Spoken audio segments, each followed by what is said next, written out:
L'interview Radio Punch. Le replay.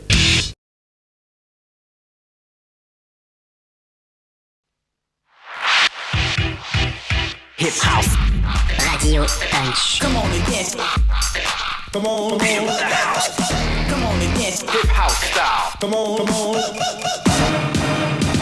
En exclusivité sur Radio Punch. The best radio. Tu peux pas rester DJ toute ta vie. Tu vois, j'ai 26 ans, je vais m'arrêter très bientôt de mettre la musique dans les... Déjà, j'ai mal aux oreilles et je suis fatigué de me coucher à 7h du matin 5 nuits par semaine. Bienvenue à tous. Ouais, heureusement, ça s'est pas passé comme ça et c'est pas fini comme ça. Donc, bienvenue sur Radio Punch. On est très très content de vous recevoir ce soir. Ça va être une très grande émission, je pense que tout le monde s'en doute. On va commencer cette année 2021 donc avec un invité de marque ce soir. Donc, on est un peu excités, on est un peu tout foufou. On est déjà très très nombreux. On est déjà on est déjà presque à 250, presque 300 même, voilà. Donc, on vous souhaite à tous une meilleure année. Normalement, là, si tout va bien, l'année 2021 ne peut pas être pire que la 2020. Enfin, en tout cas, j'espère. Voilà. Et en plus, il y a quand même une chose qu'il faut savoir, c'est que l'invité de ce soir a quand même rencontré Michel Drucker en vrai. Et ça, c'est quand même la méga classe.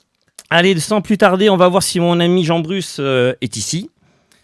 Salut les amis, ben écoutez, j'espère que, parce qu'on n'a pas entendu le début, dans Laurent il faudra qu'il réécoute le petit extrait là, parce qu'il n'a pas entendu, on n'avait pas le son. Mais oui, ben écoutez, moi je suis ravi, c'est un peu un rêve de gosse comme je disais, qui se réalise. On est très content que Laurent nous fasse l'honneur de sa présence. Et puis on a tous les poteaux, plus des nouveaux poteaux qu'on ne connaît pas encore, ils sont tous là, tout va bien, on est prêts. On va en profiter, on fait juste un petit coucou à notre invité qui est là. Laurent, salut et merci d'avoir accepté cette interview. J'espère que tu es bien installé. Je n'ai pas rencontré Michel Drucker. C'était pas une rencontre. J'ai été invité à un moment sur un truc et il y avait Michel Drucker qui était là par hasard. C'était pas une rencontre. Ok, alors du coup, Jean, juste avant quand même, parce que on a quand même bien bossé. On va te laisser nous présenter. Tu veux pas lui repasser l'extrait, qu'il entende ? Ah, ouais, le petit extrait. Allez, Laurent, je te remets le petit extrait pour la déconne. Tu peux pas rester DJ toute ta vie. J'entends pas. J'ai 26 ans, je vais m'arrêter très bientôt de mettre la musique dans les... Déjà, j'ai mal aux oreilles et je suis fatigué de me coucher à 7h du matin 5 nuits par semaine. Ah ouais. Alors, ça, on a entendu la fin, il faut le remettre du début, vas-y. Ah, c'est quand même bizarre, mais bon, on peut le remettre 3 fois si vous voulez, les enfants, moi je m'en fous. Vas-y. Tu peux pas rester DJ toute ta vie. Tu vois, j'ai 26 ans, je vais m'arrêter très bientôt de mettre la musique dans les... Déjà, j'ai mal aux oreilles et je suis fatigué de me coucher à 7h du matin 5 nuits par semaine. Voilà, je sais pas si tu as entendu, Laurent, si tu t'en rappelles. Ça y rappelles. est, on a entendu. Alors, je suis toujours en phase avec la première phrase. Ouais. Tu ne peux pas rester DJ. Heureusement que ça s'est pas produit. Ouais. Après, je me couche plus 5 fois par semaine à 7h du matin. Ouais. donc, c'est pareil. Mais non, tu peux pas rester DJ toute ta vie. Il y a faut savoir s'arrêter. Alors, bon, on a un son un peu pourri. On peut pas faire grand-chose. Je suis désolé parce que la connexion chez Laurent, mais bon, on va essayer de voir si ça va mieux. Jean, juste avant que tu vas présenter, on va quand même mettre un petit jingle parce qu'on a préparé un petit jingle exprès pour ce soir. Ah donc, oui. C'est parti.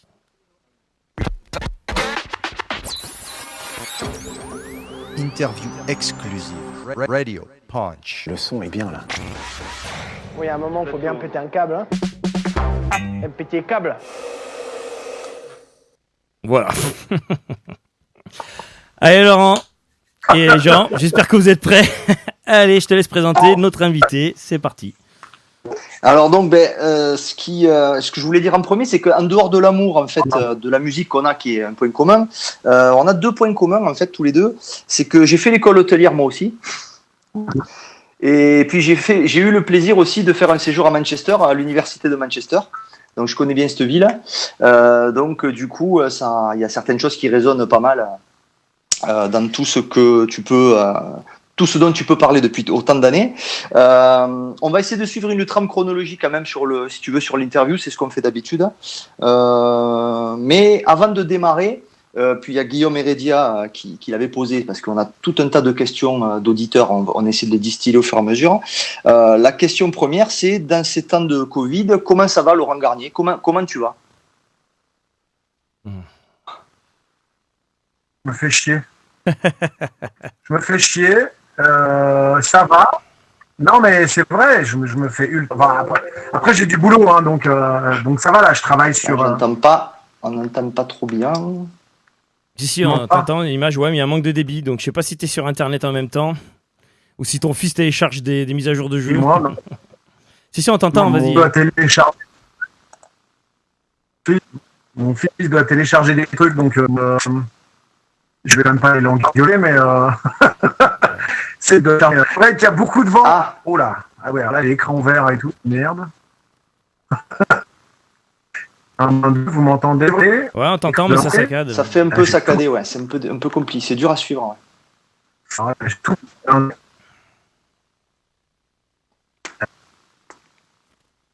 Ça bug. C'est le son qui bug, l'image, ça va. Je sais plus du tout où on en était en fait. On s'en bug. Sinon, ce qu'on va faire, à la limite, tu reprends sur ton iPhone Messenger. Rejoins-nous sur Messenger à partir de l'iPhone, installe-le. Et ça ira peut-être mieux en 3G ou 4G pour le son. Ouais, parce que là, c'est un peu, c'est dur de suivre. Alors, bien évidemment, ça marchait très bien juste avant l'interview. Hein. Donc, quand on démarre, il faut toujours que... ce sont toujours les... on est habitué à ça. Mais continue à parler pour voir, là. Ah ouais 1, 2, 1, 2, 1, 2. Là, ça va. Donc, tu disais que tu te faisais chier. Ouais. Je pense comme beaucoup de gens. Alors heureusement j'ai un peu de boulot, donc là en ce moment je fais la musique d'un long métrage, je fais la musique d'un thriller un peu très sombre, un film très noir, mais voilà, je fais toute la musique d'un film. Et puis avant ça j'ai travaillé sur un album qui va sortir. Alors là normalement ça doit sortir au mois de septembre, mais je travaille sur un album avec un groupe rock psychédélique français qui s'appelle Les Ninanas. On en parlera quand on parlera de ton actu. Ouais. Bon voilà, donc j'ai fait ça et puis je bosse dans un resto tous les samedis. Alors le resto est fermé, mais on fait de la bouffe à emporter, donc c'est plutôt cool. Donc je garde quand même un espèce de planning avec des choses à faire. Mais tu sais, moi, ça fait depuis l'âge de 15 ans, 14 ans même, j'ai commencé à sortir en boîte à 14 ans parce que les discothèques étaient ouvertes tous les dimanches quand j'étais jeune et donc j'allais tous les dimanches en boîte. Là, tu m'entends? Ouais. Ouais. Donc depuis l'âge de 14 ans, je sors et je vais écouter de la musique et je vais écouter des gens jouer de la musique et tout. Et là, ça fait quasiment 1 an que je suis bloqué chez moi, à ne pas aller écouter des gens jouer, à ne pas aller écouter de la musique fort, à ne pas vivre des moments de promiscuité excitants, et c'est dur. C'est dur, j'en ai plein le cul, c'est long, c'est fatigant, mais après je pense qu'il y a des gens qui sont dans des situations beaucoup plus compliquées, beaucoup plus difficiles, donc voilà, c'est chiant, mais je vais pas non plus, je suis pas au bord de mon déprime, hein, ça va. Ok. Voilà, c'était pour prendre un peu la météo, parce que c'est vrai qu'on avait pas mal de gens qui... Ou c'est complètement saccadé? C'est saccadé. C'est mieux. Mais on te comprend. On te comprend, ouais. C'est mieux. On essaiera un truc, on fera une pause après, on essaiera de voir si en passant par ton iPhone avec Messenger, le son sera mieux. C'est possible. Voilà. Ok, il y avait beaucoup de gens qui, dans les messages qu'on a reçus, c'est vrai qu'ils se demandaient un peu, qui voulaient prendre des nouvelles, se demandaient ce que tu faisais, et qui étaient un peu... La question est revenue très souvent dans les anciennes interviews. C'est vrai. Ouais, on va dire que, avant de démarrer, mais on peut quand même en parler, c'est vrai, c'était que, comme il y a pas mal de DJ, on va dire, ou des artistes, à défaut d'être DJ, qui ont fait des mix, tu sais, des lives, des choses comme ça, et comme toi, tu n'en avais pas fait, du coup, c'est vrai que pas mal de gens se posaient des questions. Non. Ouais. Écoute, je pense comme tous les Français, je subis. C'est pas drôle. J'avais un espèce de pressentiment à la con dès le début que ça allait être très très long. D'ailleurs, avec les gens avec qui je travaille, où au début je leur ai dit, mais les gars, faut pas rêver, quoi. Au mois d'août, on n'ira pas jouer des disques. J'avais vraiment un pressentiment que ça allait être très très long parce que ça me paraissait évident, en fait. Et je suis comme vous tous, je subis le truc. Voilà, moi qui ai l'habitude de voyager beaucoup, de voir du monde, d'avoir une vie sociale plutôt bien remplie, c'est hardcore. C'est hardcore parce que je suis enfermé chez moi depuis 9 mois, depuis 10 mois. Donc c'est dur, mais après, je pense qu'il y a des gens qui sont dans des situations beaucoup plus difficiles. Donc voilà, j'ai la chance d'avoir encore des trucs à faire, faire de la musique et faire des choses comme ça, mais je m'emmerde, je m'emmerde à fond. Je m'emmerde.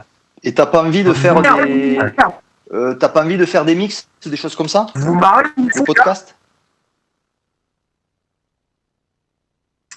Tu sais, au début du confinement, il y a eu vachement de mecs qui ont fait des mix et des podcasts et tout ça. Et en fait, c'est peut-être dur ce que je vais dire, mais j'avais l'impression de voir toute une frange de gens qui essayaient de ne pas se noyer. Tu vois? J'ai l'impression qu'on est dans un monde où il faut absolument être toujours présent. Il y a ce truc avec les réseaux sociaux où les gens veulent toujours être toujours présents. Et le fait qu'il y ait eu le Covid et qu'on puisse plus aller s'exprimer le week-end et quelque part on n'ait plus trop de place, j'ai eu l'impression d'en voir plein qui étaient en train d'essayer de remonter à la surface et de se dire putain, je veux pas être oublié, il faut que je fasse quelque chose. Je sais pas, j'ai eu l'impression de voir des gens qui essayaient de se débattre pour un truc qui allait être une espèce de course, une longue course. Et c'est vrai que j'ai pas eu envie, dès le début, ça me paraissait extrêmement déplacé, vu la situation au début, parce qu'on a commencé avec un confinement rapidement, tu vois. Ouais. Et vraiment, j'avais l'impression que c'était déplacé, d'essayer coûte que coûte, de dire « Ah ben, on fait la fête quand même, on écoute de la musique, tout va bien, c'est super cool ». Je trouvais pas ça super élégant, je trouvais pas ça super. Voilà, je trouvais ça un peu déplacé, donc je l'ai pas fait. Maintenant, c'est vrai que ça fait 1 an et tu te rends compte qu'il y a beaucoup moins de podcasts, beaucoup moins de gens qui essayent de faire des choses. Et je pense que c'est comme tout. Je pense quoi qu'on fasse, il faut que ce soit le bon moment pour la bonne raison. Et il faut pas essayer de courir après tu vois, essayer d'enfoncer des portes ouvertes, quoi. Et c'est vrai que voilà, je trouvais ça un peu bizarre, donc je l'ai pas fait au début parce que je me sentais pas de le faire. Ok. Nous on l'a pas fait nous non plus d'ailleurs. Nous on avait des podcasts en retard et au final on s'est dit ça y est, on va lancer notre concept d'interview depuis le temps qu'on voulait le faire et ça a été, je sais pas, c'était l'occasion en fait de faire ça. Okay. Moi je pense qu'à partir du moment où on fait quelque chose, mais je pense qu'à partir du moment où on fait quelque chose de créatif ou quoi que ce soit, c'est bien quand même quand il y a toujours du fond. Et je me suis dit, faire des mix pour exister, je trouvais pas qu'il y avait beaucoup de fond là-dedans. D'accord. Donc j'ai pas voulu le faire. Mais je ne critique absolument pas les gens qui l'ont fait. Je pense que chacun a des nécessités, des besoins différents. C'est vrai que moi, au début du confinement, ça a été une énorme gifle. Et de toute façon, je me sentais pas légitime même à écouter de la techno. Pour moi, il y a eu un truc où le monde s'est arrêté. Et pour moi, la techno a toujours été la musique de demain, la musique du futur, la musique où je regarde devant. Et en fait, on était dans une période où j'arrivais plus à voir devant, du tout, parce qu'on n'avait aucune visibilité. Et donc, ça me paraissait même hyper bizarre d'écouter. Même, j'ai plus écouté de techno pendant 2 mois, je crois. Après, j'ai plutôt passé du temps à travailler sur PBB, à faire des choses un peu différentes. Et c'est là où je me suis j'ai vachement bossé sur ce disque avec Eliminanaz. Et c'est bizarre parce que c'est la première fois de ma vie que je fais un disque de rock chanté en français. Et c'est vrai que je me suis jamais trop arrêté sur la chanson française. Et en fait, pendant le confinement, ouais, j'ai réécouté beaucoup de soul, beaucoup de funk, de la chanson française. Et c'est ce qui m'a permis de faire ce disque avec Criminal, parce qu'on a terminé l'été dernier.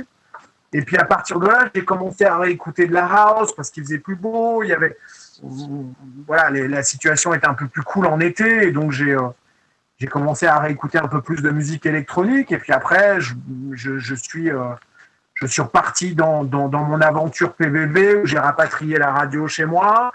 J'ai vachement bossé dessus et puis ça m'a fait du bien. Et voilà, je pense que chacun vit ce qui se passe. Ça fait quand même 8 mois qu'on est à l'arrêt. Hein. Faut pas oublier quand même. Il y a plein de gens qui ont continué de bosser normalement. Nous, les gens de la nuit, depuis le 8 mars, on bosse pas. On n'a rien. Et en plus, on parle pas de nous du tout. On ne parle que des restos, des cinémas, je comprends que ces gens souffrent et c'est hyper hardcore pour eux. Mais nous, que dalle. Nous, j'ai pas entendu une seule fois le mot club ou discothèque ou quoi que ce soit. On est un peu oubliés quand même dans toute cette histoire. Et c'est vrai que ça a été un long moment de réflexion pour beaucoup de choses. Pour beaucoup de choses. Et donc d'abord, moi la gifle, elle a été, j'arrivais plus à écouter de techno, donc j'ai écouté autre chose, parce que même si je peux pas écouter de techno, la musique est toujours tellement importante pour moi. Et puis petit à petit, voilà, je suis revenu dedans, puis maintenant j'en réécoute pas mal. Mais au tout début du confinement, je me sentais pas d'ouvrir ma gueule, parce que on savait tellement pas où on allait, la situation était tellement bizarre, et c'était tellement nouveau et tellement dingue que je me sentais absolument pas d'essayer de prendre la parole, en fait. Tu vois, on m'a beaucoup demandé de prendre la parole, de dire des choses, de me positionner, même quand j'ai fait la lettre à la ministre de la Culture. Après, il y a plein de plateaux télé qui ont essayé de m'inviter et tout, et je voulais pas. Moi, la lettre, je l'ai faite moi. Bien sûr, ça a résonné chez beaucoup de gens.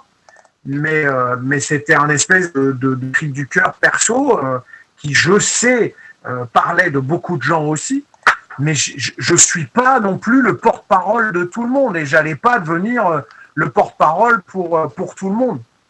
Et voilà, je pense que c'est un moment où il faut se tenir, il faut se contenir, il faut être intelligent, il faut essayer de... En fait, j'ai l'impression de baisser la tête en ce moment, tu vois. Je baisse la tête, je fais comme une autruche, je mets la tête sous la terre et j'attends que l'orage passe. Mais putain, l'orage, il est long, quoi. Ouais. Il est long, l'orage. Et voilà. Voilà comment je sens le truc. Ok. Bah en tout cas, merci pour déjà c'était cette interview exclusive du coup. Hein. Bon, on savait que ça allait être un peu, voilà, c'est vrai que voilà, parler de l'actualité, c'est pas très excitant, mais bon, c'est un peu un mauvais passage à passer. Il faut bien en parler un peu, avoir ton avis là-dessus. On nous l'a demandé en plus, ça y est. Bah écoute, merci déjà pour ça. Et maintenant, on peut rentrer dans le vif du sujet. On va parler de passion un peu. Hein, genre, allez, je pense la passion va revenir. Hein. Voilà, on va parler de choses positives. Et maintenant, on va se régaler. Bah Jean, allez, je te laisse. C'est parti. Donc. Tu sais, donc toi, tu es passionné de radio, et nous aussi, du coup. Et quelque part, tu sais, bon, si on peut regarder le côté positif dans le négatif, c'est que quelque part, tu disais toi-même que tu as repris PBB, que tu es à fond impliqué dans ta radio. D'ailleurs, aujourd'hui, on va mettre on va en parler après. On va parler de on fera un chapitre sur ça après, ouais. Parce qu'il y a certaines personnes qui ne le savent pas, que Laurent Garnier a sa radio. Tout le monde n'est pas au courant. Et c'est vrai que quelque part, c'est le côté positif, c'est ça. Alors moi, ce que j'ai trouvé intéressant, c'est qu'effectivement, il y a certains aspects de ta vie qui sont, on en parle beaucoup, et il y a des aspects sur lesquels on en a très peu parlé. Moi, ce que je voulais, c'était, vu qu'on est dans la radio, on va essayer de parler de radio. Donc Radio Teenagers, tous les vendredis soirs avec un copain qui émettait depuis le PEC. Si je dis pas de bêtises, ça serait bien que tu développes un peu, que tu nous as dit un petit peu plus. Moi, la radio, pourquoi la radio est tellement importante pour moi, c'est qu'en fait, c'est la radio qui m'a, en gros, pas que la radio, mais un très gros pourcentage, c'est la radio qui m'a permis de découvrir de la musique et qui m'a permis d'aller écouter une autre musique que ce qu'on entendait dans d'autres endroits. Et il faut bien comprendre que dans les années 80, fin des années 70, début des années 80, c'est l'explosion des radios libres. Et le panel de ce qui se passe en radio à l'époque, je parle pas des radios Internet, je parle des radios hertziennes. Aujourd'hui, le panel de ce qui se passe à l'époque, c'est autrement plus couillu et plus intéressant que que les merdes qu'on écoute aujourd'hui. C'est-à-dire que t'avais Carbone 14, t'avais La Voix du Lézard, t'avais des tonnes de radios qui étaient spécialisées dans tous les types de musique underground possibles et imaginables, que ce soit la soul, la funk, le punk, le reggae, toutes les musiques, et c'était hyper pointu et super barjot. Et donc, moi, j'ai 13-14 ans à l'époque de l'explosion des radios libres. Chaque mec qui aimait bien la musique, dans chaque petit village de France, se démerdait à avoir un petit émetteur et faisait sa radio. Donc, il y avait des centaines et des centaines de radios. Et Teenager, ça vient de là alors, toi, l'idée ? Mais moi, quand j'étais gamin, le soir, quand mes parents allaient se coucher, je me relevais le soir, j'allais sur la chaîne de mon père, je mettais un casque et je me branchais sur des radios. Donc, il y avait Radio 7, il y avait plein de radios comme ça qui avaient des émissions d'import, parce qu'il faut aussi comprendre que à l'époque, c'était compliqué d'acheter des disques. Déjà, c'était super cher. Et puis, les disques américains, les disques anglais ou même les disques italiens n'arrivaient pas aussi vite que ce qui se passe aujourd'hui. Enfin, c'était très, très différent tout ça. Et en fait, c'était des imports, ça valait cher, c'était compliqué de les trouver. Et donc, d'abord, t'entendais toute cette musique à la radio. Et donc, moi, le vendredi et le samedi soir, quand j'étais môme, j'allais allumer la radio de mon père, tu vois, je cherchais l'émission qui allait bien, et puis j'avais des cassettes, et dès que j'entendais un morceau qui me plaisait, clac, j'enregistrais le morceau. Et bien sûr, qui n'a pas fait ça dans les années 80 ? Et bien sûr, mais des cassettes partout, là, tu vois, et ça, c'est des cassettes de quand j'étais gamin. Et en fait, je me faisais des espèces de medley ou de mégamix, où dès que le mec commençait à parler, hop, je rembobinais hyper vite, je remettais sur pause et j'essayais de retirer la pause sur le tempo du morceau d'avant. Le mec qui bricolait, quoi. Ça, c'est fort. Le mec d'un barjot. Et en fait, j'ai vécu toute ma jeunesse jusqu'à l'âge de 16-17 ans avec un radiocassette partout où j'allais. Si j'allais prendre un bain, j'écoutais la radio et j'avais mon radiocassette hors de la baignoire, tu vois, parce que je pouvais sauter de la baignoire pour aller enregistrer un morceau. Mais en fait, je passais ma vie à enregistrer des trucs. Et après, j'avais 2-3 copains qui étaient plus âgés que moi, qui, comme moi, étaient fans de funk, de soul et puis de musique un peu non commerciale, on va dire. Et en fait, voilà, on avait des grandes discussions et on s'échangeait les plans pour savoir quel était le bon disque qui était sorti ce mois-ci. Et il y avait 3-4 boutiques à Paris. Donc Paris, c'était quand même 1h30 de bus pour moi, mais j'allais à Paris, j'allais à Champ-Disque, j'allais dans des endroits comme ça pour acheter des imports. Mais acheter des disques à l'époque, c'était hyper cher, donc tu pouvais acheter 3-4 33 tours dans le mois, quoi. Donc faut te dire que quand tu allais acheter un 33 ou une compilation, tu faisais bien attention à ce que tu achetais, quoi. Ça valait des fois jusqu'à 100 francs un disque. Hein. C'est ça. C'était cher. J'ai des doubles, je les ai encore là, j'ai des doubles compiles. Je me rappelle du label Prélude. Et ça valait 200 ou 200 balles. C'était des imports, des mégamix. Ça valait... Les mecs se galaient comme des porcs, quoi. Mais tellement bon d'avoir ça. C'était super. Aussi, je reviens sur ce que je disais au début. Donc, il y avait la radio où c'était vraiment un média de découverte. Et donc, la radio, j'ai tout découvert à la radio quand j'étais gamin. Tout. Et jusqu'à mon arrivée à Manchester, le début de House Music, c'était les émissions de Stu Allen, c'était les émissions de ces mecs-là qui ont emmené la house music au tout début en Angleterre. J'ai découvert ça à la radio. Et j'ai enregistré encore la radio. Donc, il y avait ça. Et aussi, quand j'étais môme, les discothèques ouvraient le dimanche après-midi pour les ados, pour on va dire les 12-16 ans. Et en fait, j'allais tous les dimanches en boîte. Et j'avais une toute petite boîte qui était à, on va dire, un quart d'heure, 20 minutes à pied de chez moi, une boîte qui s'appelait le Bilitis. Et en fait, j'allais tous les dimanches là-bas. Et le DJ jouait énormément. Il avait un super goût. Il avait une super sélection. Et en fait, je passais mes dimanches à aller le voir, lui demander les références des disques ou alors à les mater. J'étais un train spotter, quoi. Donc, justement, je rebondis parce que je comptais te poser la question dans la question Record Shop, on va dire ça comme ça. Donc sur Paris, donc tu as l'achat de disques, mais est-ce que tu... alors là, je reste toujours dans les années 80, je ne parle pas de la période techno. À part Champ Disque, où est-ce qu'on pouvait acheter des disques intéressants à Paris à l'époque? Il y avait un truc à Montparnasse. Alors ça dépend ce que tu cherchais comme musique, mais moi quand j'étais plus jeune, les choses que j'ai le plus acheté, c'était de la musique black. Donc c'était de la funk, du disco et de la soul. J'écoutais du rock, c'est-à-dire que les choses changeaient très très vite quand j'avais, tu vois, entre l'âge de 12 ans, même entre l'âge de 10 ans et l'âge de 18, il faut bien comprendre que j'ai passé le punk. Après ça, les mecs, ils écoutaient AC/DC, ils écoutaient du rock et des trucs comme ça. Il y a eu toute une mouvance funk, soul. Après, il y a eu le reggae. Le reggae est arrivé avant ça, en fait. Et puis, au même moment, il y avait les Clash. Mais les Clash, ils ont commencé à faire des trucs plus black dans l'esprit. Et puis, le hip-hop est arrivé quand j'avais 14 ans.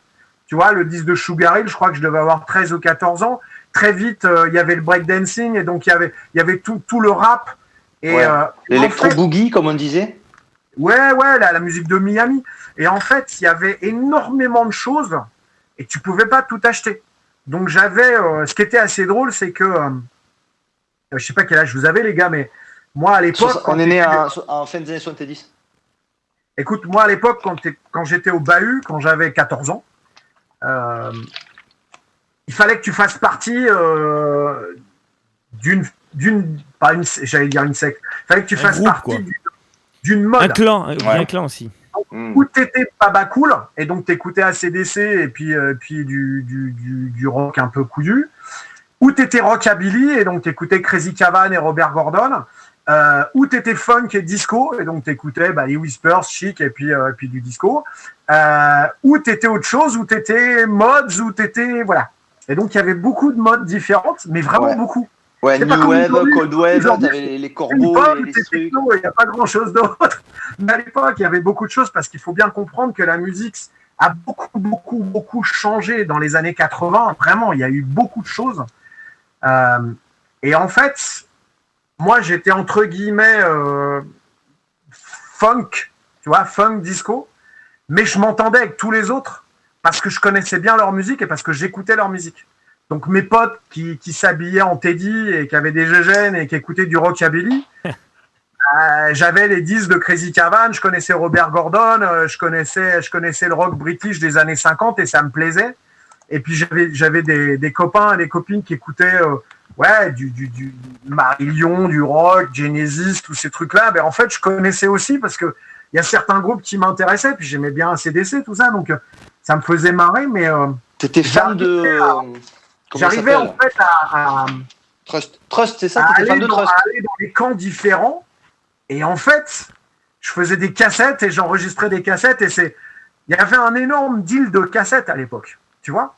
Pour faire partie d'une sphère, il fallait que tu abreuves de cassettes, ou on te donne des cassettes, et donc c'était comme ça qu'on s'est changé la musique, parce que la musique était tellement chère. Et ouais. Et les cassettes, tu les enregistrais à la radio. Ouais. Alors justement, j'ai une petite question qui n'était pas prévue, là, c'est toi qui m'as fait penser à quelque chose. On en avait parlé avec la première émission avec d'autres invités, avec Umwelt entre autres. Tu parlais du bidouillage avec les cassettes et les bandes et tout ça. Est-ce que tu aimais bien les mégamix type espagnol, tu sais, les Max Mix, Bolero Mix? Je t'ai jamais entendu parler de ça. Qu'est-ce que tu en penses de tout ça? Non, moi ceux que... les mégamix dont j'étais vraiment fan, c'était les Big Apple. Je sais pas si tu connais ça. C'est pas américain? Si, les Big Apple, c'était américain. Oui. Et je pense que les premiers, à mon avis, les premières personnes qui ont dû commencer à bosser sur les Big Apple, ça doit être tout François Corpian, ou des mecs comme, comment il s'appelle, merde, je cherche son... les mecs qui ont en fait commencé à fricoter avec le... pas Bill Laswell, mais... ah putain, je cherche son nom. DST. Les mecs qui ont commencé à... Comment? Grand Mister DST, tout ça? Non, parce que... Alors, c'est des mecs qui bossaient... Russell. Comment Arthur Russell? Le Je m'en rappelle plus. C'est pas grave. En tout cas, les Big Apple, ça valait une putain de blinde. Et ils prenaient un peu tous les disques du moment. En fait, il faut bien comprendre, hein, c'est l'époque où le hip-hop est en train d'exploser. Au début du hip-hop, ils ne font pas leur propre musique, à part Afrika Bambaataa quand il va faire Planet Rock. Mais quand tu regardes toute l'histoire du hip-hop au tout début, les mecs vont prendre des instrus ou de la musique déjà existante. Donc, ils vont prendre Tom Tom Club, ils vont prendre un morceau de SG, de Liquid Liquid, ils vont prendre le track de Blondie, Rapture, celui-là, ils l'ont défoncé dans tous les sens. Et en fait, les mecs commencent à... Et je pense que le premier Megamix que moi j'ai entendu, c'est celui avec Grandmaster Flash, où il y a Blondie dessus, et il y a le sample de Sugar Hill Gang au début. Et je pense d'ailleurs que c'est une Grandmaster Flash qui l'a fait. Et à partir de là, il y a ces productions qui viennent où ils prennent toute cette musique Miami, électro, on est vraiment dans le early électro et le hip-hop, et ils font des suites, parce qu'à l'époque, ils peuvent faire ça qu'avavec des bandes. Oui, c'est ça, mais on en a un, en fait, tu disais ça, effectivement, on en a chopé un de ça, de Big Apple, et puis on en a d'autres aussi, Bronx quelque chose, tu vois, c'était des macarons de noir. Moi, j'ai les Big Apple. Et ça, effectivement, c'était des enchaînements faits à la bande Revox coupée au rasoir, quoi. Mais ça, c'est l'école hip-hop. Parce qu'en fait, quand le hip-hop est arrivé, ils ont commencé à aller se servir dans la musique des autres. Et ça fait partie, en fait, de l'histoire du hip-hop. Parce que le début du hip-hop, les mecs, qu'est-ce qu'ils faisaient ? Ils allaient prendre des samples de morceaux de funk. Et donc, l'histoire du funk et du hip-hop, c'est hyper lié. Enfin, c'est la même chose, tu vois.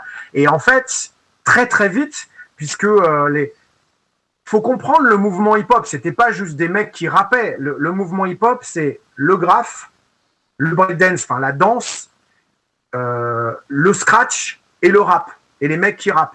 Et donc, en fait, il y a 4 entités qui quelque part, fabriquent le nouveau mouvement qui s'appelle le hip-hop. Et notamment les DJ qui, eux, vont aller chercher des disques à droite à gauche et vont isoler des tout petits breaks, des tout petits passages de disques et puis les répéter. Ils vont prendre 2 copies et commencer à les répéter. C'est ces gars-là qui ont inspiré les mecs qui ont fait des Big Apple et des Megamix. Bien sûr. Je pense qu'il y a Kevorkian derrière ces trucs-là. Il y a tous ces gars-là, quoi. En fait, les mecs qui étaient là au début de faire des maxi 45 tours avec des versions longues et à commencer à faire des réédits de morceaux pour les DJ, en fait. C'est le hip-hop qui a tout ça. C'est vrai qu'à ta génération, il y avait plus de brassage, hein, pour peu qu'on soit ouvert d'esprit, bien sûr. Sinon, on était dans sa catégorie, chacun restait dans son truc. Mais il y avait plus de brassage musical que dans la note qui est celle d'après. On va dire, nous, si tu veux, c'était fin 80, début 90. Et il y avait quand même beaucoup moins de mélanges musicaux. C'est-à-dire qu'il y a très peu de fans de New Beat qui écoutaient du rap ou très peu de fans de trance, forcément, qui écoutaient des fois du jazz. Enfin, c'était quand même... Mais c'est très triste. Il y avait plein de styles musicaux, quoi. Vraiment, puis ça explosait. C'est très triste de ne pas aller voir ce qui se passe ailleurs, parce que c'est se fermer des portes. Moi, je trouve qu'il y a... c'est comme la bouffe, c'est comme tout, c'est comme le cinéma. Il y a des bonnes choses partout. Tu vois, tu peux pas regarder que des comédies ou manger que du poulet frites, quoi. Il y a un moment, t'en as plein le cul. Donc, ouais, c'est vrai.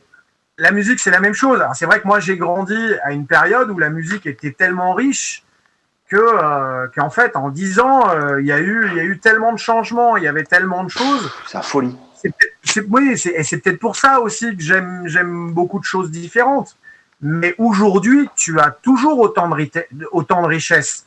Après, il y a des gens, il y a certaines personnes, mais c'était pareil à l'époque. Hein, les mecs qui écoutaient du rock, ils n'écoutaient pas forcément de la musique black, c'était pas leur truc. Mais il faut bien comprendre quand même, à l'époque, il y avait vachement plus de brassage.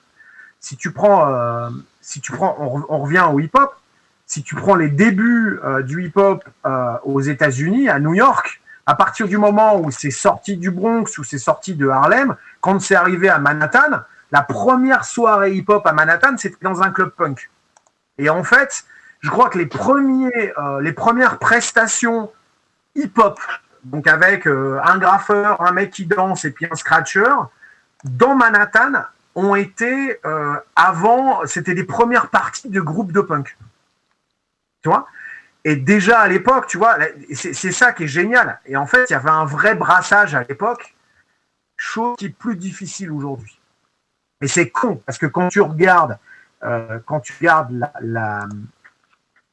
je cherche le mot, quand tu regardes les racines de la techno, c'est Afrika Bambaataa, c'est Planet Rock. Et je suis désolé, Afrika Bambaataa, il n'y aurait pas eu Craver qui n'aurait pas fait Planet Rock, il n'y aurait pas eu Planet Rock, il n'y aurait jamais eu techno, et il n'y aurait pas eu non plus peut-être toute l'histoire du hip-hop comme on l'a connu. Ouais. Et en fait, nous venons des mêmes racines. Chose qui, je sais que ça choque beaucoup de gens, mais musicalement, on vient exactement des mêmes racines. Je veux dire, on est des dingues de 808 et de 909, les boîtes à rythme, mais c'est des trucs qui ont été prisés dans le hip-hop au départ.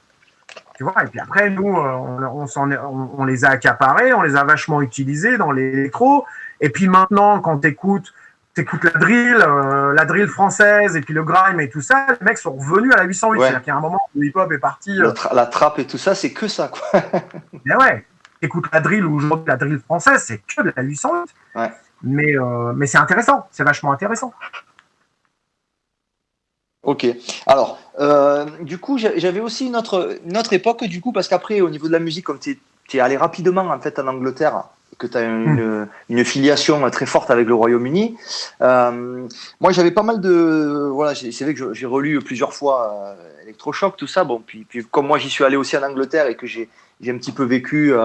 quand tu parlais, ça résonne. Quand j'allais errer dans Manchester dans les magasins de disques ou dans les soirées, effectivement, ça résonne.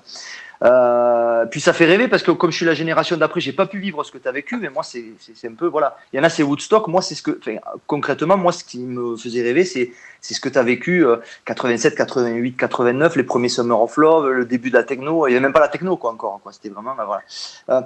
Donc pour la partie londonienne, avant d'aller sur Manchester, tout ça sur la partie londonienne, est-ce que tu as des choses, je sais pas, j'avais vu que tu étais fan de Mark Moore, tu vois, donc S-Express. Est-ce que tu as des anecdotes à raconter sur cette époque londonienne ou même où tu as acheté tes disques là-bas avant Manchester, hein, vraiment la partie londonienne? Alors, quand j'étais à Londres entre 84 et 86. Oui. Je suis arrivé à Londres parce que j'ai eu un boulot à l'ambassade de France en tant que serveur. Et je crois qu'au bout de 15 ou 3 semaines, les 3 premières semaines, j'allais dans une boîte française à Londres qui s'appelle le LLU. Et puis, à un moment, je me suis dit, non, si je commence à fréquenter les endroits français à Londres, ça va pas le faire du tout. Je suis pas là pour ça. Et donc j'étais avec un pote qui s'appelle Olivier, qui est maintenant qui est un très pote avec qui j'avais fait l'école hôtelière, et puis qui maintenant a un restaurant à Manchester. Et en fait, avec l'idée, on travaillait à l'ambassade de France et on s'est dit, on sort, on va aller voir ce qui se passe à Londres. Et donc, on a acheté Time Out et puis on a regardé ce qui se passait et puis on a commencé à sortir. Et donc, je crois que la première boîte où on a été à Londres, ça devait être le Heaven. Et le Heaven, c'était un énorme club gay où la musique était... c'était vraiment une période où tu sentais qu'il allait avoir du changement. Et donc, on était sur un vrai brassage musical où tu pouvais écouter les Sisters of Mercy.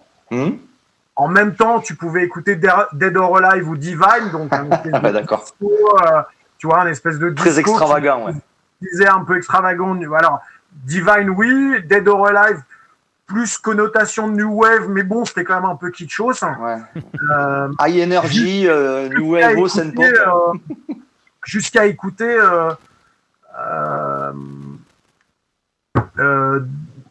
du go-go. Alors, le go-go, c'est Washington. Funk, Curtis Blow. C'est la musique de Washington. La musique de Washington, exactement, mais ça, on en reparlera tout à l'heure. Donc, il y avait déjà un énorme brassage. Il n'y avait pas encore la house music. Et il y avait aussi la pré-house music, quelque part. Proto-house, qu'on disait, non? Comment? Oui, Proto House, on peut la dire Proto ça. House, ouais. Si on veut Alors, ça. je sais pas si ça s'appelle Proto House, mais c'était les trucs qui viennent de Miami. Donc, Miami Bass. une sorte d'électro synthétique qui Miami restait Bass. quand même dans une connotation un peu disco, mais c'était plus épuré que le disco. Il n'y avait pas toutes les envolées de violon et tout ça. Plus brut. Donc, il y avait ça, et puis après, on a commencé à fréquenter une boîte à Camden Town où il y avait des soirées le mercredi, des soirées qui s'appelaient Twist and Shout, où là c'était que 60s. Donc ça nous intéressait aussi. Et puis après, nous avons découvert un club qui s'appelait le Mod Club. Le mode, ouais, c'est ça, j'allais y venir. Le Mod Club, moi là j'ai vu la lumière. Et donc au Mod Club, il y avait 2 DJ. Il y avait Mark Moore, qui n'avait pas du tout fait S-Express, hein, c'est bien avant S-Express. C'était avant S-Express, ouais. Et il y avait Jay un autre Strongman, allez, je te coupe la parole, et Jay Strongman. Et Jay Strongman, exactement. Ah, c'est dur, Jay ouais. Strongman est un DJ plus rockabilly qu'autre chose, plus rock'n'roll dans l'esprit, mais rock'n'roll rockabilly. Et donc il jouait du R&B mais des années 50. On pouvait entendre Nina Simone, My Baby Don't Care. Il pouvait jouer vraiment du rockabilly et des trucs comme ça. Il allait pas jusqu'à la country, mais il avait un choix musical qui était vachement intéressant. Et t'avais Mark Moore qui lui pouvait jouer, il jouait Divine, mais après c'était là où j'ai découvert des morceaux qui m'ont retourné totalement. De toute façon, toutes les périodes où je suis sorti en boîte à partir de l'âge de 12-13 ans, il y a eu des morceaux très forts qui ont été des marqueurs dans ma vie. Et Mark Moore, le Mod Club pour moi, c'est Straff, c'est It Off, oui. C'est The End de John Carpenter, c'est West End Girl de Pet Shop Boys. Bah, tu veux qu'on passe les un peu, Stratitov, tu me l'as mis dans tes morceaux, donc je le mets là vite fait. On peut mettre des extraits musicaux du coup. Ouais, je le mets là. On parlera dessus pour pas se faire striker, mais bien sûr on fera gaffe. Ouais. Tu t'entends l'extrait, Laurent, dans ton retour? Ouais, je connais par cœur. Ouais. Et Laurent, on peut dire que Craze the Party, le tube house, a repompé les vocaux, quoi. Non, c'est pas ces vocaux. Oui, alors ils ont pompé le gimmick. Yo, what this party started right. Ils ont pompé le gimmick. Et c'est marrant parce que la première fois où j'ai entendu Set It Off, je suis rentré dans le mode. C'était un soir. J'y allais tous les vendredis au Mod Club. Hein. Faut bien comprendre. Le mode, ça m'a rendu tellement fou. En fait, même quand je rentrais en France pour aller voir mes parents, je rentrais le samedi. Je rentrais jamais le vendredi parce que je voulais pas rater le mode, en fait. Ouais. Et j'y allais vraiment tous les vendredis, j'étais assidu. Et on a rencontré le la porte. Ah, j'entends plus Laurent là. C'est bon là? C'est fort, j'entends plus Laurent. Ah, tu veux dire ton retour, oui. Oui, voilà, mais le morceau est bon, y a pas de souci. C'est bien. Et donc voilà, on a rencontré le mec qui faisait la porte, on était tous à Miami et tout ça. Il est fort le morceau! Je te le coupe. Voilà. Et la première fois où j'ai entendu ce morceau-là, je pensais que c'était comment il s'appelle? Je pensais que c'était le chanteur des Rolling Stones qui chantait. J'étais persuadé que c'était Mick Jagger. Ouais. J'étais persuadé que c'était Mick Jagger qui chantait. Ah ouais. Mais j'ai mis, je crois que j'ai dû mettre un an et demi à trouver le morceau. Déjà, à voir la référence, j'ai mis un putain de temps. Et après à trouver une boutique à Londres qui avait ce putain de morceau qui était rare, mais hyper rare, j'ai mis, je crois, 1 an et demi. Et donc, tu peux même pas t'imaginer la joie que c'est de trouver un disque comme ça. Parce qu'il y avait plusieurs versions d'ailleurs de Set It Off. Il y avait un autre groupe qui a fait un autre morceau, un cover de Set It Off, mais qui n'est pas aussi bien que Straff. Mais je trouve que ce morceau, il y a un truc qui est complètement décadent. Tu sens la sueur, le sexe, tu sens tout dans ce morceau. Ça pue le soufre, tu vois ce que je veux dire. Il y a vraiment un truc de nuit, de sensuel, sexuel, il y a tout dans ce putain de morceau. Et en fait, je ne sais pas qui est, ça doit être le chanteur de Straff, c'est absolument pas le mec des Stones, mais Ouais, ça c'est un des morceaux, parce qu'il y en a beaucoup, hein, mais c'est un morceau, c'est un grand marqueur dans ma vie. Et jamais je me lasserai de ce morceau-là. Ça me donne toujours des frissons, quoi. Ouais, un bon morceau comme ça, c'est intemporel. Hein. Oui, puis on en a tous des morceaux comme ça. Tu sais, mon boulot en tant que DJ, et souvent je dis ce soir, quand j'allais jouer, l'idée c'était d'essayer de donner le plus possible pour marquer les gens à un point où ils vont s'en rappeler 20 ans après. C'est un peu ça le truc. C'est de donner tellement d'émotions. Alors ça peut être par un disque, ça peut être par un enchaînement, je ne sais pas comment, mais c'est d'essayer d'arriver à un point où tu vas marquer certaines personnes dans la salle et qui vont s'en rappeler peut-être toute leur vie. Parce que moi, je sais ce que c'est que d'être marqué. Tu vois, par un disque, par un moment, par une lumière, par un truc dans un club. Moi, je suis tellement fan du monde de la nuit et des clubs, en fait, parce que je suis vraiment un enfant des clubs. Je sais ce que c'est que d'être giflé à un point où il faut absolument que tu trouves le disque. C'est très, très fort. Et je me rappelle encore, en t'en parlant, là, le set it off, je me rappelle exactement par où je suis rentré au mode, ce que j'ai fait pendant tout ce morceau-là et ce que ça m'a procuré. C'est énorme. C'est énorme. Ça m'a fait la même chose avec quand j'ai pris Rolling Scratching la première fois dans la gueule en 95 au New York à Pezenas. C'était, j'écoutais de la dance. J'avais pas la chance que Jean écoutait des radios comme Maximum et autres. On en parlera après. Moi, j'arrive un jour, j'écoutais ce qui se passait. J'étais toujours très musique électronique, Jean-Michel Jarre, machin. Et j'écoutais ce qui se passait à la radio. Et un jour, on me dit tiens, je vais t'amener dans un club. Et là, je prends Rolling Scratching de la gueule. Et je prends Boeing dans la gueule. J'ai pris un Boeing dans la gueule ce jour-là. C'est Sonic, ouais. Donc je sais de quoi tu parles. Est-ce que tu en as eu d'autres morceaux comme ça à l'époque que tu dis, ouais, j'imagine. Parce que là, tu m'as envoyé quelques coups de cœur, c'est pour ça. Je regarde si j'en ai un que je peux. Il y a John Carpenter, The End. Ouais, vas-y, puisqu'on a l'extrait. Ça, alors quand j'ai écouté l'intro, je me suis régalé. Alors, ça va à votre retour ou pas? The End, je l'ai jamais vu, je crois. Je crois que je l'ai vu, mais j'étais ado et je me rappelle plus trop. Le film, c'est Assaut. Oui, je l'ai revu il y a pas longtemps. Si, pardon, oui. Énorme. Bien sûr que je l'ai vu. C'est lui-même qui fait c'est Carpenter qui faisait ses propres BO, quoi. Le mec qui fait ses films et ses BO, quoi. Il est bon en plus, hein, Et ça c'est le mix disco, qu'ils appellent le mix disco, qui était sorti sur le label Zix. Je mets la pochette, regarde Laurent, je mets la pochette à l'écran. Exactement, c'était sur Zix. Voilà. Et ouais, c'est ça, c'est un label allemand.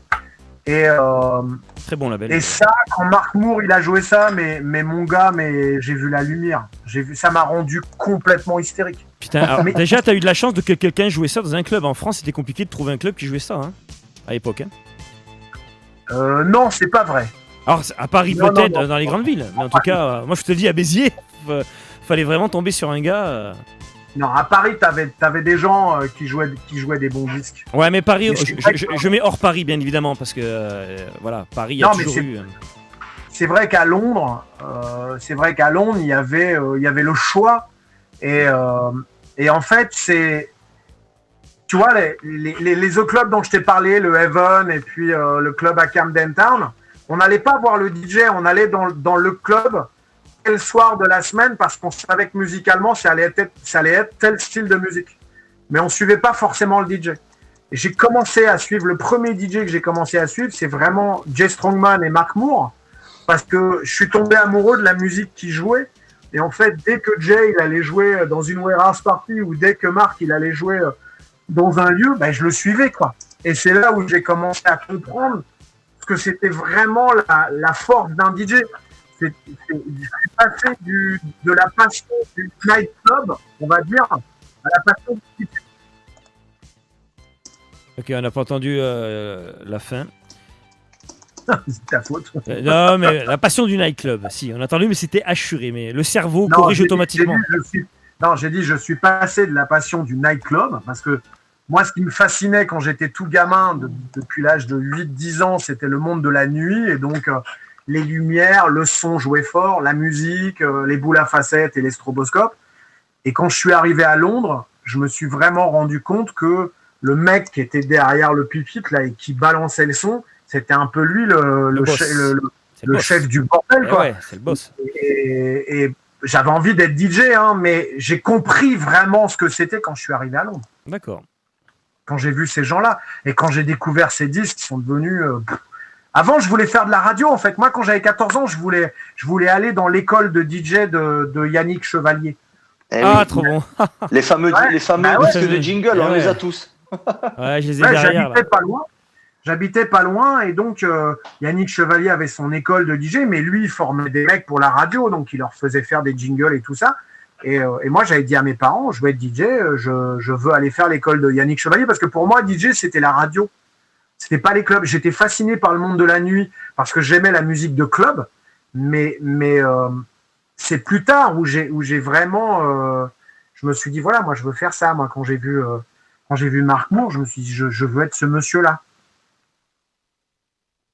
Et tu avais aussi, je l'avais vu ça dans ton livre, aux Pyramides avec Colin Fever justement et Mark Moore.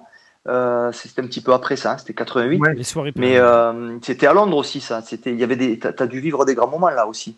Non, c'est un sacré personnage, Colin Fever, non? Alors attends. Pyramide était une soirée à Londres et à Paris. Et moi, j'ai commencé à Pyramide à Paris.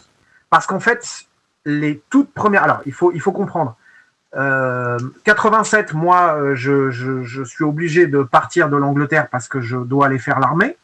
Et donc, je pars à Paris. Je vais à Montlhéry faire mes classes et puis après, je vais à Versailles. À partir du moment où j'arrive à Versailles, donc au bout de 8 semaines d'armée, je me démerde pour sortir le soir. Et j'avais rencontré Mark Moore à l'Hacienda qui me dit en septembre, moi je l'avais rencontré au mois de juin, et il me dit en septembre, je lui dis je serai à Paris parce que je dois retourner, je dois aller faire l'armée à partir du mois de juillet, et il me dit écoute, en septembre, on va commencer des soirées avec des promoteurs londoniens qui font une soirée à Londres qui s'appelle Pyramide. On va commencer des soirées au Palace à Paris. Viens me voir.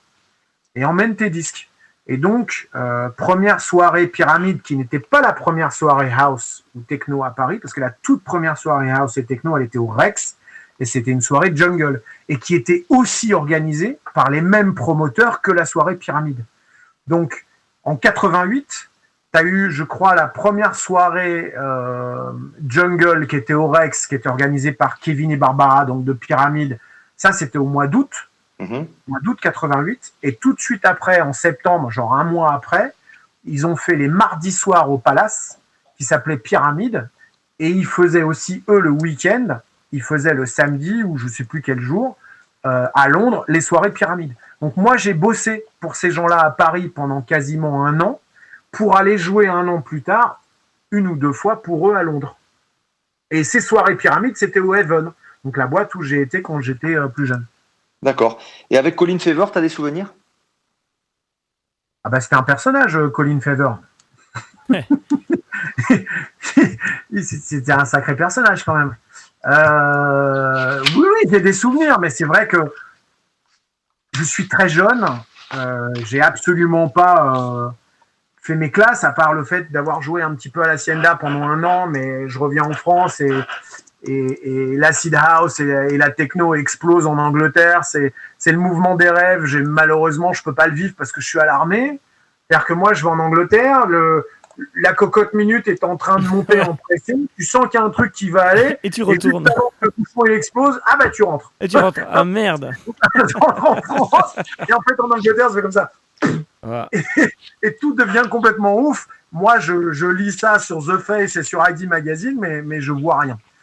Et voilà. Et donc, j'ai Colin Fever qui revient toutes les semaines et qui me dit c'est la folie, c'est la folie, c'est la folie. Bon, après, Colin était un peu dans la dope.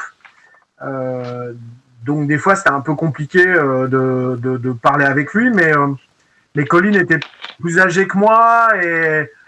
C'était voilà, moi il fallait absolument que je fasse mon nid, tu vois, il fallait que je défende ma musique. Il avait une énorme aura, il était hyper connu, donc c'était un peu compliqué avec Colin au début.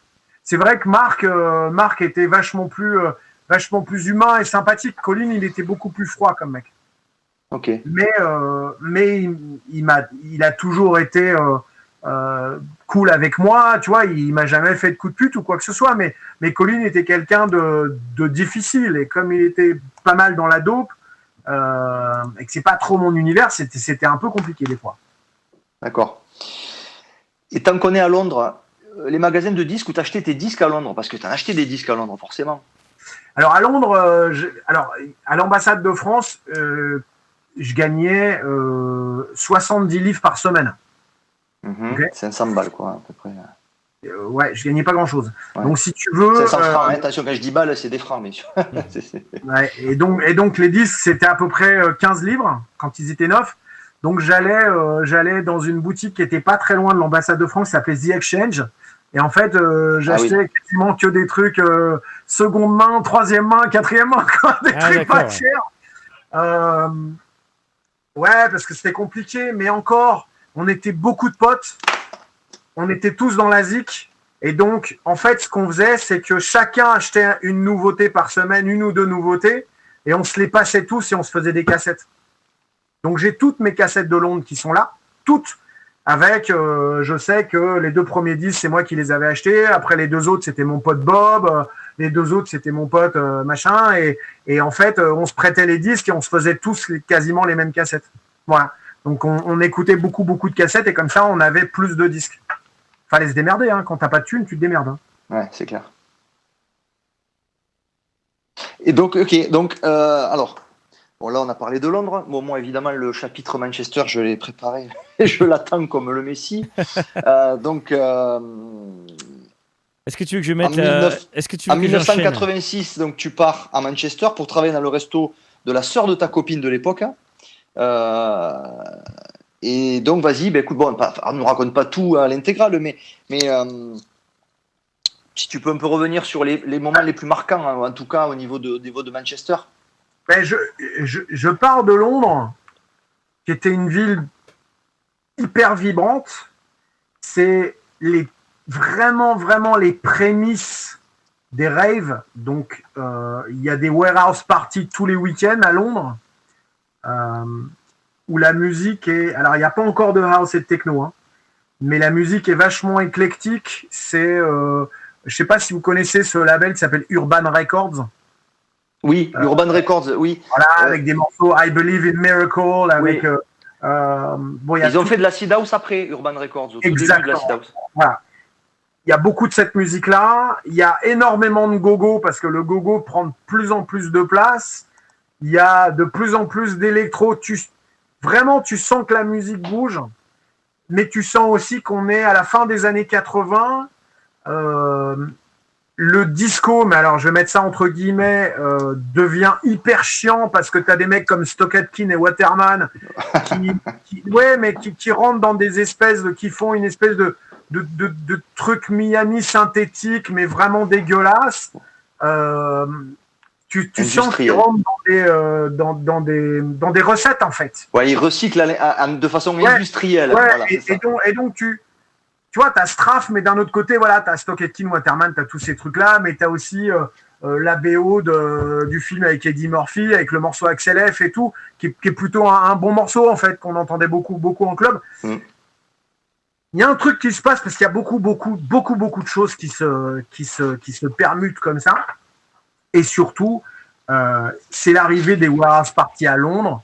Et donc, on se retrouve dans des lieux qui sont beaucoup plus grands que des clubs, à 4 ou 5 000 personnes, dans des énormes hangars, avec un ou deux DJ, avec toujours un manège d'auto-tamponneuse et des trucs comme ça. Et il faut aussi comprendre que Londres, à l'époque, les lois, les clubs étaient obligés de fermer à 3h ou à 4h du matin. Donc, il y a une vraie carence si tu vas dans des clubs. Donc, les warehouses, c'est des trucs qui sont pas forcément légaux. Donc, tu peux danser là jusqu'à 6h du matin. Donc, il y a ce truc-là qui est en train vraiment de grandir. Et puis, bon, la vie fait que, voilà, je vis à l'époque avec quelqu'un. Moi, l'ambassade de France, j'en ai ras-le-bol de gagner 70 balles par semaine. J'avais un petit peu plus d'ambition pour mon boulot dans la restauration. Et en fait, il s'avère que ma copine, sa sœur, est à la tête d'une chaîne de restaurants à Manchester. On nous propose un boulot. On se dit, on se casse. Et donc, on part à Manchester. Mais bien sûr, le premier truc que je fais quand j'arrive à Manchester, je vais bosser au resto. Et puis, au bout du 3e jour, on me donne un soir de libre. Je me renseigne sur la boîte où il faut aller. Et tout le monde me dit, faut aller à l'Hacienda. Et donc, je crois que la première semaine où j'arrive à Manchester, je vais à l'Hacienda. Je découvre l'Hacienda et en voyant le club qui est une sorte de warehouse party club, tu vois, il y a un truc très industriel à l'Hacienda. Je me dis, ok, je pense que je vais pouvoir vivre ici. Tant qu'il y a un lieu comme ça, tu vois, un lieu d'accroche, je vais pouvoir aller écouter de la musique qui ressemble à ce que j'ai connu à Londres. Je crois que je vais y arriver. Et en fait, il s'avère que je sortais à l'Hacienda 3-4 nuits par semaine, quoi. Ouais, quand même. Alors du coup, Jean, est-ce qu'on peut profiter de l'Hacienda, de ce qui a été dit il n'y a pas longtemps sur l'Hacienda? Il y a eu des petites infos qui sont sorties.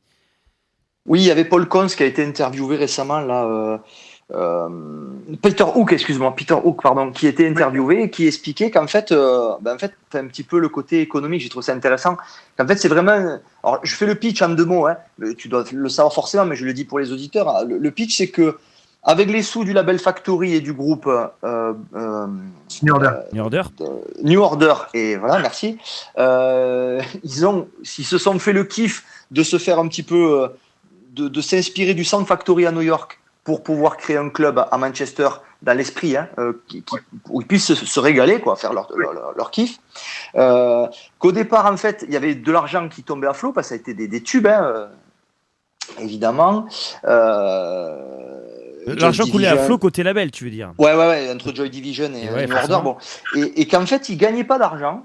Et tellement ils gagnaient pas d'argent, c'était vraiment géré, c'était que pour le plaisir, quoi, en fait. Qu'à des moments, en fait, ils disaient qu'ils avaient des deals avec les brasseurs, où en fait le brasseur, pour pas qu'ils aient à payer la bière, faisait un deal où il vendait la bière à prix coûtant pour que le brasseur, en fait, si tu veux, bon, ça fait kiff, tu vois. Donc on s'engage à pas faire de bénéfice sur le truc, mais en échange, vous occupez de fournir la bière, et qu'en fait la seule source de revenus à un moment, c'était l'eau, vu que l'ecstasy était massivement consommé. Bon, Attends.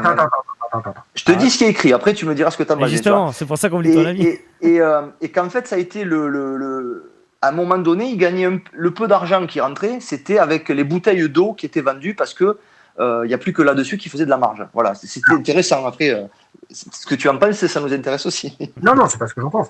C'était le bassiste de Joy Division, Peter Hook, pour le préciser. Et il était le gérant du club. Oui, il l'était. Et en fait, c'est vrai qu'ils ont été à New York. C'est vrai que New Order a été à New York. Ils ont découvert la nuit new-yorkaise et ils sont revenus et ils ont dit à Rob, un mec qui s'appelle Rob Gretton et un autre qui était un présentateur télé qui était le boss, qui est devenu le boss de l'Hacienda, qui s'appelle, ça y est, Tony Wilson. Tony Wilson, merci. Ils ont dit on veut faire la même chose ici, et donc ils ont ouvert l'Hacienda, et je crois que les 3 ou 4 premières années ça a été un gouffre à fric parce que personne n'y allait. Je crois que peut-être que je dis une connerie, mais je crois que les 2 seuls concerts dans les 4 premières années où ils ont gagné un petit peu d'argent, une chose est sûre, c'est un concert des Sex Pistols, ça c'est sûr. Et l'autre, je crois que c'est un concert de Madonna. Où elle n'était pas encore énormissime, mais je crois qu'ils ont fait Madonna. Et les Pistols, ça j'en suis sûr. Et l'autre, je crois que c'est Madonna. Toujours est-il que l'Hacienda ne gagnait absolument pas d'argent. Ce qui fait qu'ils ont engagé un mec qui s'appelle Paul Cons, qui est devenu directeur artistique, et qui a un peu rebrassé les soirées. Et il a, à partir de 87, il a commencé à faire une nouvelle soirée le mercredi soir qui s'appelait Zumba, où moi j'ai été engagé, mais là encore c'était difficile. Et c'est que à l'arrivée de l'Acid House que le club a explosé. C'est vrai qu'il y a eu toute une période au tout début de l'Acid House où les mecs ils se gavaient tellement d'exta que ça ne buvait que de la flotte. Ouais, donc, oui, ils ont dû gagner pas mal de fric avec la flotte, mais il faut quand même savoir que l'Hacienda était, ça devait être 500 places, un truc comme ça. Tous les soirs de la semaine, enfin pas le lundi, le mardi, mais du mercredi au samedi, à partir du moment où l'Acid House a explosé, c'était blindé. Donc ils ont commencé à bien gagner des thunes, mais je crois que les 4 premières années, c'est effectivement Factory. C'est Factory qui a donné de l'argent et qui a aidé à ce que l'Hacienda ne ferme pas. Et ouais, tout à fait. Ça a été très très compliqué au début, mais Manchester, c'est pas une si grosse ville que ça. Le club est très gros et je pense que Manchester, c'est pas New York. Tu vois, donc, ouais, c'est clair. c'est très compliqué. C'est très compliqué. Clair. Et donc, moi, quand je suis arrivé à Manchester, c'était pas encore ouvert le mercredi, donc c'était ouvert jeudi, vendredi, samedi. Le jeudi, c'était Temperance Club et c'était Dave Aslam, le DJ.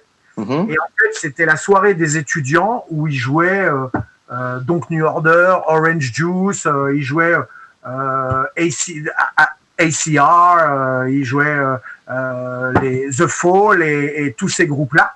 Donc c'était une soirée, on va dire, indé.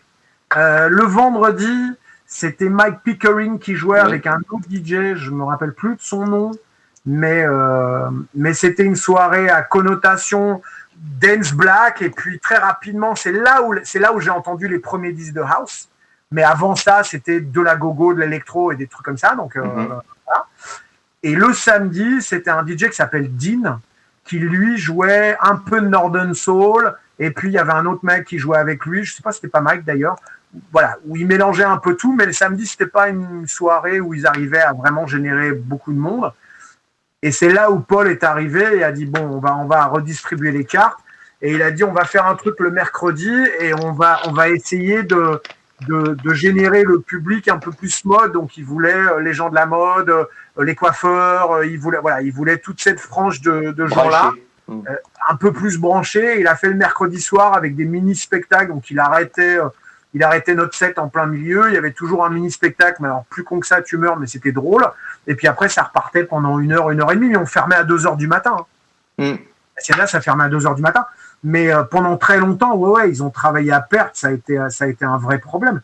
Et puis, écoute, l'arrivée de l'Acid House a un peu tout changé. Et puis après, il y a eu tellement d'argent, il y a eu tellement de bises de fait autour de la dope que les gangs sont arrivés et ont complètement gangréné l'Hacienda jusqu'à investir l'Hacienda, devenir la sécurité de l'Hacienda. Donc, t'avais d'autres gangs qui venaient, enfin, il y avait des coups de couteau tout le temps, enfin, ça a très, très, très, très mal fini, l'Hacienda. Ça a fini dans un bain de sang, ils ont dû fermer parce que c'est devenu n'importe quoi à la fin, c'était horrible. Et d'ailleurs, moi, j'ai eu la chance de vivre les plus beaux moments là-bas parce que, je suis parti à l'armée, donc j'ai fait l'Hacienda pendant 1 an, je suis parti à l'armée entre 87 et 88, je suis revenu en été 88 là-bas. Tout ça avait explosé. J'ai fait 88 jusqu'à début 89. Après, je suis rentré en France. Et là, je suis resté en France parce que j'ai décidé de rentrer. Et je sais qu'1 an ou 1 an et demi après, je suis retourné jouer à l'Hacienda et j'ai plus reconnu le club. C'était plus du tout la même clientèle. Il y avait plus du tout la même folie et c'était mort. Le club était mort. Ouais, c'est ce que effectivement, il y a eu un tournant. À partir de 91, 92, où ça te laisse pas de souvenirs. Ouais, 90, ouais. Mais ça te laisse pas de souvenirs. Ça, c'est les gangs, parce que Manchester est une ville de gangs, mais là, quand on parle de gangs, c'était fucking hardcore. Vraiment hardcore. Vraiment hardcore. J'ai une question dans le live qui saute, Jean-Philippe, qui dit pourquoi Pedro? Alors, moi, je sais, mais à la limite, je te laisse répondre. C'était pendant les soirées Zumba. Pour les soirées Zumba? Ouais, parce qu'en fait, quand j'ai commencé à l'Hacienda le mercredi soir, Paul Combs avait envie de faire une soirée un petit peu festive pour les gens un petit peu plus branchés. Et donc, son idée, c'était aussi d'appeler la soirée Zumba, qui est un mot espagnol qui, apparemment, je suis même pas sûr d'ailleurs, mais si c'est vrai, mais c'est ce qu'il m'avait dit, apparemment, veut dire faire la fête, ou ça doit être un mot qui est fictif. Donc, il a dit que le thème est espagnol. Moi, je n'étais pas connu, c'était mon tout premier boulot de DJ. Il dit on va t'appeler Pedro, et puis Et puis le DJ qui s'appelait Marc, avec qui je bossais au tout début de Zumba, il l'a appelé José. Et puis on virait le mec qui s'appelait Marc, ils ont pris Mike Pickering, donc j'ai fait 6 mois avec un mec qui s'appelait Marc, et puis après j'ai fait 6 avec Mike Pickering, et Mike Pickering c'était Miguel. Voilà. Donc il y avait les deux DJ avaient des noms un peu espagnols, et c'est pour ça que après j'ai gardé, pour certaines choses, j'ai gardé le pseudo de Pedro. Voilà. Dans ton livre, il y a une phrase qui résume bien ça, qui est sympa. En fait, vous aviez des noms à connotation latino pour coller au concept caliente de la soirée. C'est ce qui est écrit dans le livre. C'est ça, mais c'est ce que Paul voulait, tu vois. Et voilà, un nom de soirée espagnole, il allait pas mettre Laurent Garnier et Mike Pickering, ça voulait rien dire. Donc ils ont mis Miguel et Pedro, et ça aurait été n'importe quoi d'autre. Mais c'était très drôle. C'est eux qui m'ont donné Alejandro. ce nom-là. Tu sais quoi, moi, tout ce que je voulais, c'était jouer des disques. Je voulais me retrouver derrière des platines et jouer des disques. Ils m'auraient appelé trou du cul, j'y aurais été. Hein. Ouais. Asshole, j'imagine. DJ Asshole. Ouais, DJ Asshole. Tu m'étonnes, c'était l'opportunité de fou. Ok, no problem. Mais c'est bien ce qu'il va jouer du coup, parce que bon, DJ Asshole, bon bref. Ouais, mec, il envoie. Et j'ai envie de mettre, Jean, on met les petits extraits là, de Manchester. On est dans la Seed House, alors tu peux passer des trucs là. Non, vidéo, je pense la fameuse vidéo que t'aimes bien quand il lance le fameux.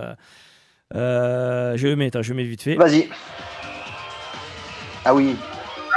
Ah ouais, ça. C'est le morceau, c'est Elevation, Move Your Body. Ouais. Ah, c'est ça, ouais. Ah là là. Alors, ça, la question, purée, c'est mortel. J'avais une question. Est-ce que tu es au Quadrant Park là, Attends, ça c'est pas la Hacienda. Non, c'est pas la Hacienda, mais c'est Manchester. C'est à Manchester. Oui, t'es où là justement? Est-ce que tu es au Quadrant Park là? Non, c'est à Leeds. À Leeds. Ah. Ouais. En fait, c'est dans une rêve. Ça, c'est dans une rêve. Dans une rêve à Leeds. Quadrant Park, c'était une boîte à Liverpool. Oui. Enfin, à Bootle, qui est la banlieue de Liverpool. Et c'est peut-être le club le plus fou. Non, pas le club le plus fou. C'est un des clubs les plus fous où j'ai été dans ma vie. Et c'est vrai que à l'époque, quand l'Acid House est arrivé, vraiment c'était dingue. C'était hystérique, mais hystérique. Les gens étaient ouf. Et attends, c'est quoi? Je vais mettre cet extrait là que tu m'as envoyé. Normalement, hein. Je sais pas si t'entends le. Ouais, j'entends le morceau. Hein. Ouais. Vas-y, continue, que je mets ça en fond sonore, je ferai bien, je pense. Bon, voilà, c'était vraiment, l'énergie était complètement dingue. On sentait que c'était une révolution, ça nous appartenait. C'était nouveau en plus, quoi. C'était jamais fait. Non, c'était fou. Et on m'a toujours dit, parce qu'en fait, le club fermait à 2h du matin, et pendant 1 ou 2 mois, on me disait ok, mais il faut aller à Liverpool. Il faut aller voir, il faut aller au Quadrant Park. Et donc un soir, on a pris une bagnole, on est parti au Quadrant Park, parce que ça fermait à 6h du mat. Et je croyais que j'avais vu un public de ouf, mais pas autant que le Quadrant Park. Quadrant Park, c'était. Alors, t'avais une boîte qui était une espèce de discothèque un peu vulgose, ronde, et derrière, il y avait un warehouse. Mais d'abord, t'allais dans la discothèque jusqu'à 2-3 heures du mat, puis après, t'allais dans le warehouse. Et dans la discothèque, mon gars, quand tu jouais justement le morceau, la Revelation, Move Your Body, ça hurlait tellement dans la salle que tu pouvais plus entendre le sound system. Tu ne pouvais plus entendre que les cornes de brume, les sifflets et les gens qui parlaient dans tous les sens. C'était hystérique. Je vais essayer de remettre l'extrait vite fait pour que les gens se rendent compte. Alors, j'ai l'extrait plus long. Tu peux trouver, tu marques Revelation, Quadrant Park et tu devrais tomber dessus. Alors moi, j'ai cet extrait qui est un peu plus long. Tu vois, là, tu vas. Non, mais c'est pas là, c'est pas ça. C'est celui-là, mais par exemple, même si c'est pas là. Voilà. Ouais, là, on voit que ça gueule. Bon, après, c'est sûr que c'est un enregistrement qui est vieux, mais d'ailleurs, regarde, on voit déjà l'ambiance quand même. Ça, c'est rien. Il y a sur Internet, sur YouTube, t'as une vidéo archi dégueulasse du Quadrant Park. Et il y a ce passage où le DJ il joue Revelation et c'est la folie. Mais gars, à chaque coup que je regarde cette vidéo, j'en ai là, il se passe un truc, c'est moi ça me fait, tu sais, j'ai pas vécu, mais c'est la révolution. Si je pouvais, tu vois, je prenais elle est en noir et blanc là, Laurent, elle est en noir et blanc la vidéo. Je crois que je l'ai. Ouais. Je vais voir si je peux la mettre. Attendez, hop, je la cale. sur YouTube, parce que YouTube c'est toujours un peu chiant à mettre en live, mais bon, on va y arriver. Et c'est vrai que... Attends, vas-y, continue, parce que là, je galère juste à cadrer le truc. Hein. Il y a plusieurs vidéos du Croydon Park, mais je sais qu'il y en a une qui est dingo, quoi. C'est complètement fou. Et il faut voir ça pour comprendre l'engouement et la folie de l'époque. Parce que c'est vrai qu'on en parle beaucoup, mais il y a très très peu d'images. Oui, et ça c'est exceptionnel que tu aies une équipe de télé qui ait pu te suivre, surtout à cette époque-là, quoi. Quand on te voit... Ça, pour l'émission 24 heures, ça c'était pour l'émission 24 heures, et en fait c'était des mecs je crois que c'était Canal+, d'ailleurs, et les mecs sont venus me voir, et ils voulaient faire un truc sur Manchester, et je leur ai dit, bah écoutez, si vous venez avec moi je vais bosser là-bas dans un mois, je vous emmène dans une soirée, et c'était génial, parce que ils en entendaient parler, et c'est vrai qu'il y avait très très peu de choses en France encore. Quand on je vais essayer de mettre l'extrait, on va voir si ça marche, hein, je le cale, c'est une capture de l'écran. Voilà. Déjà, j'ai des frissons d'entrée. Écoute comment ça repart. Tu vas voir. Les gens, ils sont ouf. Ouais, c'est vrai que c'est... Ouais, les cornes... C'était complètement ouf. Et après, c'était un club dangereux, quoi. C'était compliqué, le Croydon Park, parce que Liverpool, c'est une ville qui est très dure. Il y a aussi beaucoup de gangs. Et j'ai vu des mecs se faire flinguer et tout là-bas. C'est chaud. Hein. Ah ouais, quand même. Non, c'est chaud. Non, mais là, c'était sérieux. Enfin, sérieux. Fallait faire attention. Ça rigolait pas, ouais. Il y a des réactions dans le live. Les gens, ils ressentent la vibes là, quand même. Hein. Ouais. Tu m'étonnes. Ah, c'était fou, mais les gens ils peuvent aller regarder parce que je sais qu'il y a il y a quelques vidéos du Croydon Park. La qualité des vidéos sont dégueulasses, mais c'est normal. Faut juste aller voir pour voir le truc qui se passe, quoi. Tu vois, et c'est vrai que quand moi je suis arrivé à l'Hacienda où déjà c'était dingue et j'ai vu ça, je me suis dit mais putain, mais qu'est-ce qu'on est en train de vivre en fait, tu vois? Qu'est-ce qu'on est en train de vivre? Et très rapidement après ça, c'est là où c'est sorti des clubs et c'est parti dans les rêves. Et les rêves, c'était encore autre chose. Parce que là, on était... c'était pas plus fou, mais c'était juste plus grand. Donc plus grand, c'était plus excitant, bien sûr. Et underground, parce que c'était caché. Parce que comme tu disais, si je me rappelle bien, en plus, il n'y a pas eu encore la loi de Thatcher à cette époque-là, où c'était arrivé. Encore, mais c'est venu très vite, hein, c'est venu très vite. C'est très vite, donc c'était, comme tu disais, les clubs fermaient très tôt, et au moins en rêve, vous pouvez danser jusqu'à 6h, il n'y avait pas d'heure, quoi. Donc j'imagine que pour les Anglais, c'était quelque chose, quoi. Si quelqu'un sait quand est-ce que c'était Thatcher, justement. Ouais, bon, on regardera sur Wikipédia. Elle était déjà en place, hein, Thatcher. Hein. Ouais, il me semble 87, 6, 7, 8. Alors, Jean, juste comme on est déjà, avant qu'on fasse une petite pause musicale, est-ce que tu veux qu'on aborde Manchester, les disques ou Ouais, alors là c'est pour moi, c'est mon petit kiff à moi. Les copains, la petite vidéo, pareil, la petite vidéo. Hein. Donc, petite vidéo, petit souvenir pour toi. C'est mon petit plaisir. Voilà, moi quand j'allais à Manchester, après l'université finissait très tôt, tout finit très tôt là-bas. Hein, tu sais, à 16h30, 17h, tout est fermé. Donc moi j'allais directement dans le centre de Manchester et il y avait à l'époque, j'avais calculé entre 15 et 20 magasins de disques dans l'hypercentre de Manchester, à peu près. Et effectivement, moi, mon préféré, c'était Vinyl Exchange. Alors, Jean, ce que je te propose, laisse-moi mettre l'extrait, Jean. On met l'extrait et que les gens comprennent. Allez, regarde. Laurent Garnier a 24 ans. Il est disque jockey à Paris et la house. Ça, c'est Eastern Bloc. C'est juste à côté, ouais. C'est à côté, par mois pour faire le plein de disques. En moyenne, il en achète ici une centaine. On n'a pas le son, Ben, si ? Essayez, mais c'est qu'il est faible sur l'enregistrement. D'accord. La house music est née à Chicago, mais c'est en Angleterre qu'elle est vraiment devenue populaire. C'est une musique patchwork, faite d'assemblage de sons et de rythmes déjà existants. Laurent Garnier, qui a vécu 6 ans à Manchester, doit animer une soirée à Leeds, à 70 km de la ville. T'as déjà entendu parler du DJ Justin Robertson ? Non. C'était lui ? Il est au fond de la... D'accord. Non, j'ai pas. Non, ça me dit rien. Ah, c'est un super DJ d'abord. Mais ça, c'est Eastern Bloc, hein. Ça, c'est pas. Ça, oui, oui. Mais c'est juste pour montrer comment était un magasin de disques à Manchester. En fait, si tu veux, là, moi, c'est. Alors, tu vois, Laurent Garnier qui déambule dans Eastern Bloc à l'époque où tu entends Quadrophonia, alors en mode. Puis après, tu as Beltram volume 2, donc là, on doit être fin 90, début 91. Pour moi, c'est presque. Je pourrais me le mettre en boucle, tu sais, ça me fait des frissons comme ça. Non, mais là, tu vois, le moment qu'on vit, là, c'est un kiff depuis que je suis tout gamin, parce que quand j'y allais, à chaque fois que j'y allais, je pensais à toi. Alors, c'est vrai que moi, j'avais une préférence pour Vinyl Exchange parce qu'à l'époque où j'y suis allé, c'était un peu plus tard, c'était en 98. Il y avait beaucoup plus de disques d'occasion. Donc, toute la période old school, c'était gavé de ça. Et Eastern Bloc était un petit peu plus petit. Et puis, comme c'était l'explosion de la drum and bass, il y avait beaucoup de drum and bass et pas trop de old school. Ouais. Mais j'y allais aussi à Eastern Bloc. Tu y allais à Vinyl Exchange un petit peu Ouais, moi, j'allais dans toutes les boutiques. Spinnin aussi? Spinnin, bien sûr. Spinnin, j'ai acheté.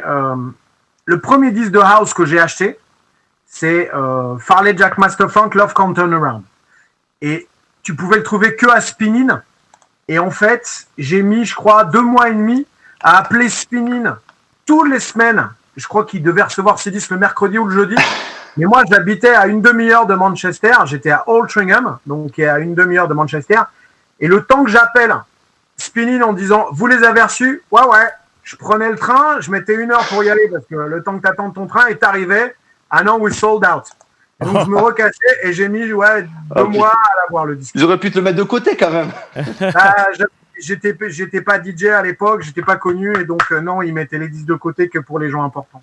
Et d'ailleurs, ça répond, il y avait Jeff Strike, un ami à nous, qui m'a posé la question, il me demandait quels étaient tes morceaux préférés en musique électronique. Alors, alors, attends, je me permets de répondre à ta place après. Moi, je dirais qu'en musique électronique, au sens large, je dirais c'est peut-être I Feel Love, Donna Summer, Moroder. Et après, en house, c'est Farley Jack Master Funk. Je vais pas le mettre dans la musique électronique vraiment. D'accord. C'est du disco, mais c'est les prémices de la house et de la techno, ça c'est sûr, et de l'acid house, mais tu sais, quand tu le réécoutes, tu le rejoues aussi des fois.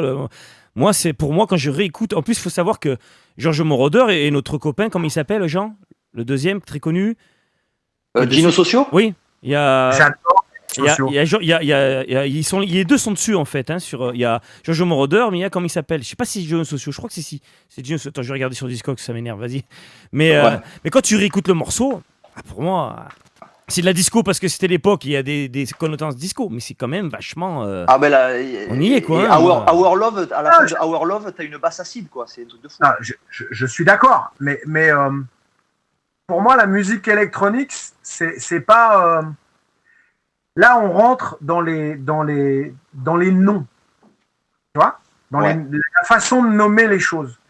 Et donc pour moi la musique électronique c'est plus, ça représente plus Warp, voilà. Afex Twin et des choses comme ça, des choses un petit peu plus... Electronica, comme si on pouvait... Oui, l'Electronica, plus... Il y a un moment où ils appelaient ça Intelligentsia. Ah non, pas ça, s'il te plaît, pas ce non, mot. je sais, mais... IDM et EDM, c'est interdit chez nous. Hein. On n'a pas le droit de... à ce moment-là, parce que ça veut rien dire. Ça veut rien dire, mais un truc un petit peu plus travaillé, et c'est pas forcément... fait pour le dance floor. Voilà. Pour moi, la musique électronique n'est absolument pas forcément faite pour te faire danser. Donc, moi, je serais plus sur des trucs comme le début de Warp. Et voilà, pour moi, c'est ça la musique électronique. D'accord. Et alors, pour répondre à la question que Jeff posait, ton morceau de musique électronique, voire de musique dansante, le premier, ton plus gros, est-ce que c'est celui dont on parlait, Farley Jack Master Funk ou pas? Non, parce que... Putain, là c'est super difficile de répondre à ça parce que pour moi, la house, c'est une suite logique de la disco. Donc, c'est pas très électronique pour moi. D'accord. Oh putain, merde, ça y est, on va pas se faire de copains. Écoute. Et puis non, je pense que le morceau, alors j'ai vu la lumière quand j'ai entendu Farley Jack Master Funk parce que ça a été un vrai changement. Mais celui qui a été une tornade dans ma vie, alors que je connaissais déjà un tout petit peu, j'avais déjà goûté un petit peu à la house music, c'est Strings of Life. The Rhythm is Rhythm. Ça a été là, c'est 87. Comme ça, j'ai pris 10 baffes. Et après, tout de suite après, modèle 500, tu vois, sur Metroplex. Les Juan Atkins et tout ça. Comme ça. Ça pour moi, c'est fondamentalement de la musique électronique faite pour danser. Voilà, tu prends modèle 500, voilà. C'est un des trucs où tu sens qu'il se passe quelque chose de fondamentalement nouveau. On est sur des sonorités qu'on connaissait pas encore. Autant la house, il y a eu une vraie révélation parce que ça cassait les codes du disco, mais il y avait quand même, il y avait le tempo et tout ça, mais on restait quand même sur une musique noire. Que quand j'ai entendu Strings of Life ou quand j'ai entendu The Chase de modèle 500, ou No UFOs, tu vois, là je me suis dit mais ça vient de Mars, quoi. En fait, ça vient de Mars. Et je ne savais pas si les mecs étaient blancs, noirs, je ne savais rien du tout. Et les sonorités étaient fondamentalement nouvelles. C'était dingue, c'était complètement dingue. Après, te sortir un morceau favori. Ouais, c'est compliqué. Non. Quand on regarde tout ce qu'il y a derrière toi, comme tu dis, faut choisir parmi. J'en ai énormément parce qu'en fait, tu sais, la musique, c'est toujours il y a toujours un disque qui t'emmène à un autre. Et en fait, chaque disque est super important. Toujours. Et en fait, le fait de vieillir ou de grandir fait que tu vas t'intéresser à des choses qui ne t'intéressaient pas forcément avant. Et donc, j'ai eu beaucoup de phases dans ma vie, et je pense que j'en aurai encore d'autres. Et j'ai eu des phases sur des musiques qui ne me parlaient pas tellement avant. Et en fait, c'est souvent des gens ou des disques qui m'ont emmené à écouter tel mec. Et à partir de ce mec-là, j'ai découvert tout un monde. Et donc, j'ai écouté plein de trucs. Et puis, tu fais un petit peu le tour, parce que tu peux jamais faire vraiment le tour. Donc, c'est comme ça, tu survoles. Et puis tu pars sur autre chose. Et en fait, c'est comme ça. Tu es toujours en train d'avancer. Et chaque disque est important. Alors après, il y a des disques qui sortent plus du lot. Mais te donner comme ça 5 ou 10 morceaux importants, je vais t'en dire 10 comme ça, puis après je vais commencer à chercher. Je vais dire, putain, j'ai oublié LFO. C'est clair. J'ai oublié tel truc en Belgique. Tu vois, et parce que sans ce truc en Belgique, sans ce morceau hollandais ou sans ce truc en Angleterre, mais je jouerais pas forcément ce que je joue aujourd'hui et je serais pas qui je suis. Donc non, il y en a beaucoup, il y en a vraiment beaucoup. Je trouve ça très difficile, tu vois, quand on me dit allez, vas-y, dis-moi les 3 disques que t'emmènerais sur une île déserte. Et souvent, je dis jamais j'irai. La question était posée là sur ton Facebook, là, parce que la vidéo est en même temps sur ton Facebook, il y a quelqu'un qui l'a posée. Et c'est vrai que. Alors, je vais te dire, moi, je vais sur une île déserte avec 10 disques durs. Ouais, voilà. Sinon, c'est ça. Et le même, et en copie. C'est-à-dire, c'est 10 fois le même en copie.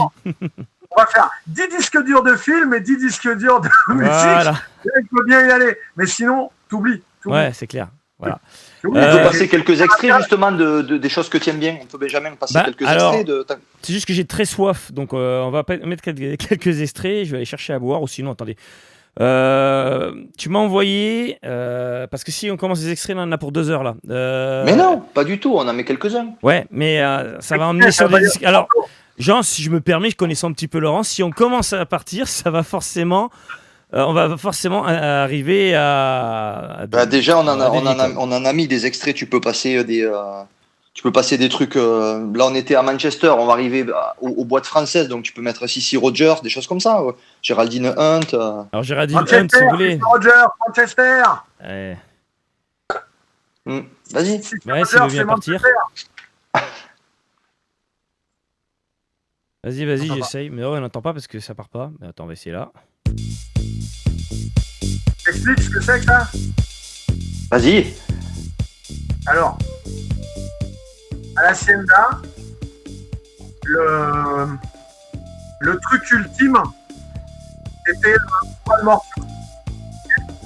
Oula. Oh, t'as pas entendu, tu peux répéter?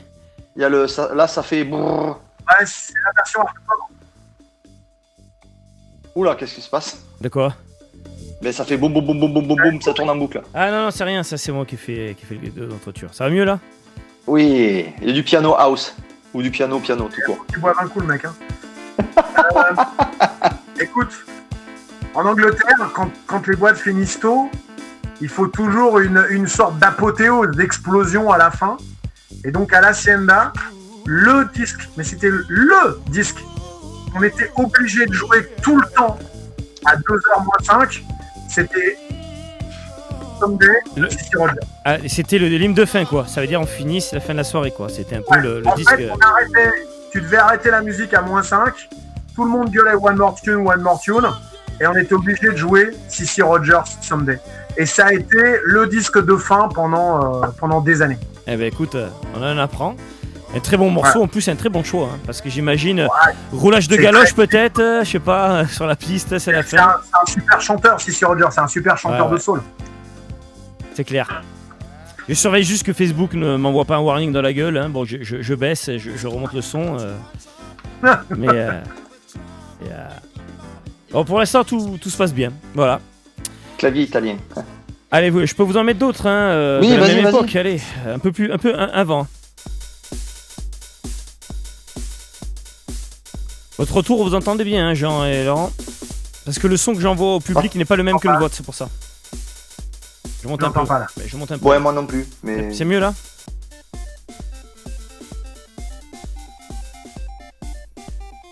Eh ouais. C'est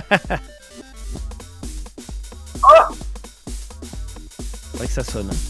C'est Fade to Black? Non. To be or not to be. C'est bien la bonne version, Laurent, parce que tu m'avais dit c'est cette version-là, alors du coup j'espère que c'est celle-là. Non, c'est pas cette version-là. Ah, parce qu'elle est difficile à trouver, celle que tu m'as dit. Ouais. Ça, c'est la May des mix.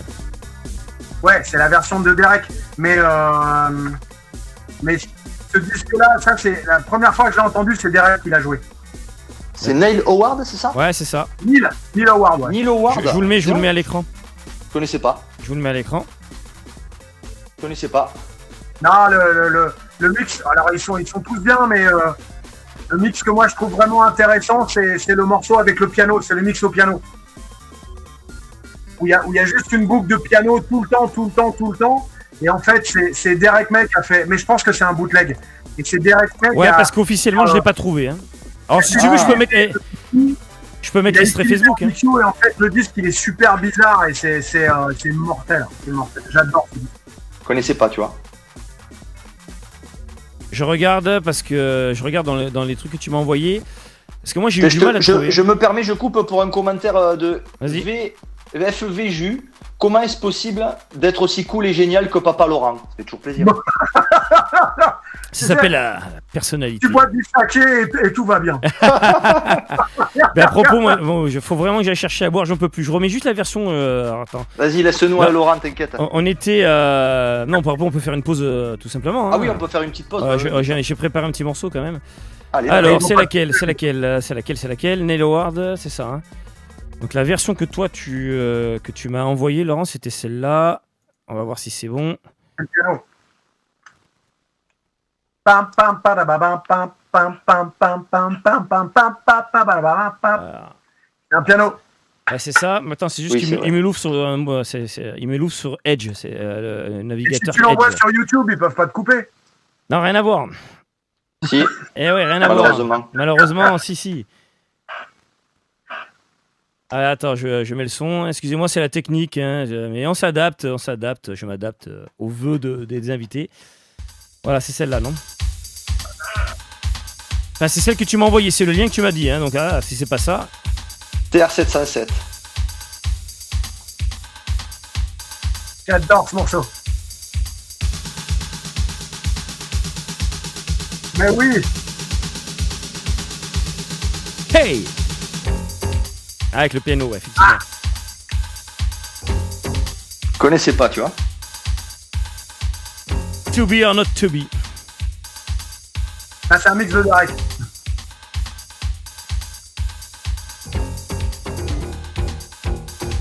Ah oui, c'est bien mieux cette version en plus. Hein. Tu l'as en vinyle ça ou pas? Ouais, j'en ai deux versions, ouais. Ouais, obligé.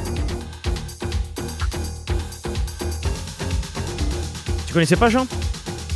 Non, pas du tout. Alors c'est rare, hein, pour que Jean connaisse pas un morceau de l'époque, tous les fans de l'émission savent que là, c'est peut-être une première. Hein. Bon, quand même. Ouais, si, c'est une première. En fait, je crois que la première fois où je l'ai entendu, c'est quand on a fait venir Derek May au Rex et il l'avait sur un acétate. Même pas du vinyle, quoi. Donc en fait, c'est ce qu'ils utilisent après pour graver, mais voilà, il n'avait même pas sorti, et c'est un mix qu'il a fait lui, et on l'a eu bien plus tard. D'accord. Ce morceau, il me rend fou, j'adore ce morceau. C'est clair. Tu l'as ressorti souvent à l'époque ou pas? Ah, je l'ai toujours dans mes caisses. Toujours. Ah oui, je le joue toujours. Bon, maintenant dans ta clé USB, mais... Je le joue pas tout le temps, mais je le joue toujours. Il a jamais quitté mes caisses. Voilà, jamais. il est toujours par là, quoi. Okay. Ça fait partie des tracks favorites, quoi. Hein, Ouais, avec Davina, avec tout ça, ouais, ça fait partie de mes tracks. Oh là, tu sors des noms, attention, là, tu me fais un coup au cœur, là. Ok, donc du coup, Jean, comme vous voulez, les gars, soit je on vous fait une laisse petite pause, si vous voulez. Soit on fait une petite pause. Laurent, Laurent, si tu veux aller chercher, aller aux toilettes ou autre, on met un petit morceau. On peut mettre un petit jingle. Une petite jingle. Moi, j'ai ton truc, là. Ah oui, justement, c'est le morceau que je veux mettre. Donc, je voulais mettre Alaska, Returning Back to Sirius. On parlera Alaska, qui est un projet de toi. En espérant qu'on se fasse pas couper. Normalement, Alaska, Back to Sirius, je pense pas qu'on se fasse couper. Ouais, normalement, non, ils connaissent pas. Voilà, j'espère que Mark Zuckerberg, Mark, si tu nous écoutes, Dieu, les robots, Facebook, s'il vous plaît, laissez-nous. On va pas laisser quand même en entier. C'est gentil, tu leur dis s'il vous plaît, laissez-nous, dis-leur. On va invoquer. Les robots. On va faire une nouveauté. Je vais lancer un jingle avant le morceau, je parle vite fait 2 secondes dessus, et on remet, parce qu'on a tellement fait de jingle qu'il faut les passer, il faut quand même faire il jingle. faut qu'on les fasse souvent. Et regarde nos jingles, Laurent, je sais que nos jingles devraient te plaire. Allez, c'est parti. Ah, mais je l'ai vu celui-là déjà. C'est le seul que t'as vu.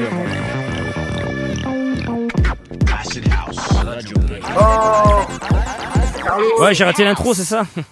Carlos. Donc, on va s'écouter ça, les enfants. On va s'écouter vite fait. Je vais mettre la pochette, on va faire ça bien. J'ai mis la pochette de côté. Alors, ce morceau, pour une petite histoire, on parlera de... Alors, vous savez ce qu'on fera? On parlera de PBB après la pause, d'accord? On va faire un petit chapitre sur PBB. Et on avait fait des tests. Bon, on en parlera un peu tout à l'heure. Et d'un seul coup, je tombe là-dessus. Je me dis, mais ça, c'est Laurent Garnier, c'est sûr. Je connaissais pas le morceau. Effectivement, je Shazam. Et là, oui, forcément, c'est du Laurent Garnier. Allez, je vous laisse écouter cette bombe, on pourra en parler après. Allez, on se fait une petite pause et on se rejoint après. À tout de suite. À tout de suite.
countdown. Now 5 minutes, 52 seconds and counting.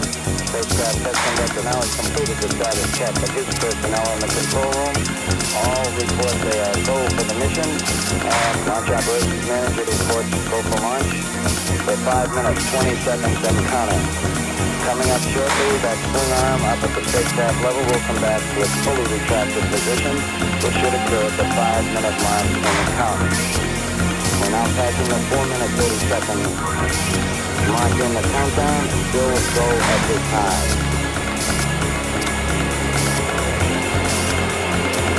We're now hitting the 4-minute mark. 4 minutes and counting. Will go on an automatic sequence. They're starting at 3 minutes and 7 seconds.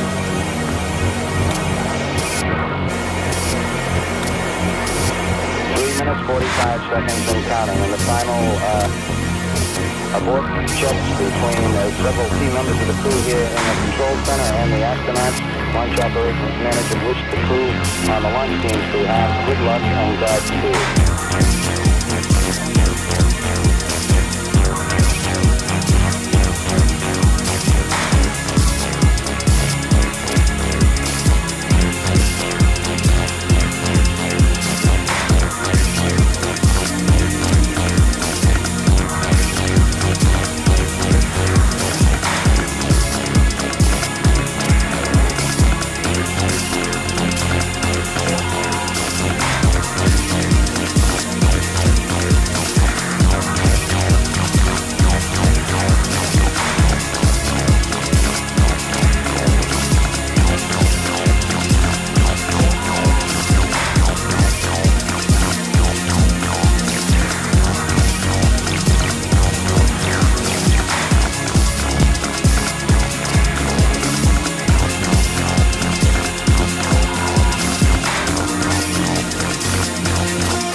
Alors attention, jingle que vous allez voir les enfants.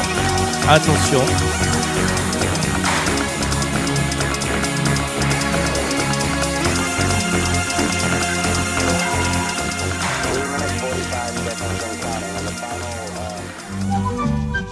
Moi j'écoute Radio Punch, c'est génial. Radio Punch.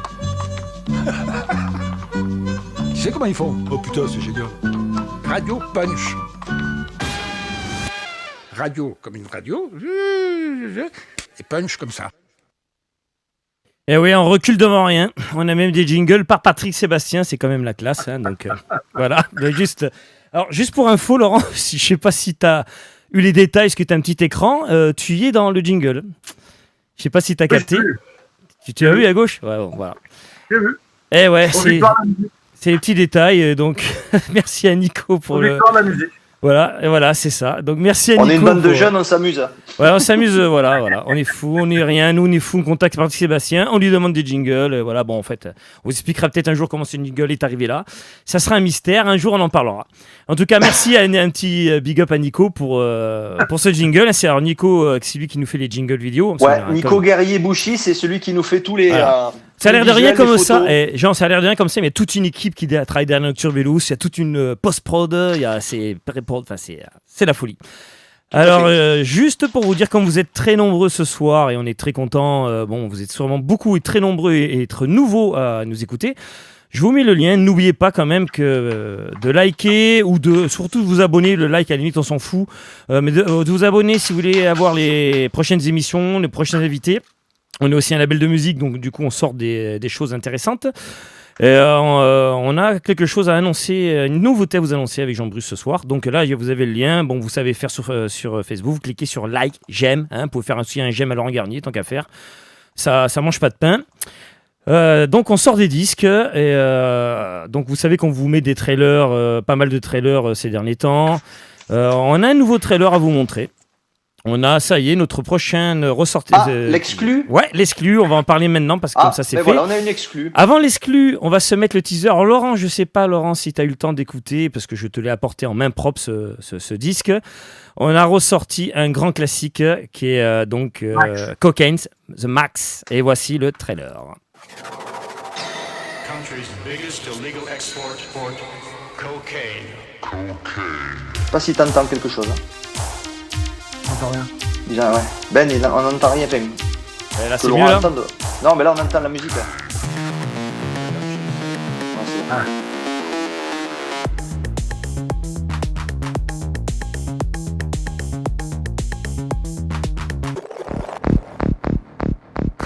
Les deux morceaux ensemble. Ouais, il y a les deux ensemble.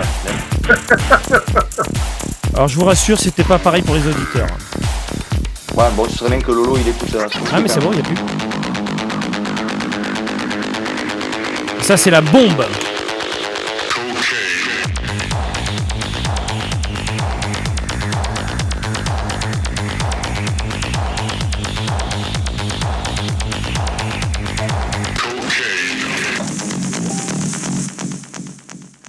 Voilà, ça. Alors déjà, un grand merci à tous ceux qui ont participé à ce projet. Donc, déjà à Serge Markers, tout simplement, donc le producteur de Cocaine, donc qui nous a fait confiance sur ce projet-là et qui est très content lui aussi de son côté de cette sortie.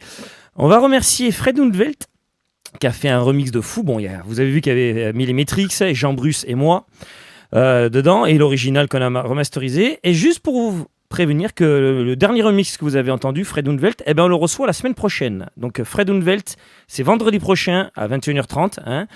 Donc grand français de la techno, on va dire, qui cartonne, alors, comme beaucoup de grosses techno françaises, surtout à l'étranger et pas en France.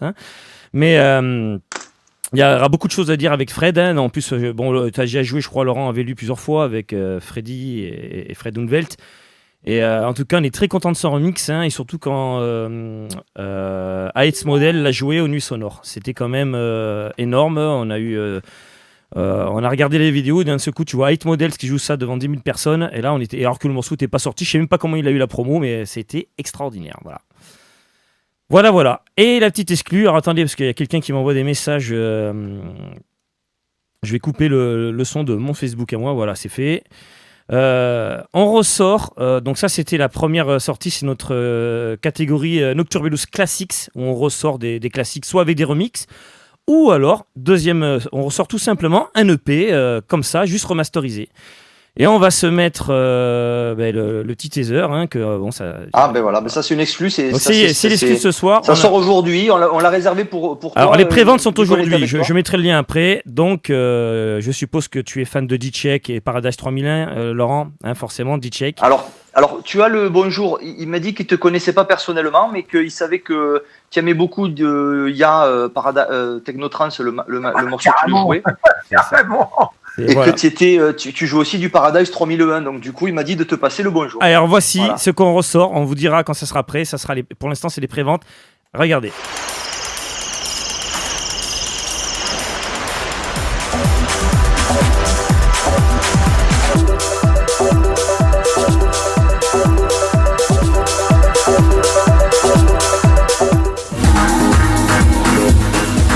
J'adore celui-là.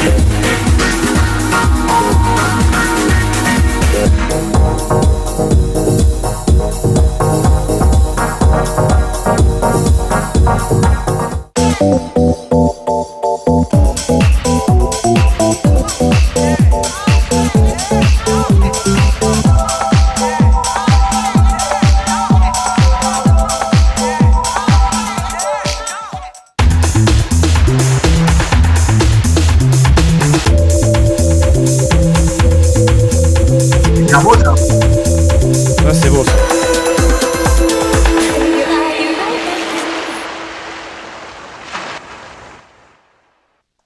Et voilà, donc ça c'est le numéro 2 de la série Classics. Donc ça sortira, on vous le dira quand, mais les préventes sont ça y est, c'est disponible, vous pouvez. Alors, on a le lien là, Ouais, je vais vous le mettre, je vous l'afficher. Voilà, c'est là. Aujourd'hui, un exclu pour Lolo, on l'a fait. Donc, on a profité de l'émission de Laurent. Donc voilà, c'est si vous voulez, souvent les gens nous demandent comment nous supporter tout ça. Pas besoin de nous faire des dons. Vous achetez nos vinyles, vous achetez les morceaux du label, ça nous suffit. On est très contents. Et là, donc vous allez sur le site de DJDE et vous avez les précommandes. Et après, vous le retrouverez plus tard, bien sûr, dans tous les bons disquaires qui se respectent. On a refait une pochette exprès, ça c'était pas la pochette d'origine. Voilà, on s'est fait plaisir et ce disque était énormément demandé, Jean. Hein.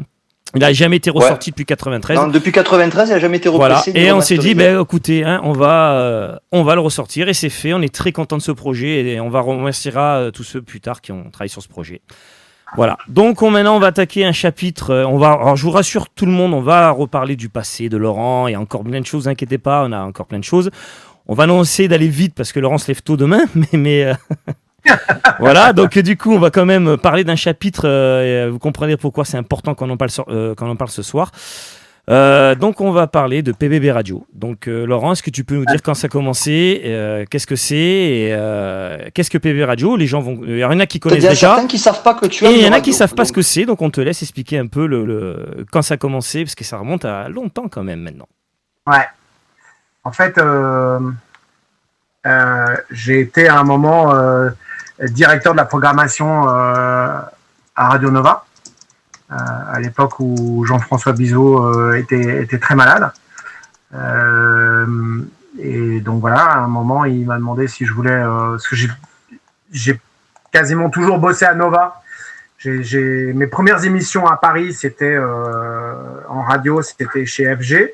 Et puis rapidement, j'ai rejoint l'équipe de Nova et puis je suis resté à Nova très longtemps. Et puis à un moment, voilà, quand Jean-François allait pas super bien, il m'a demandé de m'occuper de la prog, chose que j'ai faite pendant un petit moment. Et puis ça s'est pas super bien passé, on va dire, avec le directeur de la radio de l'époque, qui avait envie de rentrer beaucoup plus de tubes dans la prog. Et pour moi, Nova, c'était pas une radio à tubes. Donc, on a été plusieurs à Nova à se braquer contre ça, jusqu'au jour où j'avais fait la prog d'un week-end et je suis parti en week-end. Et en revenant le lundi, on m'a dit, alors, t'as écouté la prog de ce week-end? J'ai dit, bah non, je la connaissais parce que je l'ai faite avant de partir. Et en fait, on m'a dit, bah non, il a tout changé. Et donc, j'ai réécouté en arrivant le lundi ce qui était passé le week-end. Et c'était pas du tout ce que j'avais envie de faire. En tout cas, j'étais pas là pour ça, quoi. Donc je suis parti de Nova. C'est là où je suis parti de Nova, en me prenant le chou avec ce gars. Parce que tu disais que c'était ta radio de cœur. Je voulais en parler au niveau des radios. Ça a toujours été ma radio de cœur. Et les gens qui travaillent à Nova maintenant restent mes amis. Et on se parle, on se voit, on fait plein de trucs ensemble, hein. Mais voilà, il y a eu un moment où il y a eu un changement à Nova. Il y a eu quelques personnes qui ont travaillé là-bas qui, pour moi, n'étaient pas des gens de l'équipe Nova. C'était pas dans le mood Nova, en fait. Et donc, je pense qu'on m'a offert ce boulot au mauvais moment et je l'ai pris parce que j'ai toujours aimé Nova. Et puis, voilà, j'avais envie de changer le truc et de rendre à Nova ce qui était à Nova, tu vois, parce que moi j'ai grandi aussi avec Nova et j'ai découvert beaucoup de trucs avec Radio Nova. C'est vraiment une radio que j'aime beaucoup. Et puis Jean-François Bizot, qui était le directeur, enfin le patron, était vraiment un ami que j'aimais beaucoup et c'est quelqu'un qui m'a appris beaucoup de choses et j'ai gardé des amitiés très fortes avec plein de gens de Nova. Et donc le jour où je suis parti énervé parce que le mec m'avait niqué, il avait juste balancé ma prog à la poubelle et il avait mis la sienne juste pour voir comment c'était. Juste pour comprendre, Laurent, c'était quand même annoncé comme ta prog ou pas? En fait, j'étais directeur de la programmation, donc je bossais sur la prog. C'était pas ma prog, c'était la prog de Nova. Je bossais avec un mec qui s'appelait Max et on travaillait ensemble et on faisait la prog. Et puis, on a préparé la prog du week-end. Et puis, le lundi, en rentrant, on nous a dit t'as écouté ce week-end? Parce que c'était une catastrophe. Et on a dit, et sans prévenir, le gars avait tout changé, quoi. Que nous, on avait préparé avant, on savait très bien ce qu'allait jouer le week-end. Et en fait, le mec, dans notre dos, alors qu'il m'invite à déjeuner le vendredi midi en me disant « Bon, Laurent, ça serait bien quand même qu'on trouve quelques tubes en plus. » Tu vois, il me parle comme si il voulait rendre Nova comme énergie, tu vois. Donc, il me dit « Ouais, mais quel intérêt surtout. On a des essais avec des gens et puis il zappe au bout de 20 secondes. » Je dis « Mais je m'en branle s'il zappe au bout de 20 secondes. Moi, ce que je veux, c'est jouer de la bonne musique, tu vois. Et Nova, j'ai grandi avec Nova et Nova, pour moi, c'était que de la bonne musique. Et donc, si les gens zappent, c'est qu'ils n'ont pas envie d'écouter ça, ils ont envie d'aller autre part. Et il faut que des radios comme Nova existent avec leurs différences. Et lui n'était pas là-dedans. Il voulait rendre le truc plus tubesque, plus commercial, plus tout ce que tu veux, parce qu'il voulait faire rentrer de la thune, en fait. Et c'est vrai que Jean-François Bizot, pendant des années, c'est quelqu'un qui avait beaucoup d'argent, donc il a injecté son propre argent dans la radio à perte pendant 20 ans. Et il y a un moment où, quand Jean-François était très malade, il y a des gens qui sont arrivés et qui ont dit non, il faut arrêter de perdre de l'argent, donc il faut plus de pubs, plus de ci, plus de choses connues, et ils ont essayé de générer avec une prod qui n'était pas Nova. Bon, toujours est-il que voilà, ça m'a gonflé, donc je suis parti, et de rage, j'ai monté ma propre radio, parce qu'en fait, je suis rentré chez moi et je me suis dit putain, j'ai tout ça. Voilà, c'est sur des étagères, c'est en train de prendre la poussière. Si je les utilise pas, j'aimerais bien aussi partager, parce qu'en fait, quand j'ai fait 6 mois où j'étais le directeur de la prog, j'ai rentré beaucoup de mes disques dans la prog. J'ai emmené beaucoup de musique. Et en fait, j'ai passé des heures carrées à toper des disques. Et puis au bout de quelques mois, tu te casses et en fait, tu te dis, voilà, je leur ai laissé 600 ou 700 morceaux. Ouais. Tu les ripais en plus, tu les ripais, on est d'accord, c'était vinyle, tu les ripais. Ouais, j'avais ripé pour eux, tu vois. Ouais, donc c'est du boulot, quoi. Ça me faisait chier. Et en fait, je me suis dit, non, mais ça marche pas. Et donc, j'avais envie de créer quelque chose pour partager ma collection de disques, puisque moi, j'ai tellement découvert de musique à la radio, je sais ce que c'est que la radio et je sais ce que c'est que d'écouter de la radio et de découvrir de la musique à la radio. Et c'était tellement important pour moi que j'avais envie, en quittant Nova, de créer quelque part ma propre radio pour faire, vivre ma collection de disques et la partager avec les gens. Pour que les gens comprennent peut-être un petit peu plus pourquoi je vais jouer Donna Summer et pourquoi je joue des trucs différents. Je joue pas que de la techno. J'adore la techno, mais j'aime aussi d'autres choses. Et donc j'avais envie de créer un média où on pouvait écouter, mais sans faire de pub, sans rien. Je voulais juste créer ce truc et utiliser ma collection de disques, voilà, pour faire une pseudo-radio. On va mettre ça entre guillemets. Et donc à l'époque, c'est il y a 17 ans. J'ai été voir mon voisin et mon voisin bossait dans l'informatique. C'est comme ça que je t'ai rencontré. C'est comme ça qu'on a parlé d'ailleurs, hein, Benjamin. Ouais, on en parlera après. Et donc j'ai été voir mon voisin qui était dans l'informatique et je lui ai dit écoute, j'aimerais que tu me fabriques un petit programme tout simple où ce programme va me générer des playlists toutes les heures ou toutes les heures et demie suivant 3 règles à la con. Voilà. La règle 1, c'est tu vas chercher la musique dans tel sac. Et puis la règle 2, cette playlist change au bout de 6 heures. Et voilà. C'était vraiment 3 règles de radio hyper désuètes, juste histoire de se dire, on fait une programmation. Au début, j'ai mis 5 ou 600 morceaux. Je les mets dans des sacs différents. Et puis, ça me génère des playlists. Et puis moi, je vais nourrir comme ça la radio petit à petit. Et donc au début, j'avais la radio chez moi. Et puis ça a pris un petit peu d'ampleur. Et donc, surtout à l'époque, fallait voir les connexions Internet qu'on avait, c'était quand même un peu compliqué. C'est clair. Donc, voilà, et donc, remarque que t'as la même en ce moment presque. Hein. Non, j'ai pas la même. Elle est bien mieux, je te signale. Ouais, elle est mieux quand même. Elle est mieux. Non, parce qu'à l'époque, c'était de l'Internet 512K. Et même pas 1 méga, je crois. Parce qu'au début, il bridait. Et ça fait comme ça là quand l'image elle arrive. Ouais. Et donc voilà, j'ai le mec qui m'a développé ce petit programme me dit écoute, moi je peux t'héberger la radio si tu veux, ça sera beaucoup plus simple.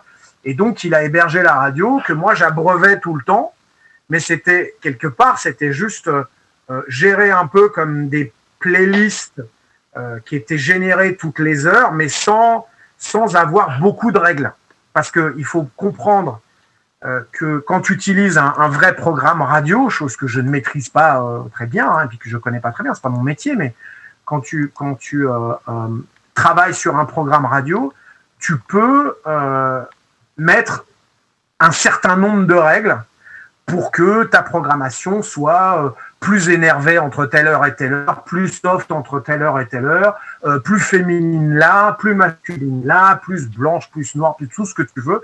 En fait, tu peux taguer tes morceaux avec une tonne de choses, et plus tu mets des informations, plus tu peux faire des playlists compliquées. Ouais. Et moi, j'avais pas un programme comme ça. Mon programme était simple. Et donc voilà, cette radio tourne depuis 17 ans. Je l'abreuve depuis 17 ans de musique. Donc je l'ai commencé avec 500 morceaux. Aujourd'hui, j'ai quasiment 18 000 morceaux dans PVB. C'est clair. Et c'est ma collection de disques. Et comme j'ai la chance de recevoir beaucoup de nouveautés aussi, eh ben j'arrête pas de mettre et de topper des vieux trucs quand je les réécoute, quand j'ai le temps, et surtout aussi de mettre toute la nouveauté qui, moi, m'intéresse et que je trouve intéressante à partager avec les gens. L'idée de PBB, c'était pas du tout de faire une radio techno, c'était en fait de faire comprendre d'où je viens, en fait. Et c'est vrai que sans le rock, sans la soul, sans le rap, sans le punk, sans même un morceau de musique classique ou 3 morceaux de chansons françaises, je suis pas là, j'existe pas. Donc, comme j'aime tout ça, PBB me représente avec un gros pourcentage, on va dire, de musique électronique. Mais pas que. De l'électronica, mais de l'électronica à la house, à la techno, à la drum and bass, au dubstep, à tout ce que tu veux, en passant par tous les autres styles musicaux qui, moi, m'intéressent, la soul, la funk, le reggae, même la musique espagnole, le flamenco. Je joue de la musique, mais parce que je pars de Nova. Si je travaille à Nova, c'est pas anodin, c'est parce que j'aime la musique qui est programmée sur Nova. En plus de me faire bosser sur la prog, j'ai mon émission là-bas où je peux jouer ma house et ma techno. Et donc, Nova, c'était un lieu génial pour moi, parce que je rencontre Rémi Kolpakopoul qui m'abreuve de musique brésilienne, je rencontre Bintou qui m'abreuve de musique africaine, et puis il y a quelqu'un d'autre qui va me faire écouter du jazz, et puis j'ai Bizot qui arrive avec sa collection de disques en me disant Laurent, tu pioches. Et Bizot, il avait une collection de disques de malade, il allait tout le temps en Jamaïque, il allait tout le temps partout chercher des scuds, et donc c'est vrai qu'à Nova, mais putain, t'as une discothèque de fou. C'est pour ça que j'ai été travailler là. Et en fait, j'avais envie de recréer ce truc de radio, mais à ma sauce, donc un petit peu plus électronique. Voilà. Donc j'ai créé PBB, pour lequel je bosse depuis toujours, et puis depuis le confinement. Alors là, on va en venir, parce que là, on va quand même raconter l'histoire. Que le confinement a fait que tout s'est arrêté dans ma vie. C'est vrai que si j'avais eu plus de temps, j'aurais peut-être travaillé plus PBB, plus en profondeur. J'ai jamais fait de pub ou rien du tout sur PBB. J'ai lancé le truc. Je sais que j'ai des fans, mais ils sont 80. Il y a personne qui connaît PBB. Et Jean-Bruce, tu disais ça. Tu disais qu'il y a plein de gens qui ne savent pas, et je le sais très bien. Mais l'idée, c'était pas de faire de la pub et d'avoir plein de monde. C'est juste d'avoir ce média qui existe. Et pour ceux qui ont envie d'écouter autre chose, ou qui ont envie de passer 2 heures à écouter une radio un peu zarbi avec des jingles à la con, branchez-vous sur PBB. Voilà. Et en fait, le confinement a fait que une mouche m'a piqué. Je me suis dit, bon, là, c'est fini. Je ne veux plus que PBB soit autre part. Si demain, j'ai envie de prendre l'antenne pour jouer un nouveau morceau que je viens de faire parce que je suis en train de bosser sur la musique d'un film ou sur un track techno, j'ai envie de le passer tout de suite sur PBB, j'ai envie de le faire. Si j'ai envie de mettre un mix de 4 heures parce que c'est vendredi soir et qu'on peut pas aller danser dans un club, j'ai envie de le faire. Et donc, il y a 3 mois, j'ai décidé de rapatrier PBB chez moi. Et c'est là où le dauphin est rentré. Voilà. Alors juste pour en parler, alors du coup, parce que quand même, c'est assez rigolo, parce qu'on refait un peu ce qui s'est passé à 17 ans en arrière. Alors il y a un certain Loloman, qui d'ailleurs a fait une petite vidéo, je te la passe, j'espère que tu vas bien l'entendre. Voilà, pour savoir qui est Loloman, il est là. Salut Laurent, c'est Loloman, j'espère que tu vas bien. Je me demande encore comment tu as atterri dans cette espèce de repère de chauve-souris nocturbulesque. En tout cas, j'espère qu'elle ne te faut pas trop de misère. Je te souhaite aussi une excellente année, et puis je te souhaite aussi de revenir très très vite derrière les platines, ça me ferait super plaisir. Ciao, ciao. Voilà. Donc ça c'est notre copain Loloman, c'est un artiste de Nocturbulus, donc le premier maxi de Loloman est sur notre sous-label Techno City. Donc on a un sous-label, pour expliquer un peu aux gens qui ne connaissent pas, on fait du vinyle, Nocturbulus Record, mais on a aussi un sous-label qui s'appelle Techno City qu'on a créé pour promouvoir les artistes, alors surtout local, mais il n'y a pas de règle, mais pour l'instant on est de Béziers, on s'occupe de tous nos talents qu'on a à Béziers, de les sortir, de trouver on les encourage à faire des morceaux, bon on contrôle quand même un minimum, mais on est moins regardant, on va dire, que certains labels.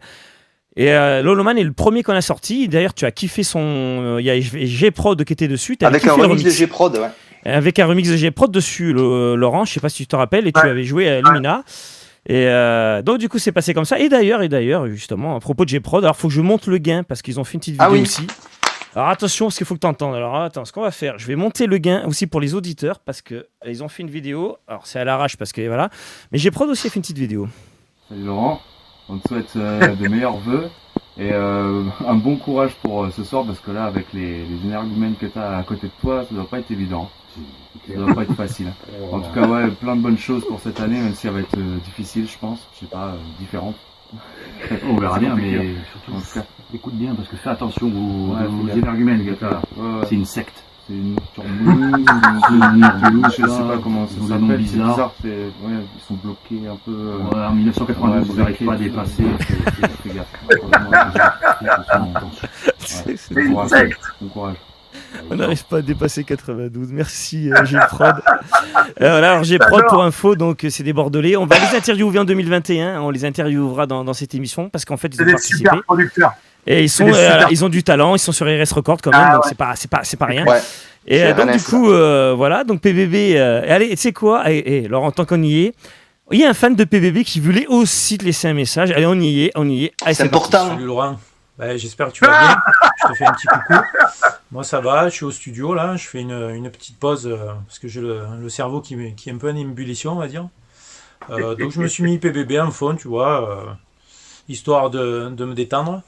Et d'ailleurs, merci PBB parce que grâce à cette radio, j'ai pu découvrir la classe américaine et ça, j'avoue que ça n'a pas de prix. Hein. Donc, continue à nous faire des jingles bien pourris là, comme tu sais faire. Et puis, PBB, c'est la classe. Bon, allez, je te dis à très bientôt, Laurent. Salut. Voilà, c'était Paul Nasca, pour info. Voilà, je l'aime trop, lui. Fan de PBB. Et juste donc du coup le confinement arrive. Alors pour expliquer, résumer, donc PBB en gros t'envoyais, c'était sur un serveur chez un hébergeur. Tu pouvais qu'envoyer des morceaux par FTP, voilà, on va résumer pour les petits connaisseurs geeks qui nous écoutent. Et ce Loloman, en discutant par mail, il t'envoie une promo, tout ça, et Loloman qui travaille dans l'informatique. Tu lui parles de PBB et là un jour, le téléphone, je reçois un texto, enfin on a un petit mail qui s'échange, je reçois un petit texto un samedi matin et un petit coup de fil de bien 1 heure et quelques je crois, 1 heure et demie. Et voilà, et là c'est reparti, donc du coup tu t'ennuyais et là je t'ai donné du boulot quand même, je crois que tu t'es moins ennuyé d'un coup. Là tu t'es bien moins ennuyé d'un coup, et voilà, et donc, en gros, tu voulais reprendre la main sur PBB comme il y a 17 ans en arrière dans ton garage, que ça repart de chez toi, pour donner un peu les coulisses. Oui, je voulais reprendre la main, et puis c'est vrai que toi, tu m'as proposé ce programme que j'utilise maintenant, que je ne connaissais pas du tout. Tu utilises mieux que moi maintenant. Comment ? Que tu utilises mieux que moi maintenant. Qui est hyper bien foutu. Ouais. J'y ai passé quelques heures. Ah ouais, ça c'est clair. Ouais. J'ai passé un mois, genre 7 jours sur 7, 24 heures sur 24. Fond, là, il s'ennuyait, il tournait en rond, et là d'un seul coup, il tourne plus en rond. Là. Écoute, normalement, quand je fais un truc, je le fais à fond. Et c'est vrai que j'ai tout reprogrammé PBB, j'ai tout réécouté, tout ce qu'il y avait, j'ai nettoyé la musique, j'ai renommé. J'ai fait des nouveaux jingles pour Paul Nasca. C'est vrai que, voilà, PBB, c'est pour ceux qui ne connaissent pas. Alors je mets l'adresse. Je mets l'adresse. Ah oui, très bien, parfait. C'est une radio relativement sérieuse au point de vue de la musique. Et c'est une radio complètement con au point de vue des jingles. Ah ouais, ça on aime parce que nous aussi, Jean et moi, on adore les jingles, on vous en passera quelques-uns. On a changé le logo, enfin tu as changé le logo surtout parce que c'est ta radio. Voilà, donc il est là, donc Mambo, si je me trompe pas.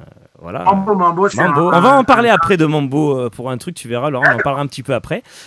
Donc voilà, PBB Radio, donc HTTPS, s'il vous plaît, parce que Loloman avait insisté, en HTTPS, c'est-à-dire en sécurisé, parce que maintenant, sinon, Chrome dégage le truc. Donc pbbradio.com, 2.8443/128. Voilà.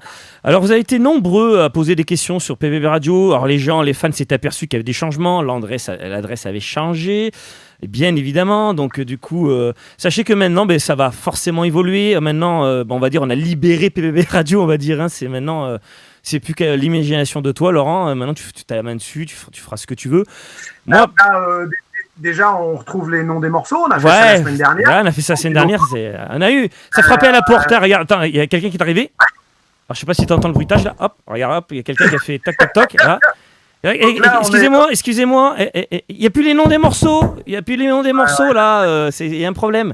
Non, on a remis les noms des morceaux. Il y a eu d'autres requests qu'on a reçus par mail. Vous inquiétez pas, on va s'occuper de ça. Là, on est en train de bosser sur un player. Ouais, on bosse sur un player. Bon, on a plein de trucs.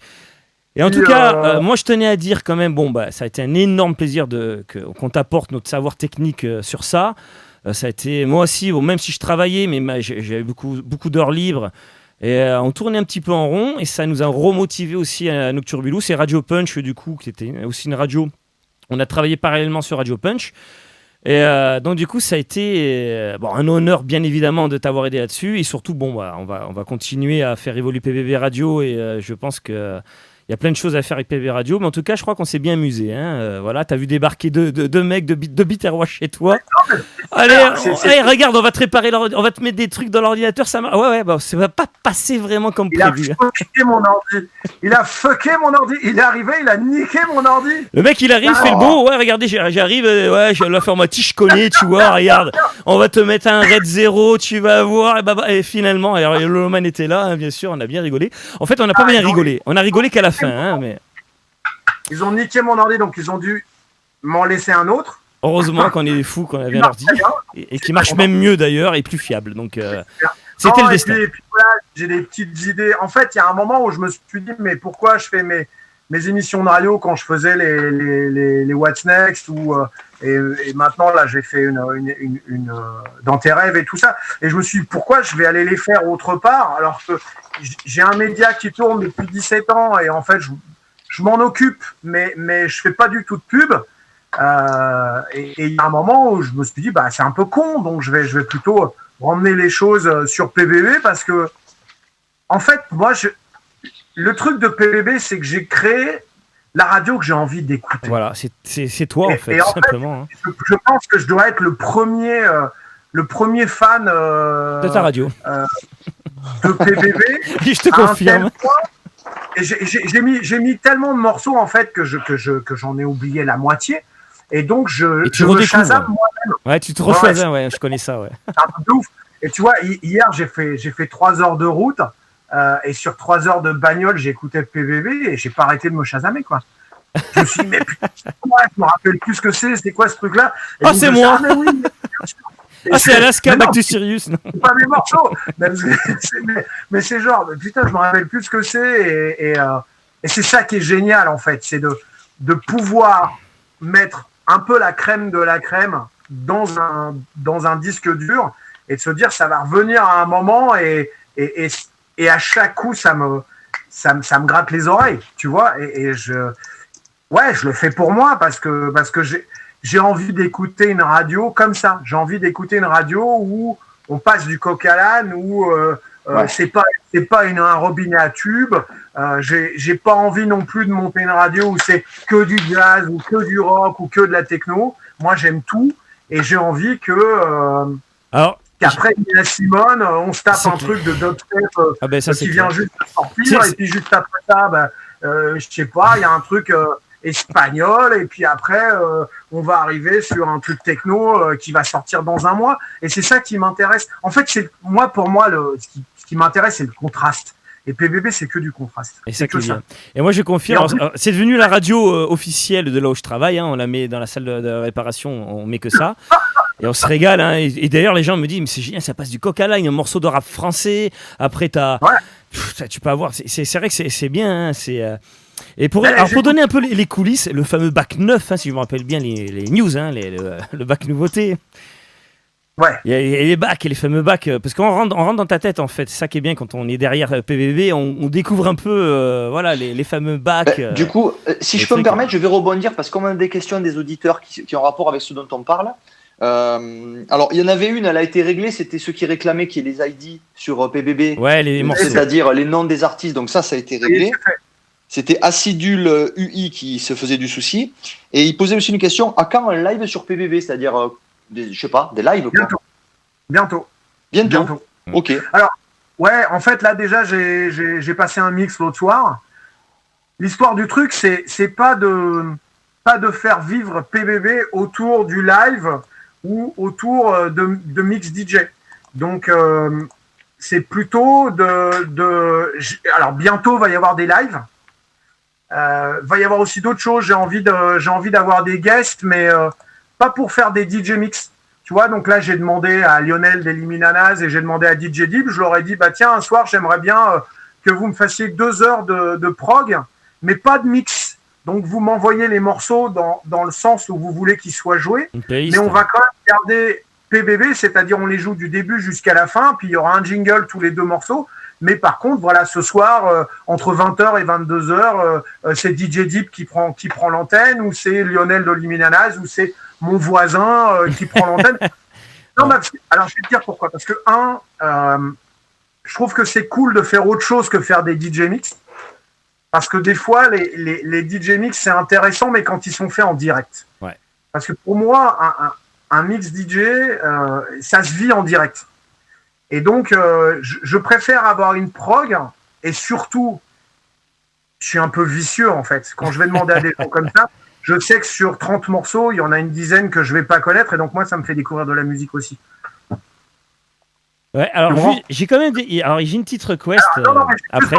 Vas-y, Excuse-moi, Benjamin. Donc, juste pour finir, oui, je vais faire des mix, je vais faire des lives, mais je ne vais pas les annoncer une semaine avant. Ça sera plutôt l'après-midi ou 2 heures avant, ou même ça va. Je dans pense l'urgence. Il faudra être là, quoi. Dans l'urgence, c'est bien ça. Je monte le son et je regarde qui est connecté dans quel pays et je vais dire alors il y a un mec aux États-Unis, il y en a 4 là en Israël, il y en a 2 là. Bienvenue les gars parce que là je mixe pendant 2 heures, mais genre on the ground, London quoi. Et ouais, c'est vrai que maintenant on peut voir où sont les auditeurs aussi, ça c'est un truc qui te tenait à cœur. Ouais, voilà. C'est super, tu m'as installé un super. Ah ben moi j'exécute, tu sais, moi moi mon talent c'est dans l'informatique en plus. J'aimerais bien voir où sont les gens connectés. Et donc, il y a un moment, j'avais des petits drapeaux, je me dis, ça me fait chier, j'aimerais bien une map monde. Et donc là, maintenant, je sais qu'il y a des Russes hardcore qui écoutent tout le temps.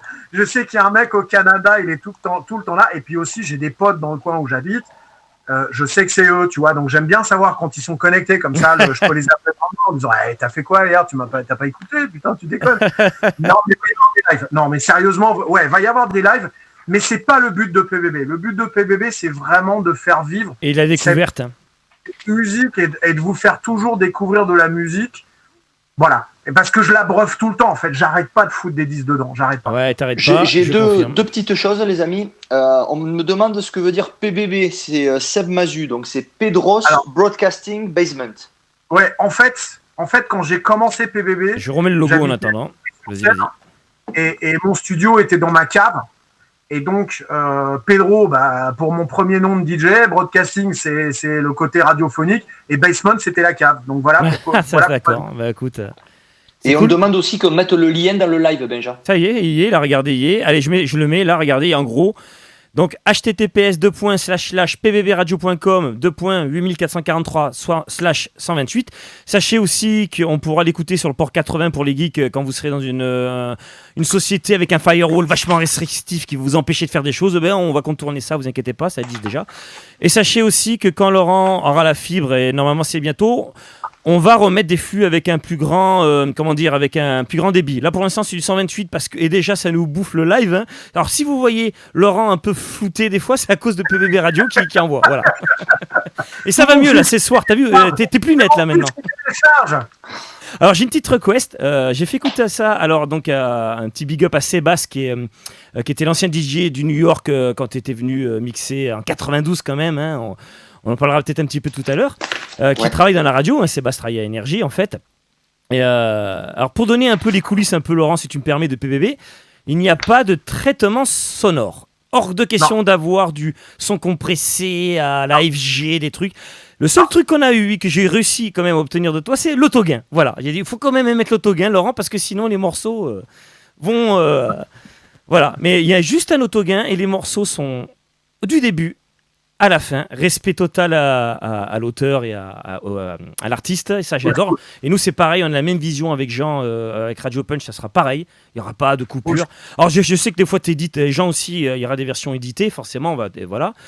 Et Sébastien m'a dit, parce que c'est quand même un expert dans le truc, il m'a dit, ça manque quand même un poil d'écu. Alors j'ai dit, j'en parlerai à Laurent et puis on verra plus tard. Mais tout est faisable. Il veut quoi, plus de basse, plus non, pas forcément, d'écu, voilà. Bon, on lui posera la question en détail. Ça manque de cul, c'est ça? Ouais, ça manque de cul, ouais, c'est ça. Bon, en tout cas, voilà pour le chapitre PBB. En tout cas, nous... Alors, tu sais quoi? Il y a un très très léger EQ, mais alors très léger. Mais que tu as mis dans le logiciel, ouais. Ouais, mais en fait, j'aime pas les radios traitées parce que je trouve que ça te fatigue l'oreille. Ouais, c'est clair. Il y a un moment, je comprends parce qu'il donne une couleur et c'est vrai que c'était le truc des années 80, il traitait à mort et donc tu tombais dessus, tu disais ah ça c'est énergie, ah ça c'est machin. Mais je trouve que aujourd'hui, surtout aujourd'hui, la musique a un tel niveau que la retraiter par dessus, c'est la bousiller quoi. T'es pas le seul à penser moi, ça. je laisse le truc comme ça.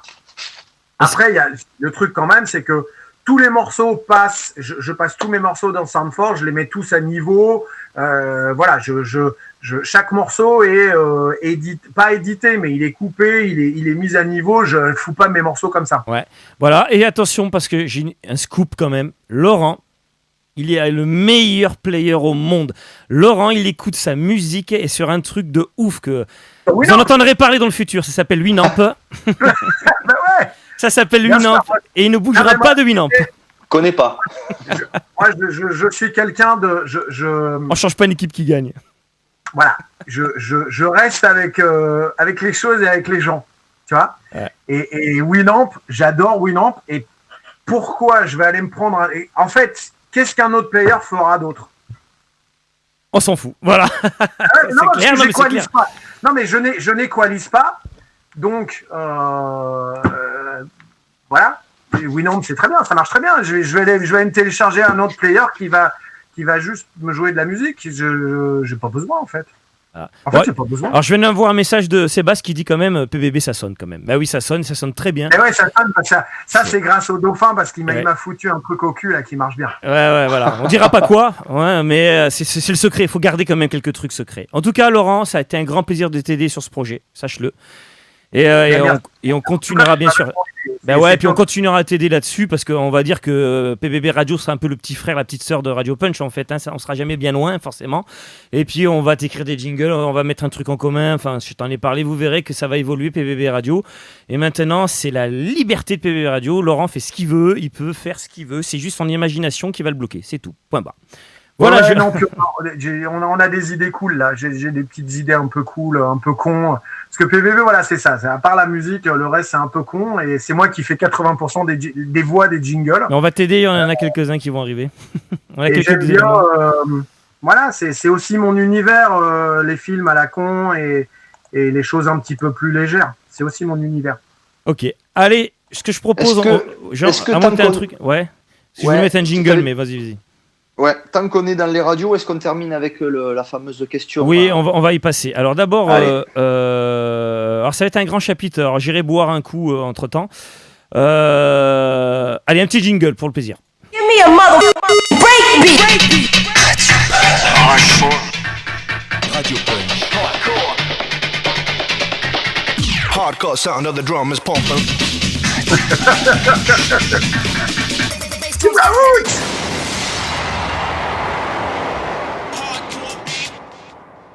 Eh ouais, il y a de la prod.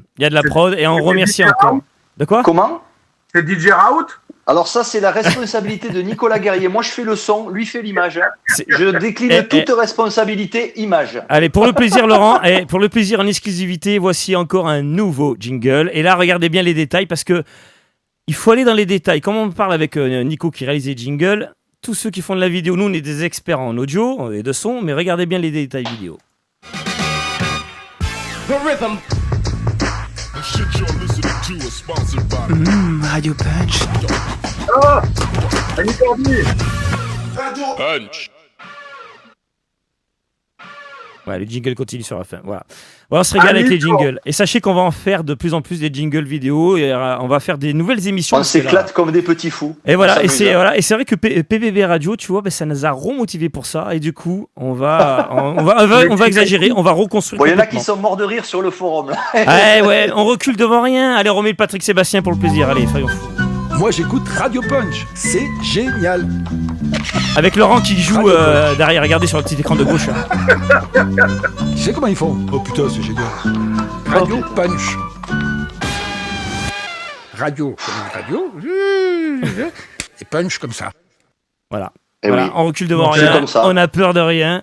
Alors, ça, c'est très PBB. Ça, c'est très PBB. Eh ben voilà. Et tu comprends pourquoi quand je t'ai dit qu'on va t'aider sur des jingles et qu'on va t'en proposer? Ça, voilà. Et t'inquiète pas, on va te faire régaler, Laurent. On va t'envoyer des choses. Cool, mieux c'est. Eh bien sûr.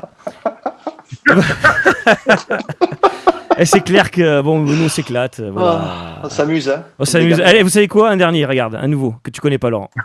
Radio Punch.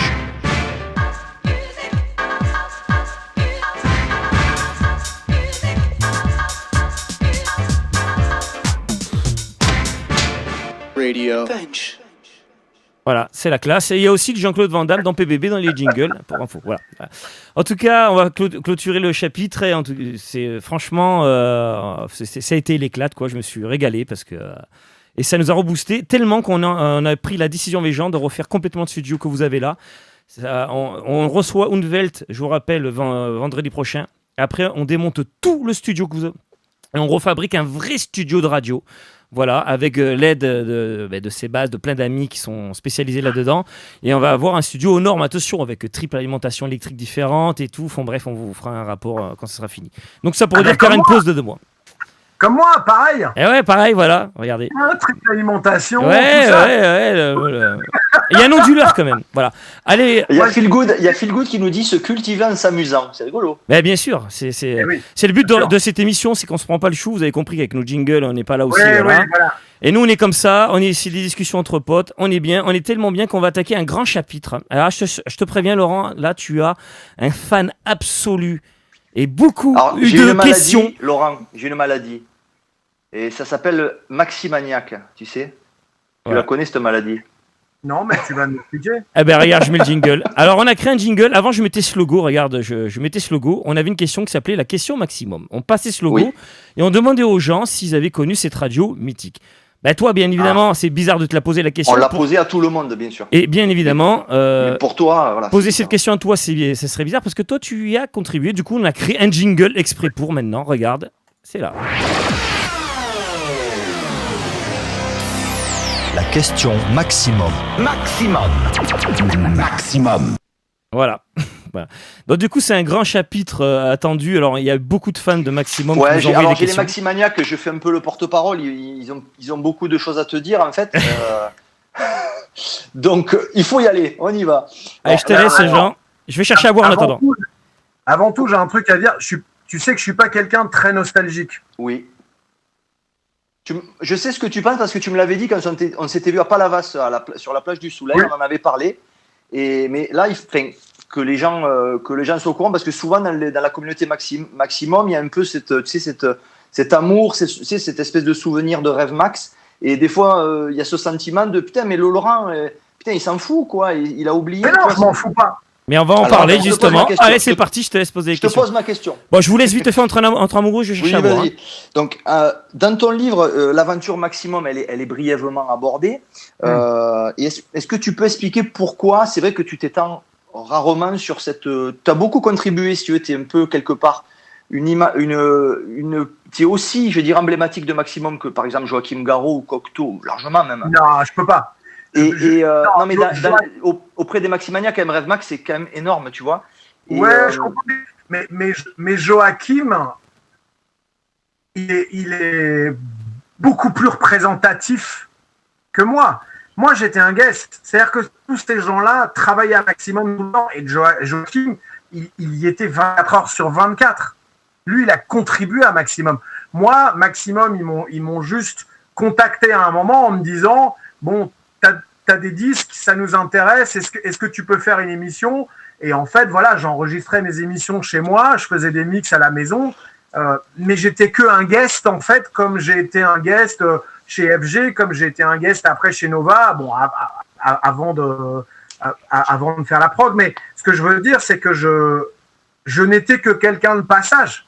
Alors, j'entends bien hein, qu'il y ait des gens qui, ou même d'ailleurs quand j'ai fait avec Fun, d'ailleurs, j'ai fait des émissions aussi avec à Fun Radio. Mais à maximum, déjà, je crois pas que je suis resté à maximum très longtemps. J'ai pas dû faire plus d'une année. Rêve Max, c'était 16 mars 91 au 4 janvier 92. C'est pas un an. C'est même pas un an. Et la fin de maximum, ça a été extrêmement douloureux parce que moi, j'étais dans les studios quand ils ont coupé l'antenne. Et c'est vrai que ça a été une douche froide pour tous les gens qui bossaient là-bas. On a eu l'impression qu'on s'est fait voler notre truc, tu vois. C'était un lieu où on pouvait jouer toute la musique qu'on voulait et surtout défendre la musique qu'on aimait. La fin a été douloureuse, mais mon aventure maximum a été très très courte, très très courte. Après, je conçois et j'entends tout à fait. Et c'est marrant, on revient à la radio, tu vois. En fait, moi, j'ai des souvenirs de radio quand j'étais plus jeune, et je parle de Radio 7 ou de La Voix du Lézard ou de ces radios-là que j'écoutais quand j'étais gamin, et je les vois un peu comme étant des radios cultes, et j'entends tout à fait que toute une frange de gens qui ont découvert la musique électronique ou la techno via Maximum vouent une espèce de trucs un peu culte à maximum, et je le comprends parce que c'était une radio qui a fondamentalement changé le paysage musical de l'époque. Ils ont été vachement pertinents par rapport à ça. J'ai fait partie de l'équipe, mais j'ai pas fait partie de l'équipe longtemps, et je n'étais qu'un guest. Oui. Donc du coup, tu as répondu à la question de Philippe Chamanix, qui était voilà comment tu as vécu. Du coup, quel est ton meilleur souvenir de l'époque Max? Il doit bien y en avoir. Alors, avec Joachim Garraud, alors c'est pas un meilleur souvenir, mais c'est un souvenir. Mais un jour avec Joachim, on s'est retrouvé en studio dans les studios de Maximum. Et moi, j'y connaissais rien au matos et tout, et j'aimais beaucoup un disque d'un groupe anglais qui s'appelait Enjoy. C'était des potes à moi, et j'aimais bien. Je les ai vus en live en 2019 en Écosse. J'adorais Enjoy, et j'ai dit à Joachim, allez viens, on fait un morceau ensemble à la Enjoy. Et donc on a fait un morceau ensemble dans les studios de Maximum. Et puis on a avancé dans la nuit, où on a commencé à sampler des grenouilles, où on a continué par sampler, allez viens boire un petit coup à la maison. Ça c'est bien du Joachim, ça. Et en fait, on a fini par faire un espèce de pseudo-remix de Enjoy qui était vachement bien pendant 4 minutes. Et après, ça se barre en couille. Mais tu l'as ça? Tu l'as gardé ça? Je l'ai en cassette. PBB Radio, allez. T'entends des grenouilles et il y a le disque de licence 4 qui tourne et tu sais qui saute comme ça. Allez, viens boire un petit. Allez, viens boire un petit. Allez, viens boire un petit. Mais ça, ressors-le, Laurent. Et ressors-moi ça. On a mis du scotch sur le disque pour que ça saute et tout. Et on avait fait ce morceau avec Joachim. Et on s'était vraiment bien marré, c'était vraiment drôle. Et j'ai une autre anecdote, on était parti mixer en Russie pour Maximum avec Joachim. Et on avait fait une soirée qui était complètement improbable. On avait dormi chez l'habitant. Enfin, c'était un espèce de périple dingo. Et voilà, ça c'est des moments que j'ai passés avec Joachim absolument délicieux. On s'est beaucoup marré. Mais moi, ce dont je me rappelle bien de Maximum, c'était la totale liberté, en fait. Tu vois, je suis arrivé dans une radio où on m'a dit, t'as 4 heures par semaine. Et j'ai dit, 4 heures? Et j'avais 4 heures de mix, quoi. Et il fallait les fournir, les 4 heures de mix. Il fallait avoir des scuds, quoi. Surtout que la seule contrainte, c'était que tu devais pas passer 2 fois le même disque, c'est ça? Ouais, c'était ça. Et en plus, je devais enregistrer ça sur des bandes, tu vois, sur des reel-to-reel. Et je connaissais pas du tout ça, j'arrivais pas à couper mes bandes et tout ça. Et donc, en fait, je faisais 4 fois 1 heure sur les reel-to-reel. Et donc, j'avais pas ce matos à la maison. Donc, j'étais obligé d'aller en chercher un toutes les semaines un maximum. Ça pèse 100 kilos, cette merde. Et donc, j'allais chercher avec un sac. C'est hyper lourd. Et je partais avec mon bordel chez moi. J'enregistrais mes bandes et je revenais à maximum. Je ramenais le truc là-bas. Enfin, ça a été quand même 8-9 mois bien intense. Mais c'était super. C'était une belle aventure. Et surtout, moi, ça m'a fait vachement connaître, en fait. Ça m'a vachement aidé. Et ça a été un tremplin génial. Et tu nous as fait découvrir beaucoup de choses à l'époque, hein, parce que y a des morceaux, c'est toi qui les sortais en premier en France, hein, clairement, hein, dans Rave Max. Hein. C'est marrant, une fois, je m'en rappelle, j'habitais un tout petit appart à Paris, et j'habitais avec ma copine à l'époque, et on n'avait pas beaucoup de place, donc j'avais pas vraiment d'installation, et donc les platines étaient installées dans un tout petit couloir entre l'entrée et les chiottes. D'accord, donc c'était vraiment un tout petit couloir. Il y avait une petite table, le reel-to-reel, 2 platines, c'est tout ce qu'il y avait. Et en fait, j'avais une pile de disques qui était derrière les platines, et tu vois, je recevais déjà plein de disques, et puis j'en achetais beaucoup. Et en fait, je mettais toujours les nouveautés devant, et les trucs que je voulais pas écouter, je les mettais derrière. Et je me rappelle, j'avais reçu à l'époque un white label d'un remix qui n'est jamais sorti de Kylie Minogue. D'accord? Et donc, je regardais le truc et je me disais, Kylie Minogue, mais non, je dis pas cette merde. Et j'arrêtais pas de le mettre derrière. Et donc, en fait, je l'ai pas écouté pendant 2 mois, 3 mois. Il repassait à chaque coup qu'il arrivait devant la pile. Je me disais, non, j'en veux pas. Et donc, je le mettais derrière. Et un jour, je l'ai écouté parce que je suis arrivé dessus et je me suis dit, bon, je suis complètement con, faut que tu l'écoutes. Et en fait, le remix, c'était une bombe totale. Le mec avait viré sa voix. Le remix, c'était une balle atomique. Et je l'avais joué, quand je l'ai découvert, je l'avais joué direct dans l'émission de Maximum. Un truc de Kylie Minogue. Ça, alors attention, parce que tu dis des choses, Laurent. Mais... Là, j'ai une autre question de Philippe Chamanix. En fait, c'est même pas dû dire que c'était Kylie Minogue. Parce que j'étais obligé d'écrire tous les morceaux et tout, j'ai même pas dû marquer que c'était Kylie Minogue. J'avais honte. N'importe quoi.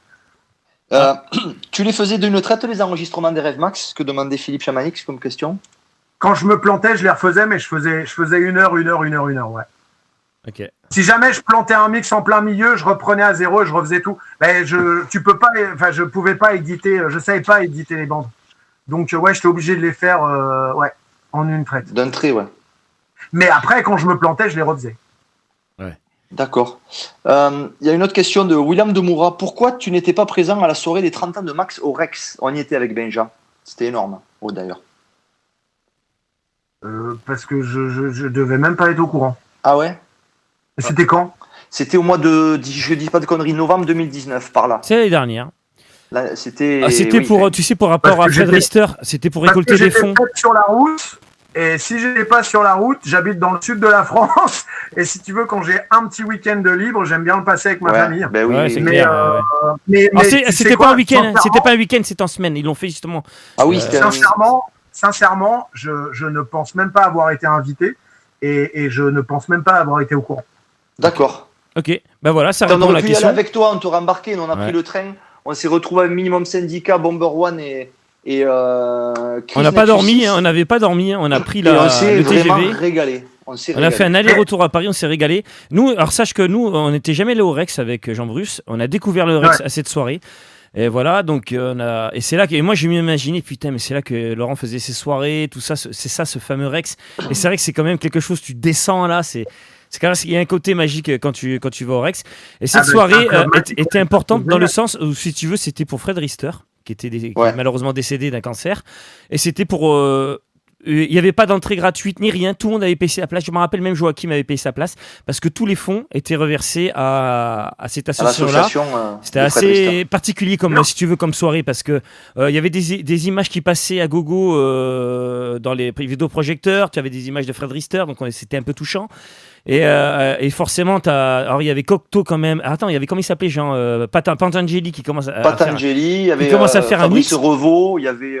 Non mais en mix, je parle. Après, t'as Cocteau qui reprend, qui nous passe forcément des trucs. Et après, Joachim qui finit sur un mix énorme et bien sûr qui finit sur Rhythm is Rhythm d'Eric May. Hein, et là, il a dit je l'ai plus le vinyle. Si quelqu'un là, parce qu'ils ont joué 100% vinyle. Ouais. Et la boîte, le Rex diffusait que les couleurs de Maximum, blanc rouge. Ça a été du blanc rouge avec des sifflets comme à l'époque. Et ce qui était énorme, Laurent, parce que moi j'ai pas connu. Alors pour t'expliquer, moi j'ai pas connu Maximum. J'étais à Béziers ne captait pas Maximum. Mes gens avaient la chance d'aller à Montpellier régulièrement voir ses grands-parents et autres, et il revenait à chaque fois, les gars, il enregistrait les cassettes comme toi tu faisais, tu vois. Ah, le dormeur doit se réveiller, Pleasure Game, regardez, allez, Seigneur des Ténèbres. Il était comme un fou. Et c'est vrai que ça passait d'abord sur Maximum, et après Énergie prenait le relais, ce qui était fou quand même. C'est-à-dire qu'ils étaient en avance même sur les grands réseaux. Et moi j'ai toutes les cassettes de Maximum là. Voilà. Et moi, si tu veux, j'avais jamais connu de soirée comme ça. Et j'arrive là, et là, je vois des mecs de 40 balais, 45 balais, 50 balais. Je vois des mecs avec les t-shirts Maximum, des sifflets, comme à l'époque. Et là, une ambiance, mais que j'ai pas connue en fait. Et j'ai reconnu une ambiance que j'ai ratée. Là, il y a un truc nostalgique qui me fait flipper des fois. Ouais. C'est vrai. Je n'ai pas ce truc nostalgique. Et j'ai rarement dit, et je crois pas l'avoir dit, c'était mieux avant. Parce que je trouve qu'il y a toujours tellement de choses et toute l'histoire de la techno, ça a toujours été, on regarde devant et c'est demain qui est intéressant. Le passé est super intéressant et c'est vrai que moi, en tant que personne qui aime la musique, je vais toujours diguer, je vais toujours chercher et je vais fouiller beaucoup dans le passé. Mais je ne suis pas nostalgique du passé. Je suis pas nostalgique de l'Hacienda et de ces moments de folie. C'était génial. J'ai eu beaucoup de chance de le vivre. Mais j'ai aussi des autocollants Maximum et j'ai des cassettes qui sont là, tu vois. Mais c'est vrai que je suis pas quelqu'un de fondamentalement nostalgique. Laurent, si tu permets, soirée, voir tous les mecs avec les t-shirts Maximum, je pense que ça m'aurait fait flipper. Alors, moi j'ai une théorie, Laurent. Si tu permets, Laurent, si tu permets, Laurent, j'ai une théorie là-dessus. Parce qu'on en a un petit peu parlé. Je sais pas si tu te rappelles. Voilà, parce que déjà, je savais déjà que les soirées old school, tout ça, t'aimes pas ça, t'en fais pas, parce que voilà. Mais j'ai une théorie là-dessus. J'ai réfléchi longuement pendant le confinement, entre-temps, quand on s'est vu, tout ça. J'ai dit, mais pourquoi Laurent n'aime pas faire des soirées old school, tout ça? Et ben j'ai une théorie. Tu me dis, peut-être que je me trompe. C'est que t'as eu quand même la chance, à l'époque, tu vis musique. Moi, depuis que je te connais, qu'on parle, t'es quelqu'un qui vit musique et tu vivras toujours musique jusqu'à la fin de ta vie. Et je sais pas si tu te rappelles, j'avais dit à Jean Bruce, quand on avait parlé 2 heures au téléphone, voilà, j'ai raccroché, j'ai rappelé Jean, j'ai dit, ouais, j'étais avec Laurent Garnier. Écoute, j'ai l'impression qu'il sortait de la Hacienda, il a la même énergie que la Hacienda en 87. Et là, t'as rigolé, tu m'as dit, aux grandes dames de ma femme, tu vois, et voilà. Et je me suis dit, mais il vit musique, Laurent. Laurent Garnier vit musique, c'est sa vie, voilà. Et tu recevais beaucoup de musique. Alors tu en cherches beaucoup. Et en plus que tu recevais beaucoup de promos, tu recevais énormément de promos. Et en plus, tu en cherchais d'autres parce que tu te noies dans la musique et tu adores ça. Et là, je me suis dit, par rapport à moi, la différence, elle était là. Parce que beaucoup de DJ n'avaient pas la chance ou pas, si je me passais la chance, de recevoir autant de promos et d'avoir autant de musique. Et tu en avais tellement que je pense que tu as ce besoin d'avoir des nouveautés, de chercher des nouveaux, pas forcément des styles, mais tu vois, de chercher la musique, voilà, tu te noies dans la musique. Et je comprends que quand t'es habitué à ça, en fait, de dire, oh, mais j'ai pas le temps, en fait, de revenir en arrière. C'est pas que j'aime pas les musiques old school, parce que t'aimes ça, parce que tu joues des morceaux old school dans tes sets, et dans PVV Radio, tu vois, il y avait Ziatique. Mais je pense que le fait que tu avais toute cette musique et t'en recevais énormément, je pense que ça joue à ça. Peut-être que si t'avais pas accès à toutes ces musiques, autant de promos, ça aurait été un peu différent. Alors, peut-être que je me trompe, hein, mais voilà ma théorie. Voilà. Non, parce que t'as le son là, le boom boom. Lève ton point Q, mais pour vous expliquer, un peu une fois pour toutes, j'ai mon contrôleur. Alors, regardez, je vous montre, regardez. Il est là, mon contrôleur. Vous voyez, il est là, voilà. Et des fois, mon coude, il est mal placé, et heureusement qu'on fait le studio, appuie sur le play. Mais les auditeurs l'entendent pas, mais Laurent et Jean-Bruce l'ont en retour. Alors, ça fait rien pour les auditeurs, c'est clean, mais vous, c'est chiant, vous avez un toc-toc. Et surtout quand je mets le Q comme ça, là, tac, tac, tac, ou le Q, ça fait tac, tac, tac, tac, tac, tac, et c'est relou. Voilà. Ouais. Je vous l'enlève. Voilà. Non. C'est inadmissible, Benjamin. Mais pour revenir, voilà. Non, je pense pas que ce soit ça, parce que c'est vrai que j'ai de la chance de recevoir beaucoup de musique, mais bien avant que je reçoive beaucoup de musique, j'écoutais beaucoup de musique. Quand je te parle de l'école tout à l'heure, je te parlais de mon école, il fallait que je sache ce qui se passe dans le rockabilly, il fallait que je sache ce qui se passe chez les Funkman et chez les discos. Il fallait que je sache quel était le disque ska qui venait de sortir et le truc reggae. Il fallait que je sache. Et donc, j'allais chercher ces informations tout le temps. Donc, j'ai toujours été nourri de beaucoup de musique parce qu'il me fallait beaucoup de musique et il m'en faut toujours autant. C'est-à-dire que je reçois beaucoup de nouveautés, mais je suis quelqu'un qui va chercher beaucoup ce qui s'est passé. Tu vois ? Donc, j'ai eu une phase où j'allais chercher du blues des années 60 anglais. Et puis après, j'ai cherché autre chose en blues. Et puis après, j'ai cherché du jazz. Et puis j'ai toujours eu des phases où je vais chercher des vieux trucs que j'ai pas connus parce que j'ai pas tout connu du tout. Hein. Je suis loin d'avoir connu grand-chose. Mais en fait, je suis un curieux et j'ai toujours besoin, moi, d'avancer. Même si c'est pour aller écouter des vieux trucs, mais c'est d'avancer. Et en fait, j'ai l'impression que Maximum, c'est une période que j'ai vécue à fond. J'ai pas forcément besoin de retourner là, parce que il me reste peu de temps, j'ai encore beaucoup de trucs à découvrir. Puis tu les as vécus quelque part, tu les as vécus à fond, parce que nous on le vit un peu, on l'a vécu, mais partiellement, parce que c'est plus un fantasme en fait, parce que c'est vrai que nous on était trop jeunes. Et en fait, peut-être il y a ce côté fantasme, tu vois, qui reste et qui te marque à vie. Si j'avais vécu, effectivement, toi tu sortais 3-4 fois par, enfin, j'exagère, 2-3 fois par semaine pendant 20 ans, t'as tout vu, tout connu, t'es allé partout, t'étais au bon endroit au bon moment, surtout. J'ai pas tout vu, tout connu. Non, mais tu vois ce que je veux dire, t'as vu quand même le principal, t'as vu l'Allemagne en 92, t'as vu la Belgique en 91, t'as vu l'Angleterre dans les années 80, t'as tout vu, tout ce qui était intéressant, tu l'as vu, quoi. Moi, j'aurais adoré vivre Woodstock, j'aurais adoré vivre l'explosion du psychédélisme, j'aurais adoré vivre les années 60. Putain, qu'est-ce que j'aurais aimé être à Londres pendant les Swinging 60s, tu vois, ça c'est un truc, mais ça je regrette de pas avoir vécu à cette époque-là. Qu'est-ce que j'aurais aimé voir l'époque disco au Palace quand c'était complètement fou. J'aurais voulu voir Larry Levan à New York. Il y a plein de choses que j'ai pas vécues, que j'ai pas vues et j'ai lu dessus. Je me renseigne, je lis parce que tout ça, ça m'intéresse et ça me nourrit. Mais je pense pas que c'est une histoire du fait d'écouter beaucoup de choses. Je suis absolument pas blasé parce que tous les jours, je découvre des tonnes de trucs qui me retournent, qui m'énervent, parce que tellement je trouve ça bien. Donc il y a encore beaucoup de choses à découvrir. Mais c'est vrai que je suis pas vraiment quelqu'un qui regarde le passé. Tu sais, je rencontre beaucoup de gens qui me disent je me rappelle de ton set, tiens, en 92. Tu dis, ok, super, quelle soirée, donc on en parle et tout. Et en fait, le mec, il est resté accroché là. Et le mec te dit, mais tu tournes toujours aujourd'hui? Et je dis, bah ouais, enfin, avant le Covid, ouais, je tourne toujours.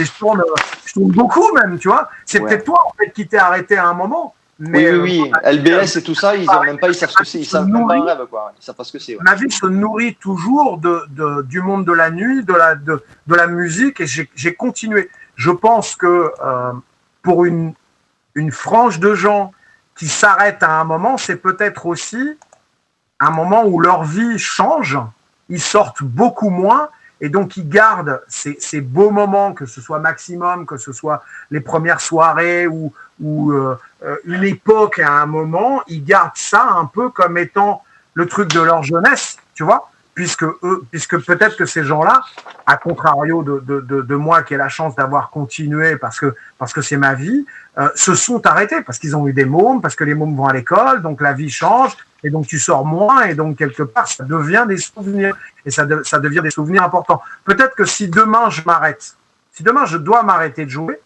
peut-être que là je vais commencer à devenir un peu plus nostalgique forcément. Et c'est drôle parce que je te dis que je suis pas nostalgique, et je me suis fait prendre au jeu depuis le confinement, donc depuis un an où je ne peux plus jouer, je me suis fait prendre au jeu de la nostalgie, où j'écoute certains morceaux et je me dis, putain, c'était vraiment de la balle quand même cette époque, et c'était bien. Et je pense que la nostalgie vient peut-être avec le changement ou l'arrêt, peut-être. J'ai Bouchy, celui qui nous fait le jingle, qui a une question, peut-être elle rentre au bon moment. Est-ce que tu as un regret dans ta carrière? On parle musique, on parle pas perso. Hein. Un regret? J'aurais adoré rencontrer David Bowie. Ouais. J'ai essayé à un moment, mais j'ai pas tout fait. J'aurais pu être plus con et plus borné pour le faire. J'aurais dû d'ailleurs. Mais c'est pas un regret. Voilà, c'est dommage parce que c'est un mec que j'aime énormément et que j'aurais vraiment voulu rencontrer. Est-ce que j'ai un regret? J'ai dit des conneries, j'ai fait des conneries, mais quelque part, tout ça contribue à tes erreurs et puis les trucs qui sont pas forcément des erreurs. Tout ça contribue aussi à te faire avancer et à changer et à devenir peut-être quelqu'un de meilleur. Donc, non, j'ai pas de grands regrets. J'ai pas de grands regrets. Non, parce que j'ai toujours fait les choses. Je crois que j'ai quasiment toujours fait les choses assez sincèrement, en fait. Il y a Jack de Marseille que tu dois connaître. Tu en as entendu parler déjà, je pense. Hein. Jack de Marseille, ça te dit quelque chose? Alors, Jack, il dit que quand tu es actif, il dit une phrase qui est belle, quand tu es actif, on est naturellement, automatiquement, mécaniquement moins nostalgique, quoi. Et d'ailleurs, Benjamin... C'est ce que c'est un peu ma théorie, c'est un peu ma théorie. Bien avec un moment où tu as le temps de t'asseoir sur le canapé et de te dire putain, c'était bien en fait. C'était bien. Tu as le temps de commencer à réfléchir. Et en fait, c'est vrai que le fait que moi je suis resté très actif jusqu'à il y a un an, j'ai pas eu le temps d'être nostalgique. Mais ça rejoint ma théorie, Laurent. Ça rejoint un peu ma théorie. Hein. C'est que voilà, il fallait que tu avances. Il te faut des morceaux. Et t'avais pas le temps de revenir en arrière, tout simplement. C'est même pas une histoire de morceaux. Parce que, tu vois, je pourrais être nostalgique de Radio Nova, parce que j'ai travaillé là-bas très longtemps. Je pourrais être nostalgique de plein de choses, parce que j'ai vraiment eu de la chance et j'ai fait des choses vraiment géniales et je me suis éclaté. J'ai rencontré plein de gens super. Je suis entouré de gens super. Je pourrais être nostalgique de 1000 trucs, en fait. Ah, alors... Mais je trouve quand même qu'il y a encore tellement de choses à accomplir et tellement de choses à faire, même si je fais moins de soirées, même si je vieillis, je suis un peu plus fatigué forcément, c'est l'âge, tu vois. J'ai encore plein de trucs à faire. Et si demain je m'arrête d'être DJ parce que je suis fatigué, parce qu'il faut que je m'arrête, parce que c'est le moment, j'arrêterai pas de faire de la musique, tu vois, je continuerai j'ai PBB, PBB c'est une suite pour moi aussi, sûr, tu vois, c'est ce qu'on aussi parlé, continuer la transmission. Mon boulot c'est de transmettre, c'est de partager, de donner des émotions et de transmettre. Voilà. Alors que ce soit par le biais de la radio, par le biais de là, maintenant ce qu'on est en train de faire, on est en train de raconter des histoires, on est en train de transmettre des trucs, par le biais de faire des mix avec les mecs de Radio Meux, ou par le biais de jouer des disques dans une soirée, ou même de faire à bouffer dans le resto de mon pote. Tu vois, on transmet des trucs. Et en fait, tant que je peux transmettre, tout va bien. Alors, justement, dans le live, je crois qu'il y en a qui ont dû prendre ça au premier degré quand j'ai dit est-ce que tu as déjà entendu parler de Jack de Marseille? Benjamin, on passe quelque chose ou pas oui, alors, s'il vous plaît, je demande l'attention de tout le monde. Jack, donc je te remercie de m'avoir envoyé une petite vidéo. Mais il faut savoir que Jack et la technique, comment expliquer, c'est un peu, je sais pas, voilà, bon bref. Mais Jack a réussi à faire un truc extraordinaire. Jack, tu m'as envoyé une vidéo format 3GP. C'est le format des années 2000, en 2001-2002, quand on s'envoyait des MMS. Et pourtant, Jack, tu as un iPhone, Jack. Comment tu as fait ça? Alors, j'ai trouvé un moyen de la passer, cette vidéo. Il te l'a envoyé par fax. Ouais, c'est ça. Par Telex. Alors, Jacques, je te remercie de ta vidéo, mais elle va avoir une sacrée qualité de merde, mais je vais la passer parce que... Soyons attentifs. C'est quand même Jack de Marseille, donc s'il vous plaît, on va passer cette vidéo. Alors attendez, parce que j'ai dû bidouiller pour la passer tellement que c'était un format. C'est où c'est celle-là? Ouais, regardez, il est là, il est magnifique. Allez, un petit message. Alors attends, je vais monter le gain pareil. Allez, un petit message de Jack, elle fait nous régaler. Et c'est dommage parce que la vidéo... Et coucou les Radio Punchers, c'est Jacou le Crocrou. Il paraît qu'il y a Roland Gravier qui passe à votre émission ce soir. C'est pour lui faire un petit bisou. C'est Jacou le Crocrou. Bisous. Voilà, Jack est très en forme, comme vous pouvez le voir. Mais qui est ce personnage? Et c'est un DJ rempli de talent. Si, c'est vrai. Voilà. Voilà. Oh, putain. En tout cas, merci Jack de ta petite vidéo. On va remettre l'église au milieu du village. Jacques, ça fait 25 ans que je le connais, ou 30 ans, je crois. Ouais. Jack est un vieux pote et quelqu'un d'extrêmement talentueux. Et il m'appelle Roland Gravier, je l'appelle Jacou le Cocac.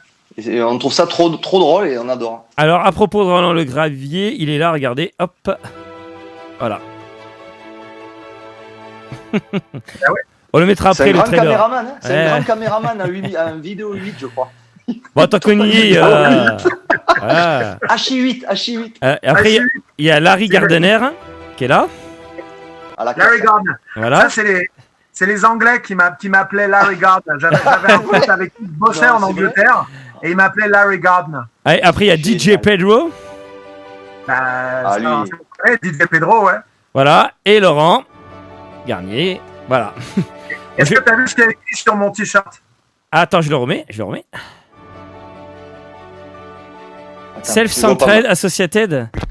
Non. Ah, papa, attends, je passe. Non. Lequel t-shirt? C'est marqué Self-Centered Asshole. Ah, d'accord. Ouais, trop du cul qui est. Les détails, comme dit Nico. Les détails. Centré sur lui-même. C'est l'archétype du bon DJ.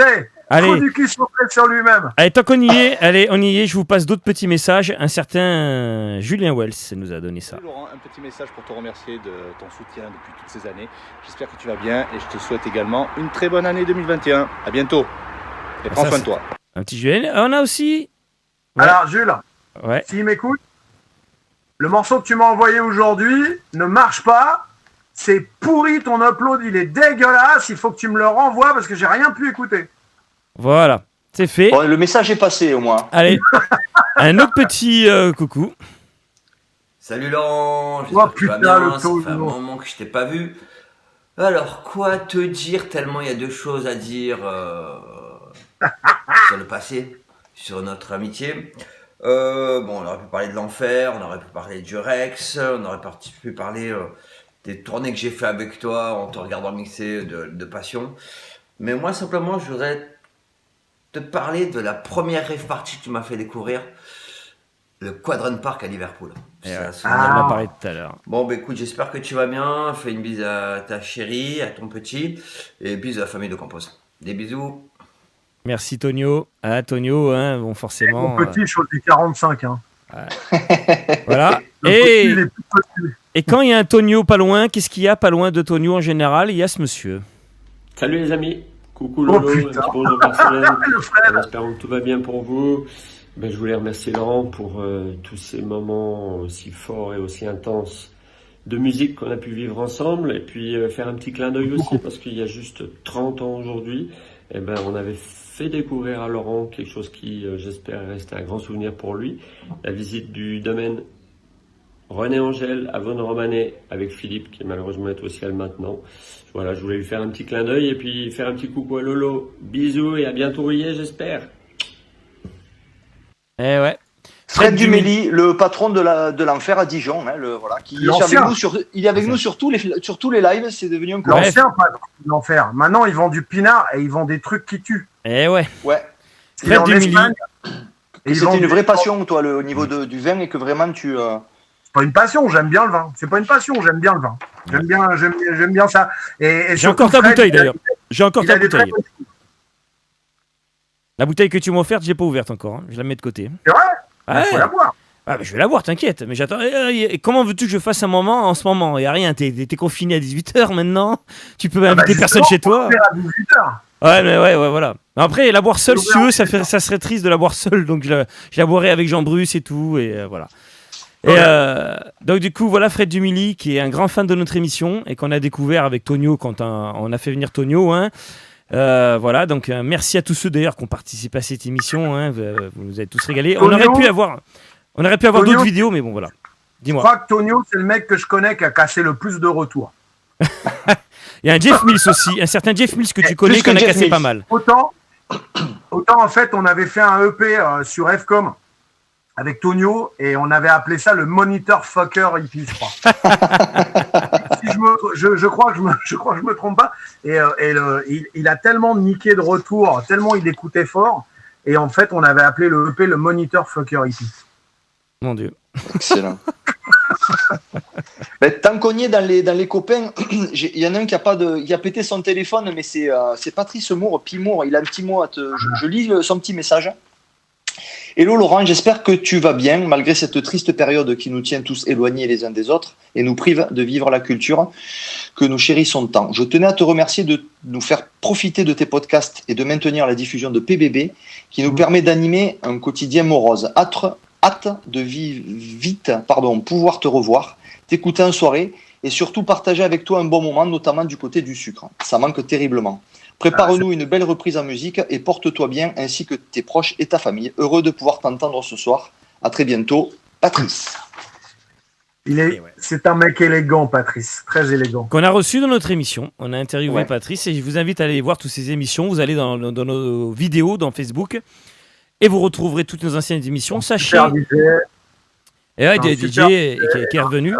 Super DJ et super producteur. Et juste pour dire aussi que toutes ces émissions, sachez qu'elles seront un jour remises sur sur YouTube, parce que Facebook, ça saoule. On les remettra sur Facebook avec les meilleurs moments, parce que vous savez qu'on fait des émissions qui durent très longtemps. Des fois, les gens les regardent en plusieurs fois avec le replay. C'est l'avantage d'Internet. Et on fera des résumés. Et on les remettra aussi en intégrale sur YouTube avec du chapitrage. Voilà. Laissez-nous un peu de temps parce qu'il faut qu'on se forme. Voilà. En fait, on a des gens pour le faire, mais ça prend du temps. On priorité à refaire le studio. Mais vous inquiétez pas, on archive ces gens, tous ces talents qu'on reçoit dans nos émissions. On peut citer des noms.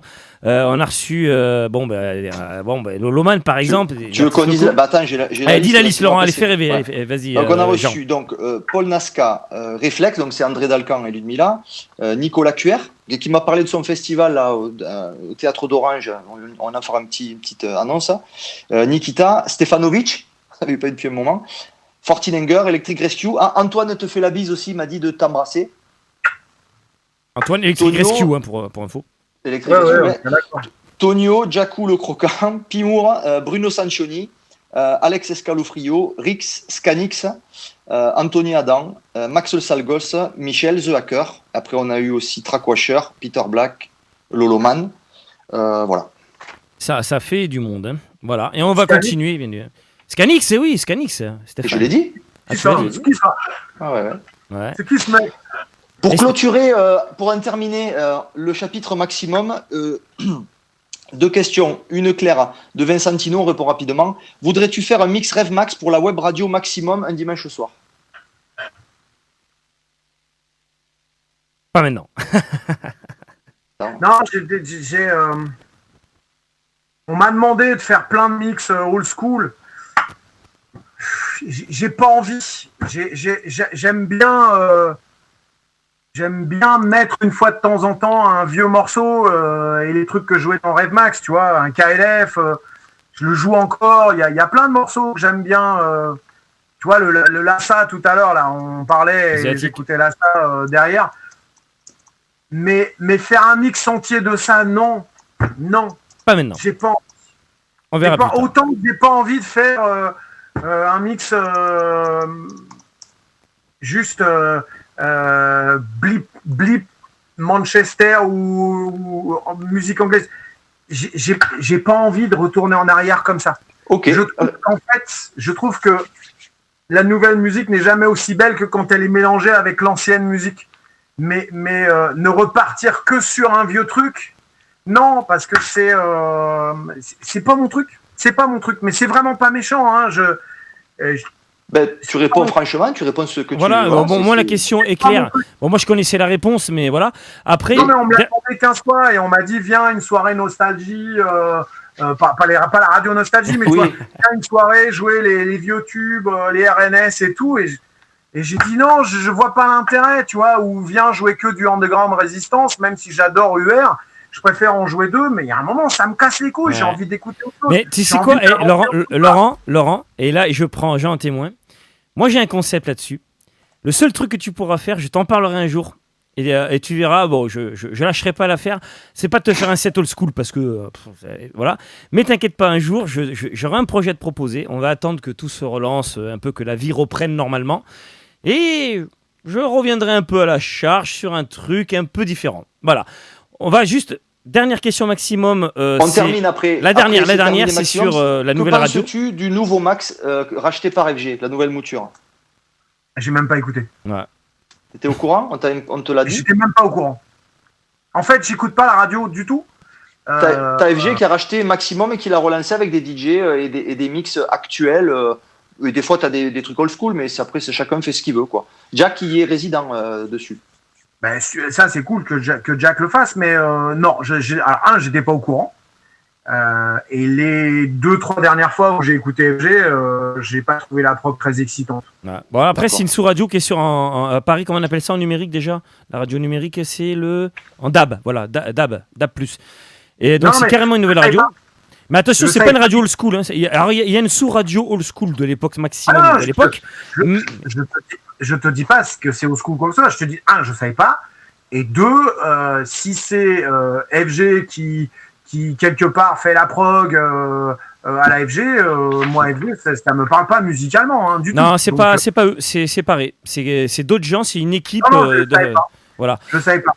Mais j'écoute en fait assez peu la radio. Moi, les radios que j'écoute, c'est PBB Radio.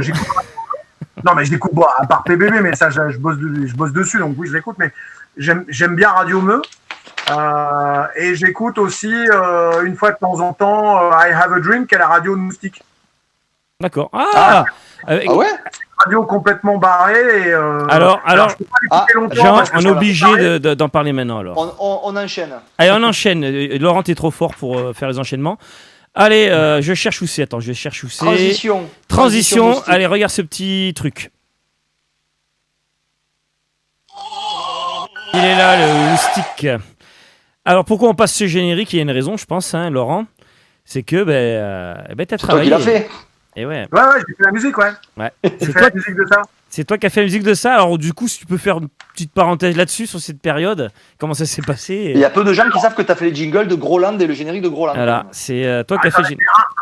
Un des génériques. Et en fait, c'est deux personnes qui m'ont branché avec Moustique. Vous allez voir que on revient toujours avec les mêmes personnes. Ouais, je sais déjà.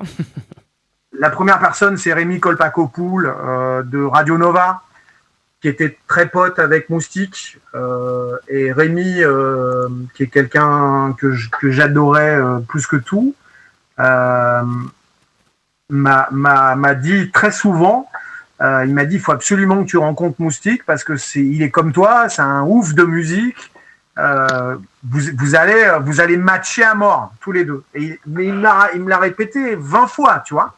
Il faut absolument que tu rencontres Moustique. Et la personne qui, à l'époque où j'ai fait le générique de Groland, faisait tout l'habillage de Groland, c'était un mec qui s'appelle Mambo, le fameux Mambo. Et donc, je connaissais Mambo, et Mambo me dit, il faut absolument que tu rencontres Moustique, parce que c'est un ouf de musique, et vous allez bien vous entendre, et de toute façon, il aimerait bien que tu fasses la musique de son générique. Et donc, Mambo m'a branché avec Moustique, et donc j'ai eu Jules Édouard, donc qui s'appelle Christian dans la vie. Donc j'ai eu Christian, et il me dit, voilà, j'aimerais bien que tu fasses la nouvelle musique du générique. Donc je lui ai fait 2-3 trucs. Il a pris celui-là, je me suis bien marré à le faire parce que c'était vachement sympa à le faire. Et après, j'ai rencontré donc Moustique, et on est devenu très très potes. C'est quelqu'un de absolument fantastique. Et oui, alors lui, c'est un taré de musique. Si moi je suis un barjo, lui c'est un ultra taré de musique. Ah ouais. Ah ouais, non mais lui c'est un malade. Et lui, ce qu'il aime, c'est tout ce qui est bizarre. Donc quand il va au Japon, il part avec une malle et il va chercher que des trucs super zarbi japonais. Quand il va au Thaïlande, il va essayer de choper des disques. Non mais il a les disques les plus étranges et les plus bizarres que je connaisse. Il a la collection de disques la plus zarbi que je connaisse. Et c'est un fou de musique. Et donc il connaît tout sur le jazz, le funk, la soul. Enfin c'est un puits sans fond sur la musique. Et comme moi, c'est un dingue de radio, donc il a monté sa radio I Have a Dream il y a très longtemps. On a beaucoup de points communs, en fait, bizarrement, tu vois. Et c'est vrai que quand j'ai fait le générique de Groland, voilà, on s'est rencontrés. Et le biais de Rémi, j'ai commencé à aller jouer là-bas chez lui à Guétari parce qu'il faisait des soirées qui s'appelaient le bal de vieux, et donc on jouait. En fait, il a monté un bal à Guétari en disant j'en ai plein le cul d'aller dans des soirées ou dans des bals et d'entendre Gilbert Montagnier, ça m'insupporte, et donc j'ai envie de faire une soirée où on écoute des bons trucs. Et donc il a monté le bal de vieux avec Rémi Kolpakopoul, il y avait un autre mec qui jouait que du reggae et du dub, et puis je crois qu'ils étaient 3 ou 4, et en fait ils jouaient 2 disques chacun à faire leur soirée, et au bout de 2-3 ans c'était 5000 personnes sur la place de Guétari, quoi. Dire le bal de vieux, c'est énorme. Et il y a un moment où Rémi m'a dit viens, j'aimerais bien que tu joues avec nous, et donc j'ai intégré l'équipe, et malheureusement Rémi a disparu, et j'ai continué à faire le bal de vieux avec Moustique, et puis bon, il s'est un peu pris de chou, je crois, avec la mairie, et donc ils ont arrêté de le faire. Mais je reste très proche de Moustique, on se parle beaucoup, très souvent, et on parle beaucoup de musique. Eh ben écoute. Ok. Voilà. Et donc oui, pour revenir à ça, ouais, j'ai fait ce générique de Groland. J'avais complètement zappé que j'avais fait ça. J'avais complètement oublié. Nous on est là pour le rappeler, t'inquiète. Et juste pour rappeler que Mambo, c'est lui qui a fait le logo. Voilà, donc Mambo, c'est un. Faut aller voir son site parce que. C'est lui qui a fait ton nouveau logo déjà. C'est pour ça que je le C'est lui qui a fait ça. C'est lui qui fait beaucoup de pochettes de disques pour un label français qui s'appelle Heavenly Sweetness, où il y a tous les albums de Guts. En fait, si tu vois Guts, toutes les pochettes de Guts, c'est Mambo qui les a faites. Et Mambo, il vient de l'univers du graphe à la base. Et puis après, il est parti habiter à Los Angeles. Et puis il a évolué, il a créé ses propres personnages. Il y a toujours un peu les mêmes couleurs, un peu les mêmes dessins. Et maintenant, c'est un peintre français contemporain très connu, quoi. Mais qui vient de l'univers du graphe. Et c'est un pote très proche. Et donc il avait déjà fait un logo pour It Is What It Is. Il m'a déjà fait pas mal de dessins. Et Mambo est apparemment, de ce qu'il dit, c'est le fan number 1 de PBB. Alors je sais que Mambo l'écoute tout le temps. Et donc c'est assez drôle parce qu'il était quand même à Los Angeles, et dès que PBB ça sautait ou dès que l'ordi il y avait un problème, je recevais un email ou un texto de Mambo de Los Angeles qui disait il n'y a plus de musique. Et donc j'appelais le mec chez qui j'hébergeais PBB, tu vois, et je lui disais écoute, je viens de savoir de Los Angeles qu'il n'y a plus de musique. Donc ça me faisait plutôt marrer. Et maintenant Mambo est revenu habiter en France parce que Trump plus Covid, ça l'a pas fait aux États-Unis, donc ils sont rentrés et ils habitent pas loin là dans la région maintenant. Et voilà, c'est quelqu'un de génial et qui est aussi un pote de Moustique, qui est aussi un pote, qui était un pote de Rémi. Voilà, tout ça, c'est les mêmes connexions, tu vois. Eh ben écoute. Ok, j'ai quelques. Ce serait bien de poser. Il y a pas mal de questions. Alors, ici, les gens s'impatientent. Allez, on y va. Je vais oublier de les poser. Donc, on a pas mal de questions des auditeurs. On va y aller. Donc, je vais classer un peu. Bon, FCOM sur le sujet. FCOM. Il y a Thibaut Lecliche qui demande prochaine sortie pour 2021. Est-ce qu'il y en a de prévu sur FCOM? C'est fini, FCOM. Ah non, posez d'abord l'autre question, c'est est-ce qu'FCOM va revenir? C'était ça, parce que comme il y avait des ressorties. De FCOM au revu des récentes rééditions qu'il y a eu l'année dernière. Non. Les rééditions, moi, je voulais pas les faire. Si vous voulez que je sois très cash par rapport à ça. Moi, ressortir des disques tels quels dans l'état, je vois pas l'intérêt. Je vois pas l'intérêt de ressortir un disque qui existe. Il faut juste le réimprimer, le represser, et puis c'est tout. Pour moi, c'était qu'une histoire de com. C'est Pias qui a ressorti ces disques-là. En repackageant un petit peu, mais ils n'ont même pas été foutus de faire un remix.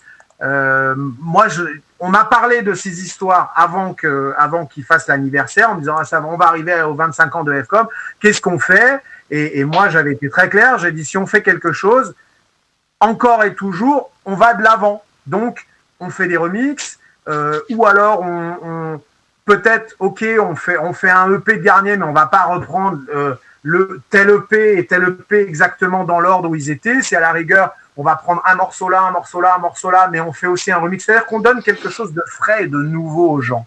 Moi, ressortir les choses telles qu'elles étaient, comme elles étaient, à part le fait de represser le disque, chose qui est une bonne chose, parce que c'est bien qu'il y ait du réassort, je ne voyais pas l'intérêt de ressortir les choses telles quelles, sans aucune nouveauté.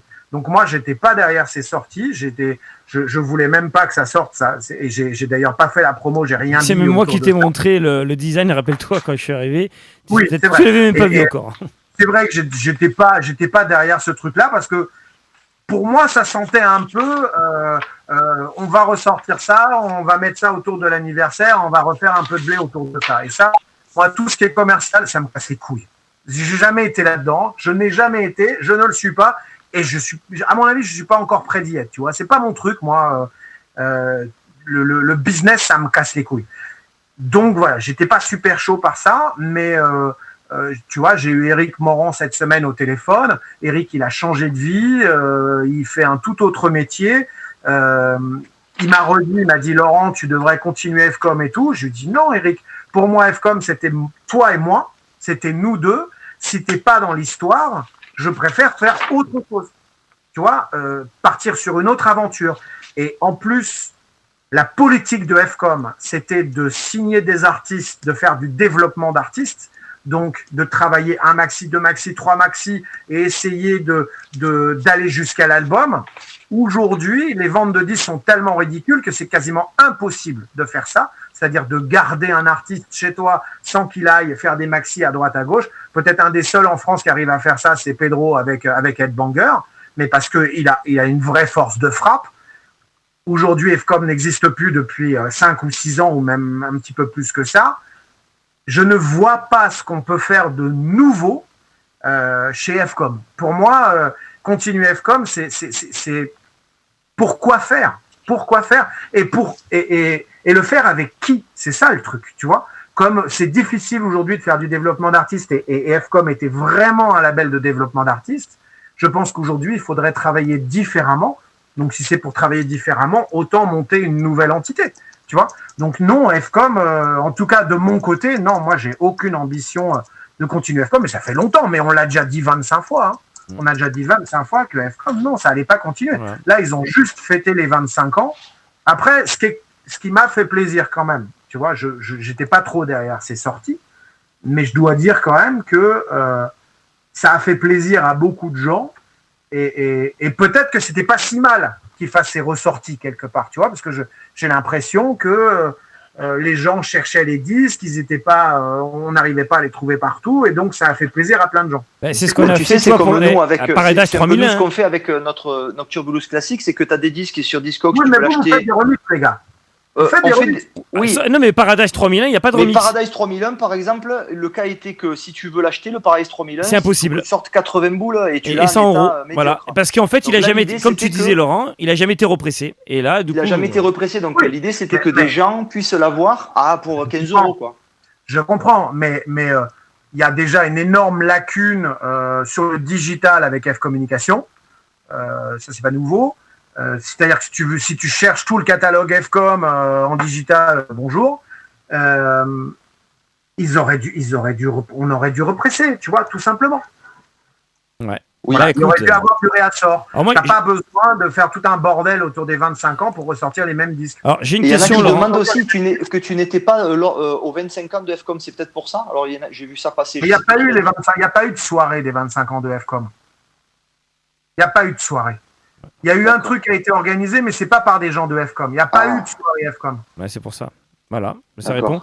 Moi, j'ai une question, Laurent. C'est Florent Pépino, je crois, qui a posé la question. J'ai une question, du coup, donc du coup, FCOM, le catalogue, c'est Pias qui a récupéré le catalogue, en fait, tout simplement. FCOM, en fait, F Communication, c'est 3 personnes. C'est moi, Eric et Pias. Enfin, Kenny de Pias. Et Pias est quand même un peu majoritaire dans cette histoire. Donc oui, le catalogue, c'est Pias qui le gère. Voilà, donc c'est pour ça que les sorties ressortent. En fait, ce qui s'est passé, c'est que comme ils ont repressé et qu'il y avait le logo FCOM, tout ça, les gens étaient là, c'est le retour de FCOM. Ben non, c'est tout simplement Pias. C'est tout simplement Pias qui a les droits, qui a repressé. On est d'accord, hein, Oui, mais alors attention, hein, moi je leur jette pas la pierre du tout. Ils ont fait ça avec Eric. Oui, non, mais... Moi, ils m'ont demandé si je voulais faire partie du truc, et j'ai dit oui, si on fait au moins des remixes, si au moins on fait quelque chose de frais.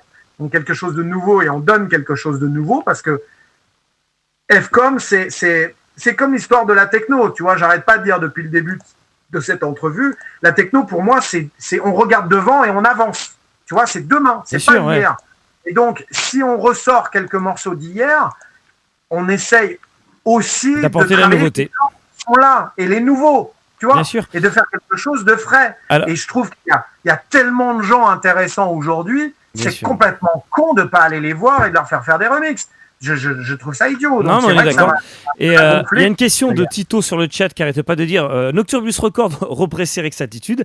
Alors, comme il vient d'expliquer Tito, c'est les droits, c'est. Bon, on remarque qu'on peut toujours voir avec Pias. C'est Pias. Mais voilà, donc pourquoi pas nous represser des morceaux d'Efcom, mais nous on le fera sûrement avec. Si on doit faire des projets comme ça, parce que nous maintenant on va en faire plein. Évidemment, on fera. Il y a deux versions. Soit on represse un vieux vinyle qu'on retrouve plus, et on fait plaisir aux fans de Paradise 3001 et de D-Check parce que ce vinyle est introuvable, voilà. Et sinon, comme disait Laurent, on en fait Cocaine avec des remixes. On fait une version remasterisée de l'original et on fait des remixes avec des approches différentes, voilà, qui donnent un intérêt au truc, quoi. Donc pourquoi pas, mais avoir. Tu sais, on a discuté, on a beaucoup discuté avec Eric il y a 2-3 ans sur le relancement de FCOM. On avait même parlé longuement avec S3A. Je pense qu'il doit être connecté parce qu'il m'a envoyé un texto tout à l'heure, il nous écoutait. Mais avec Max de X3A, on a longuement parlé à un moment et on a même failli, tu vois, relancer l'aventure avec Max dans l'aventure avec nous pour donner un peu de sang frais parce qu'on se disait, moi plus Eric, à nos âges, aujourd'hui, il nous faut quelqu'un aussi de jeune avec nous pour aller signer aussi. Bon, moi j'ai plein de contacts, je peux signer des gens, c'est pas un problème. Mais on a aussi besoin de sang frais. Et donc on parlait à Max et il y a un moment, ouais, on a failli relancer l'aventure FCOM à un moment avec Max et on a longuement discuté. Et il y a un moment, on s'est dit, mais si on le fait pourquoi, comment, avec qui? Et c'est vrai que il faut toujours avoir une politique derrière un label. Toujours. Où tu veux dire quelque chose, où tu essayes de pousser tes idées, ou il y a une couleur, il y a un truc que tu veux défendre. Et on s'est dit, en fait, ce que nous, on a défendu pendant des années avec FCOM, c'est-à-dire l'éclectisme, mais aussi, surtout, le développement d'artistes, vu qu'aujourd'hui, tu regardes 95% des artistes, ils vont faire des maxis partout, parce qu'ils ne vendent pas de disques, et donc les maxis, ça n'est plus que de la promo aujourd'hui. Qui fait de l'argent avec ces disques? Plus personne. Il n'y a que le fait d'aller jouer en live ou d'aller jouer en DJ. Il n'y a que comme ça que tu gagnes ta vie, mais ce n'est pas en vendant des disques. Et donc les mecs, avant, à l'époque, ils vendaient des disques. Tu vois, on faisait des maxis, on faisait 10 000, 15 000, 20 000, et puis après, Monsieur Oiseau, il a fait 1,5 million de singles, tu vois. Donc on vendait du skull à l'époque. Moi, je sais que, je crois que Unreasonable Behavior, je crois qu'on en a fait 200 000. Ah ouais. Pas mal quand même. C'est énorme. C'est énorme. Aujourd'hui, c'est les stars qui font ça, et les grosses stars. Mais voilà, mais à l'époque, les maxi, tu faisais 5 000 très facilement. Tu faisais entre 5 et 10 000, et puis un bon maxi, c'était 20. C'était pas du tout les mêmes chiffres, tu vois ce que je veux dire. Et donc aujourd'hui, c'est 200. C'est 150 ou 200. Et encore, les 200, il faut les vendre. Et donc, juste dans les années 90, pour te donner un exemple, donc on avait discuté, on avait fait venir Yudi McBride, qui est un copain à nous maintenant. Bon, je veux pas teaser, on a des petits projets avec Yudi McBride et comment il s'appelle Jean, le label. C'est la fatigue. Communiquer, ça, voilà. Voilà, on vous en parlera plus tard, mais on a peut-être des petites idées avec Yudi McBride. Le Basketball Heroes, j'ai dit, allez, en tout, combien t'en as fait au total? Là, au jour d'aujourd'hui, combien il y a eu de Basketball Heroes vendus? Voilà, il en est à 100 000. Voilà, et ça, c'est des chiffres qu'on ne verra, je pense, plus jamais. Non, donc c'est vrai. Tu vois, un artiste aujourd'hui, tu peux pas lui demander de rester chez toi si tu vends 50 disques. Non. Donc le mec, il va... il a envie d'aller jouer en DJ, il a envie de faire sa promo, il sait très bien qu'un label, il peut pas sortir 5 disques en 2 mois, donc le mec, il va faire plusieurs morceaux, il va les taper à droite à gauche, et ce qui est tout à fait normal. Ouais. Et ce n'était pas ça le truc de FCOM. Le truc de FCOM, c'était vraiment le développement d'artistes, donc on aurait dû changer notre fusil d'épaule, revoir comment on travaille, et on s'est dit avec Eric, est-ce que le jeu envoie la chandelle? Non, et on n'avait pas envie de continuer, mais ce qui ne veut pas dire que j'aurai pas un label un jour. Ok. Alors, Jean, je sais pas ce que tu comptais faire, mais est-ce qu'on essaie de résoudre le fameux mystère C'était toutes les questions, ça Jean-Bruce, c'était toutes les questions? Ah non, il y en a d'autres. Il y en a d'autres. Non, il y en a d'autres. Mais il y a des trucs, si tu veux, des auditeurs, mais il y a des trucs à nous. Le chapitre FCOM, c'était pour FCOM. Ah, ok. T'inquiète pas, s'il faut, on en a jusqu'à dimanche. Non, mais il faut que. Alors, combien il reste de questions? 765. Eh ben écoute, voilà. Non, j'ai deux. Bon, remarque, on peut y aller, hein, longtemps qu'on y est. Vas-y. Il y a Emmanuel Fortemaison qui demande quel est ton processus de fabrication d'un morceau, PC ou machine? Les deux, mon colonel. Les deux, mon colonel, mais d'abord, je commence toujours normalement avec mon PC pour enregistrer, mais. En fait, j'ai pas de processus de fabrication et quand je veux quelque chose, j'y arrive jamais. Donc, j'ai une idée. Souvent, je la foire, mais c'est pas grave parce que ça m'emmène sur une autre idée. et puis je tourne pendant des heures jusqu'au moment où j'arrive à trouver les sonorités, les textures qui me plaisent et je construis comme ça. Voilà. D'accord. Mais je suis pas un bon musicien, je suis pas un bon technicien. Mais je cherche. Voilà, je cherche et je fais toujours mon petit truc dans mon coin, tout seul. Je me démerde, mais j'arrive toujours au bout des morceaux, mais sans arriver à faire ce que j'ai en tête, en fait. Je suis pas assez bon pour ça. Ouais, tu pars d'un truc et à la fin, tu finis sur un truc qui avait rien à voir avec ce que tu as fait au début. Alors, 95% du temps, oui. Ouais, mais c'est souvent. Et même Jean-Bruce, des fois, il me dit. Il me fait écouter, qu'est-ce que t'en penses, Ben, puis des fois c'est déjà arrivé qu'on est parti, garde ça, et finalement ça en est servi pour faire un autre morceau, qui avait rien à voir avec la base. En fait, c'est quand j'ai travaillé sur Unreasonable Behavior, je travaillais avec un mec qui s'appelle Laurent Elegia, et c'était mon ingé son à l'époque, et Laurent m'a appris, il m'a dit une chose, tu ne jettes plus jamais rien maintenant, parce qu'il m'a dit tout se garde et tout se transforme. Et en fait, il m'a vraiment appris ça, à ne jamais rien jeter, même les pires essais, parce qu'il me dit tu vas voir un jour, tu vas travailler sur un morceau et tu vas penser ah tiens la petite virgule que tu as mis là, bah tiens elle irait bien ici, et tu iras la rechercher, tu seras très content de la retrouver. Et c'est vrai que j'ai beaucoup recyclé mes propres choses. Et il y a une autre chose aussi qui est importante à dire, je n'ai aucun morceau dans mon ordinateur. C'est-à-dire que souvent tu sais t'écoutes les artistes et les mecs te disent ah, j'ai 300 morceaux dans mon ordi que j'ai pas sorti. Moi, je n'ai rien que je n'ai pas sorti. J'ai tout sorti. Tout ce que j'ai fait a toujours été pour un but et je l'ai toujours emmené au bout.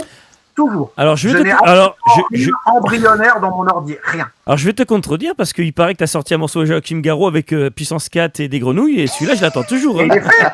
Le morceau, ouais, mais il n'est pas sorti. Une cassette. Celui-là, je le veux. Nous, on le signe sur Nocturbulus. Allez, on le signe, celui-là. On appelle Joachim. Appelle-le. Il l'a pas, il n'y a que moi qui l'ai. Il l'a pas. Joachim, il va dire oui. On va l'inviter, là. Il n'y a que moi, j'ai la cassette. C'est sur cassette. Bon. Non, mais en fait, c'est vrai que j'ai toujours sorti mes morceaux et j'ai toujours fait de la musique pour des choses précises. J'ai jamais fait de la musique pour faire de la musique pour me marrer. Je fais de la musique parce que j'ai envie de faire un maximum. C'est la fameuse phrase de Derrick May qui d'ailleurs résonne dans ma tête à moi aussi parce que avant je pensais que j'allais faire des morceaux pour le plaisir. Ouais, you never make a record for fun. Jean, Alors j'ai une autre question rapide, j'essaie d'aller, on peut faire des réponses rapides. Est-ce que tu as encore des contacts avec Ludovic Navarre à Saint-Germain? Aucun. Mais alors depuis 15 ans. Ben voilà. Vous n'êtes pas fâché? Comment? Vous n'êtes pas fâché? Non, mais non, aucun contact. Ça s'appelle Perdu, ça s'appelle. Ok. Allez, de recherche. Après, il voit toujours certains de mes potes, tu vois. Moi, je suis très proche de DJ Deep, je sais qu'ils se voient une fois de temps en temps, ils se parlent une fois de temps en temps. Mais non, Ludo, on n'a jamais été hyper proches. Hein. Même si on a fait de la zik ensemble et tout, c'était cool.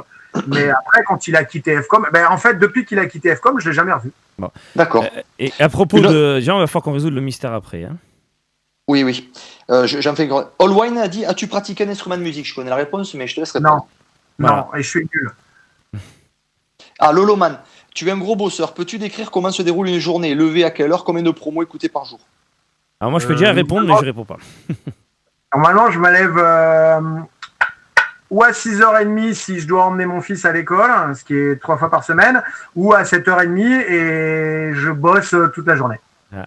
Donc t'écoutes PBV Radio dans la voiture Je me avec ton lève, fils. je vais prendre un thé et si j'emmène mon gamin, je reviens et dès que je rentre, je vais au studio. Mais si jamais je l'emmène pas, je me lève à 7h, 7h30, à 8h, je suis dans mon studio.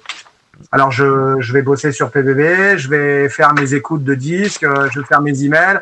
Là en ce moment, tous les jours, je suis sur la musique du film. Là, je suis en train de faire la musique d'un film, j'ai 14 morceaux à faire. Là, ça fait 1 mois et demi que je suis dessus. Voilà, je fais ça tous les jours, matin, midi, soir. Et le mec, il arrête pas de me dire, putain, je savais pas que tu bossais autant que ça, quoi. Et je lui dis, bah attends, je me suis engagé, je te fais la musique de ton film, tu vois. Je suis pas là pour compter les pâquerettes, quoi. Donc voilà, je bosse. Et puis après, je vais commencer à bosser sur le live pour le live avec les Liminanas. Et je sais que ça va me prendre 2 mois de boulot. Donc j'ai du taf, hein, mais ouais, je travaille beaucoup. Ouais. En fait, je m'octroie pas 2 heures l'après-midi en me disant, ah tiens, je regarderai bien un film. Non, je fais jamais ça. J'ai jamais fait ça. Ah ouais. Je bosse tout le temps. Voilà. DJ Mr. Wallace demande, as-tu laissé tomber ton projet de réaliser un film? Ben voilà, tu as répondu. Alors, et tu avais un contact avec Danny Boyle apparemment. Est-ce que c'est toujours d'actualité? Jamais eu de contact avec Danny Boyle. Ok. Jamais. Je n'ai pas laissé tomber le projet. C'est extrêmement compliqué de faire un film. Je crois que ça a été le projet le plus difficile dans ma vie parce que ça fait quand même 14 ans maintenant ou 13 ans que je suis sur ce putain de projet de merde. Ce projet m'a emmené à avoir un projet de documentaire. Ça a été très très très compliqué avec les gens avec qui je devais faire le film en France parce que les gens dans le cinéma c'est quand même pas des gens hyper bienveillants. Ah. Et je vais rester très poli à ce stade, mais voilà, on va changer de sujet. En tout cas, bon, c'est pas des gens très cool. Le cinéma, c'est pas un peuple de mecs super bienveillants et c'est pas la même ambiance que nous, quoi. C'est pas des gens très élégants, hein, le cinéma. C'est quand même des requins. Voilà. Bah. Je vais dire des méchants. Ouais. Non, mais toujours. Attends, je vais quand même lui répondre. Toujours est-il que j'ai pris mon projet de film et mon projet de documentaire sous le bras à un moment où je sentais que ça allait très très mal se passer. Je suis parti en Angleterre, une boîte anglaise, mais tenue par un Français, mais une boîte anglaise, d'ailleurs un Français qui est parti de France parce qu'il ne pouvait plus blairer le monde du cinéma. Et donc j'ai signé avec cette boîte anglaise il y a 2 ans où il m'a dit j'adore le scénario, j'adore le film, j'adorerais faire le film, mais je pense qu'il serait plus intelligent de d'abord faire le documentaire. Et une fois qu'on a sorti le documentaire, on va voir comment on va pouvoir transformer l'essai et faire le film. Je ne peux pas te cacher que là, le documentaire, il est fini. Normalement, il doit sortir en mars ou en avril. Enfin, en tout cas, il va sortir bientôt. Je ne peux pas te cacher que moi, le projet du film, j'ai un peu fait une croix dessus parce que ça m'a tellement pourri la vie que je me suis rendu malade à cause de ça. J'ai pas envie de me rendre malade pour un putain de film. Je rêve de faire ce film, mais si ça se fait pas, c'est que ça devait pas se faire. Voilà. Donc on a un joli scénario, mais ça n'est plus un sujet qui occupe toutes mes journées, 24 heures sur 24, comme ça l'a fait pendant 10 ans. Donc si ça se fait, c'est que ça doit se faire, et ça pourra peut-être se faire. Mais si ça se fait pas, bah voilà, ça sera mon. Tu sais quoi, ça sera. Je pourrais répondre à ta question en disant qu'est-ce que tu regrettes. Ben, je te dirais c'est de pas avoir fait le film. Mais pour l'instant, je ne sais pas. Mais en tout cas, c'est pas. En tout cas, j'ai décidé de pas le mettre au premier plan parce que je l'ai trop mis au premier plan pendant trop longtemps. Et trop longtemps, j'ai dit ah non, je peux pas travailler cet été parce que normalement on doit tourner le film parce qu'on m'a dit on va tourner, on m'a dit on va faire ci, on va faire. On m'a raconté des n'importe quoi pendant des années. J'ai pas été super bien entouré, mais je ne veux plus en tout cas mettre d'autres projets de côté pour ce putain de film. Donc le film, le scénario existe. J'aimerais bien qu'il existe, qu'on arrive à l'emmener au bout parce que je trouve que l'histoire pourrait être vachement jolie. Déjà, on a le documentaire, on va aller défendre ça, on va voir si ça va nous aider. Mais je ne veux plus mettre d'autres projets, en tout cas en péril, pour ce film. Donc, je fais mes projets et je me dis, si jamais le projet de film arrive, eh ben, je le ferai. Et puis, si ça vient pas, eh ben, ça vient pas. Ok. Voilà, moi, ça aurait été une réponse très complète et détaillée. Ouais, mais bon, voilà. Jean, on va en profiter. Donc, Là, toutes ces questions-là, on les a eues en avance. On a un peu préparé parce que c'était. D'ailleurs, on s'excuse si on a raté des questions. On ne pourra pas poser toutes les questions, hein, les copains. Voilà. Non, mais je vais répondre plus rapidement. Non, mais même c'est juste pour remercier voilà, donc, la participation des forums et surtout donc, à Boute-Laurent-Garnier. On va remercier Cosmopath quand même. Cosmopath qui a fait merci de nous avoir regroupé toutes ces questions. Ça nous a bien aidé parce qu'on s'est dit avec Jean. D'habitude, on est à la cool, on prend les questions sur le live, on les pose. Mais là, on s'est dit avec Laurent, ça va forcément défiler. Ça a été le cas. C'est un peu réduit maintenant, mais ça a défilé. Donc, on s'excuse si on n'a pas pu poser toutes les questions. Puis s'il faut un jour, on réinvitera Laurent, c'est pas un problème. Hein, voilà. Mais voilà, donc c'était pour remercier aussi tous les fans et tout ça qui ont joué le jeu, qui nous ont envoyé les questions en avance. Merci de vos messages. Ça nous a permis de bien traiter l'émission. Quelques-unes et on va essayer de faire des réponses plus courtes. Voilà, et surtout, j'ai mon mystère à résoudre quand même, n'oublie pas. Alors attends, juste ça et après je te laisse. Il y a Nicolas Cuer, notre copain. Tu connais Nicolas Cuer, je pense. Laurent. Non, qui organise des soirées dans le sud. Il organise un festival et en fait il me dit qu'il t'aime. Tu peux venir défendre ton documentaire cet été au Théâtre d'Orange. Il fait son festival au Théâtre Antique d'Orange, tu sais, avec Paul Kalkbrenner. Là, c'est le 3 et 4 septembre 2021, le Positif Festival. Oui. Mais écoute, le documentaire, en fait, c'est très compliqué parce qu'il y a un distributeur, il y a tout ça, et c'est le distributeur qui en fait, c'est lui qui donne les cartes, tu vois. Ouais. Donc, le problème des films, le problème du documentaire au cinéma, quand tu as un film, c'est si tu vas chez Canal+, alors s'il y a une sortie cinéma, après il peut pas aller en télé avant en télé. La chronologie des médias, c'est français. Avant un certain temps, et puis voilà, la chronologie des médias, puis après c'est la télé hertzienne. Donc là normalement, mais peut-être que je dis un truc et j'en suis pas sûr parce que j'ai pas eu confirmation, mais de ce que j'ai entendu, normalement le docu doit sortir dans quelques salles en France pendant quelques jours. Ils disent avril-mai, mais enfin après avec le confinement c'est tellement la merde et tout a tellement changé, je ne sais pas. Après normalement Canal+ l'a signé et apparemment aussi il parle de Arte, donc ce qui voudrait dire d'abord cinéma, festival l'été, Canal+ et après Arte. Mais tout peut changer avec le Covid. Et c'est vrai que mon distributeur il est plutôt discret, donc il ne dit pas grand chose. Donc j'attends de savoir avant d'annoncer déjà la communauté Kickstarter qui nous a aidés, qui ont été absolument géniaux. Et alors si on a de la communauté Kickstarter qui nous écoute, le vinyle une face avec le morceau inédit, il est imprimé, donc vous allez le recevoir très bientôt. Eh bien voilà pour une bonne nouvelle. Et tu peux parler par rapport à justement ceux qui ont suivi sur Kickstarter, tu nous avais dit qu'ils allaient avoir un petit bonus. C'est ça le vinyle, 45 tours. Non, on n'arrête pas. En fait, ils ont déjà tous vu le docu parce qu'on leur envoyait un lien privé. En fait, on les a inclus dans tout, tu vois. Et c'est vrai que c'est tombé hyper mal avec le Covid, donc tout a été retardé, tous les choses qu'on devait leur envoyer, les fabrications, ça a été une galère totale. Là, faire fabriquer un vinyle, c'est super compliqué parce qu'ils ont plus de nickel pour pouvoir fabriquer des vinyles. Donc là, maintenant, c'est 3 mois et demi pour la fabrication d'un disque. Enfin, tout est compliqué, mais on tient quand même là-bas, on tient le cap, on les tient informés une fois de temps en temps. C'est aussi pour ça qu'on leur a envoyé à tous, on ne devait pas le faire, mais on leur a envoyé à tous un lien privé pendant 3 jours. Ils pouvaient voir le docu. Voilà, on discute un peu avec eux, ils comprennent, c'est des gens intelligents et voilà, on essaye de toujours les remercier parce que c'est grâce à eux si on a pu faire ce film.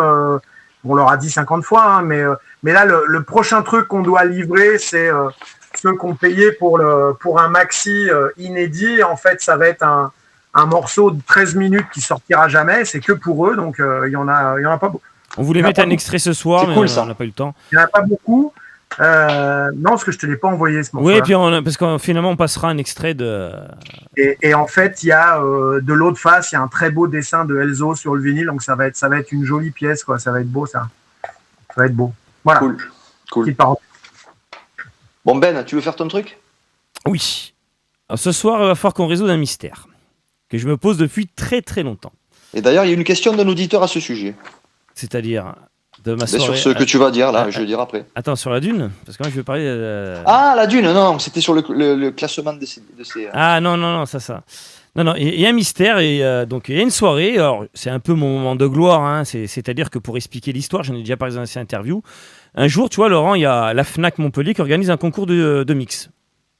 Alors il fallait poser un mix. Attendez, il fallait déposer un mix avant telle date. Et après, il y aurait une sélection, il y aurait un concours avec les 4 finalistes. Alors à l'époque, c'était en 98 ou 99.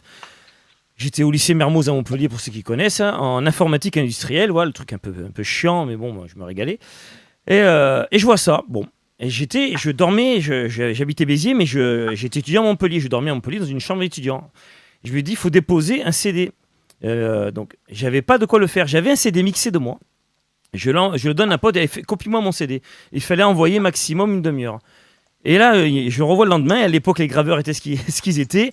La gravure avait pété. Il lui dit, j'ai que 12 minutes. Ah merde. Alors tant pis, je remplis le dossier de la Fnac. Je vais à la Fnac, je dépose à l'accueil, je me revois le faire. Voilà, je remplis le dossier. Et je reçois un appel. Oui, voilà, alors de madame de la Fnac et tout. On t'a sélectionné pour les 4 finalistes. J'ai fait quoi avec 12 minutes? Ouais, mais franchement, en plus, c'était un CD que j'avais mixé depuis longtemps. C'était un truc Deep House. Donc je me retrouve en finale. Bon, je vais aller vite, hein, Jean, mais Jean était là, je te rappelle, à la Fnac. 4 DJ. On a halluciné. Tirage au sort, vous allez faire, je crois que c'était 20 minutes ou 25 minutes chacun, ou une demi-heure chacun, je crois. Tirage au sort, je pars en premier. Ah, super, cadeau, tu vois. Merde, bon, ok. Je commence à faire un set Deep House. Bon, parce que j'adorais la Deep House, voilà. Et, justement, DJ Deep et compagnie, voilà. On va en revenir d'ailleurs.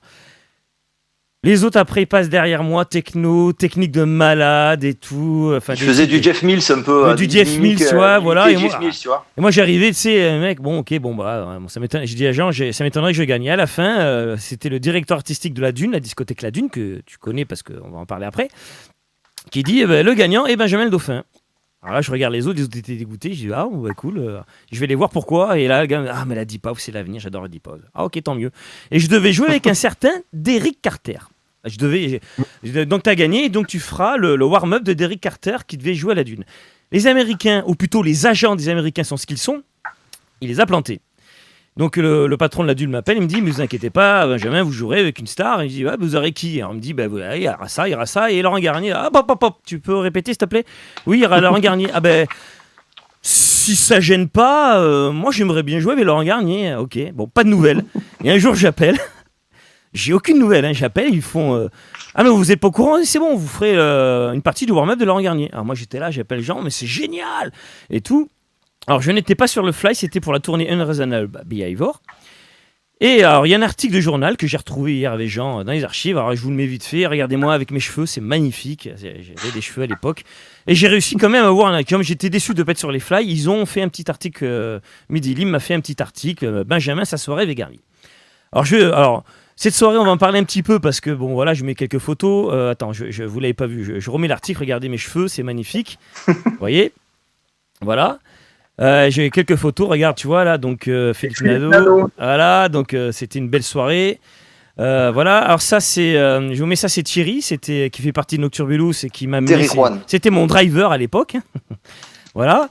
Ça, c'est moi qui faisais le warm-up. Regardez, je sais pas si tu t'en rappelles, Laurent, c'est vieux maintenant, mais. Donc ça c'était le setup avec derrière Stéphane Langlois. On va voir ton setup de l'époque, c'est pas mal avec les SNT. Vous voyez le mec qui filme là, je viens de l'apercevoir, il s'appelle Stéphane Langlois. Stéphane, t'as la cassette vidéo de cette soirée. Un jour tu vas me la donner, t'en fais jamais rien, elle est chez toi dans un DAT. Parce que non mais merde, faut pas déconner non plus. Bon bref. À cette soirée-là, Laurent, il y avait un truc particulier. Il y avait Gilles Le Gamin que tu as demandé à ce qu'il joue ton warm-up. Il est là, tu vois, Gilles Le Gamin pour ceux qui s'en rappellent. Voilà, mais qui a quitté le milieu, qui après est devenu The Youngster, mais on va en parler, parce que cette soirée-là fait partie un peu de The Youngster, je vous expliquerai pourquoi. Allez, je vous passe un petit Philippe Nadeau qui fait du sax, hein, parce que bon, Philippe fait du sax. Hein. Sans lui, le morceau The Man with the Red Face n'existerait pas. Alors, regarde Laurent en pleine action, avec ta fameuse Yamaha automatique, et potard qui bougeait totalement. Ah, ça c'était bon. Voilà, j'ai pris quelques petites photos, tu vois. Allez, bon, je les passe vite, hein, parce que je vais pas. En tout cas, on a ton setup complet de l'époque. Regarde. Donc là, c'était un live mix, hein, donc c'était intéressant parce que c'était pas un live pur, tu mixais, tu faisais un morceau live et tu mixais. Une partie de ton setup, voilà, hein, une belle TB, un Juno 106, voilà, bon. Ok, pourquoi cette photo n'est plus là? Bon, c'est pas grave, hop, la fameuse Yamaha. Ok, je remets, bon, là après, Philippe Nadeau, ça c'était pendant les tests, je crois. Ça c'était pareil pendant les tests. Ok, ah, j'ai une belle photo, regarde, c'est celle-là, Laurent, ah, magnifique. À l'époque, j'avais un peu de talent quand je prenais les photos. On dirait un ange, tu sais, un ange, il a vu quelque chose là avec le truc. Il a été touché par la grâce. Il a été touché par la grâce. Mais il s'est passé quelque chose, alors regardez là, il est en pleine action. Voilà, après il y a Philippe Nadeau, The Man with the Red Face, c'est parti. L'ambiance est à fond, et il s'est passé un petit truc à cette soirée. Et heureusement, ça s'est passé à 5h50 ou à 20 minutes de la fin.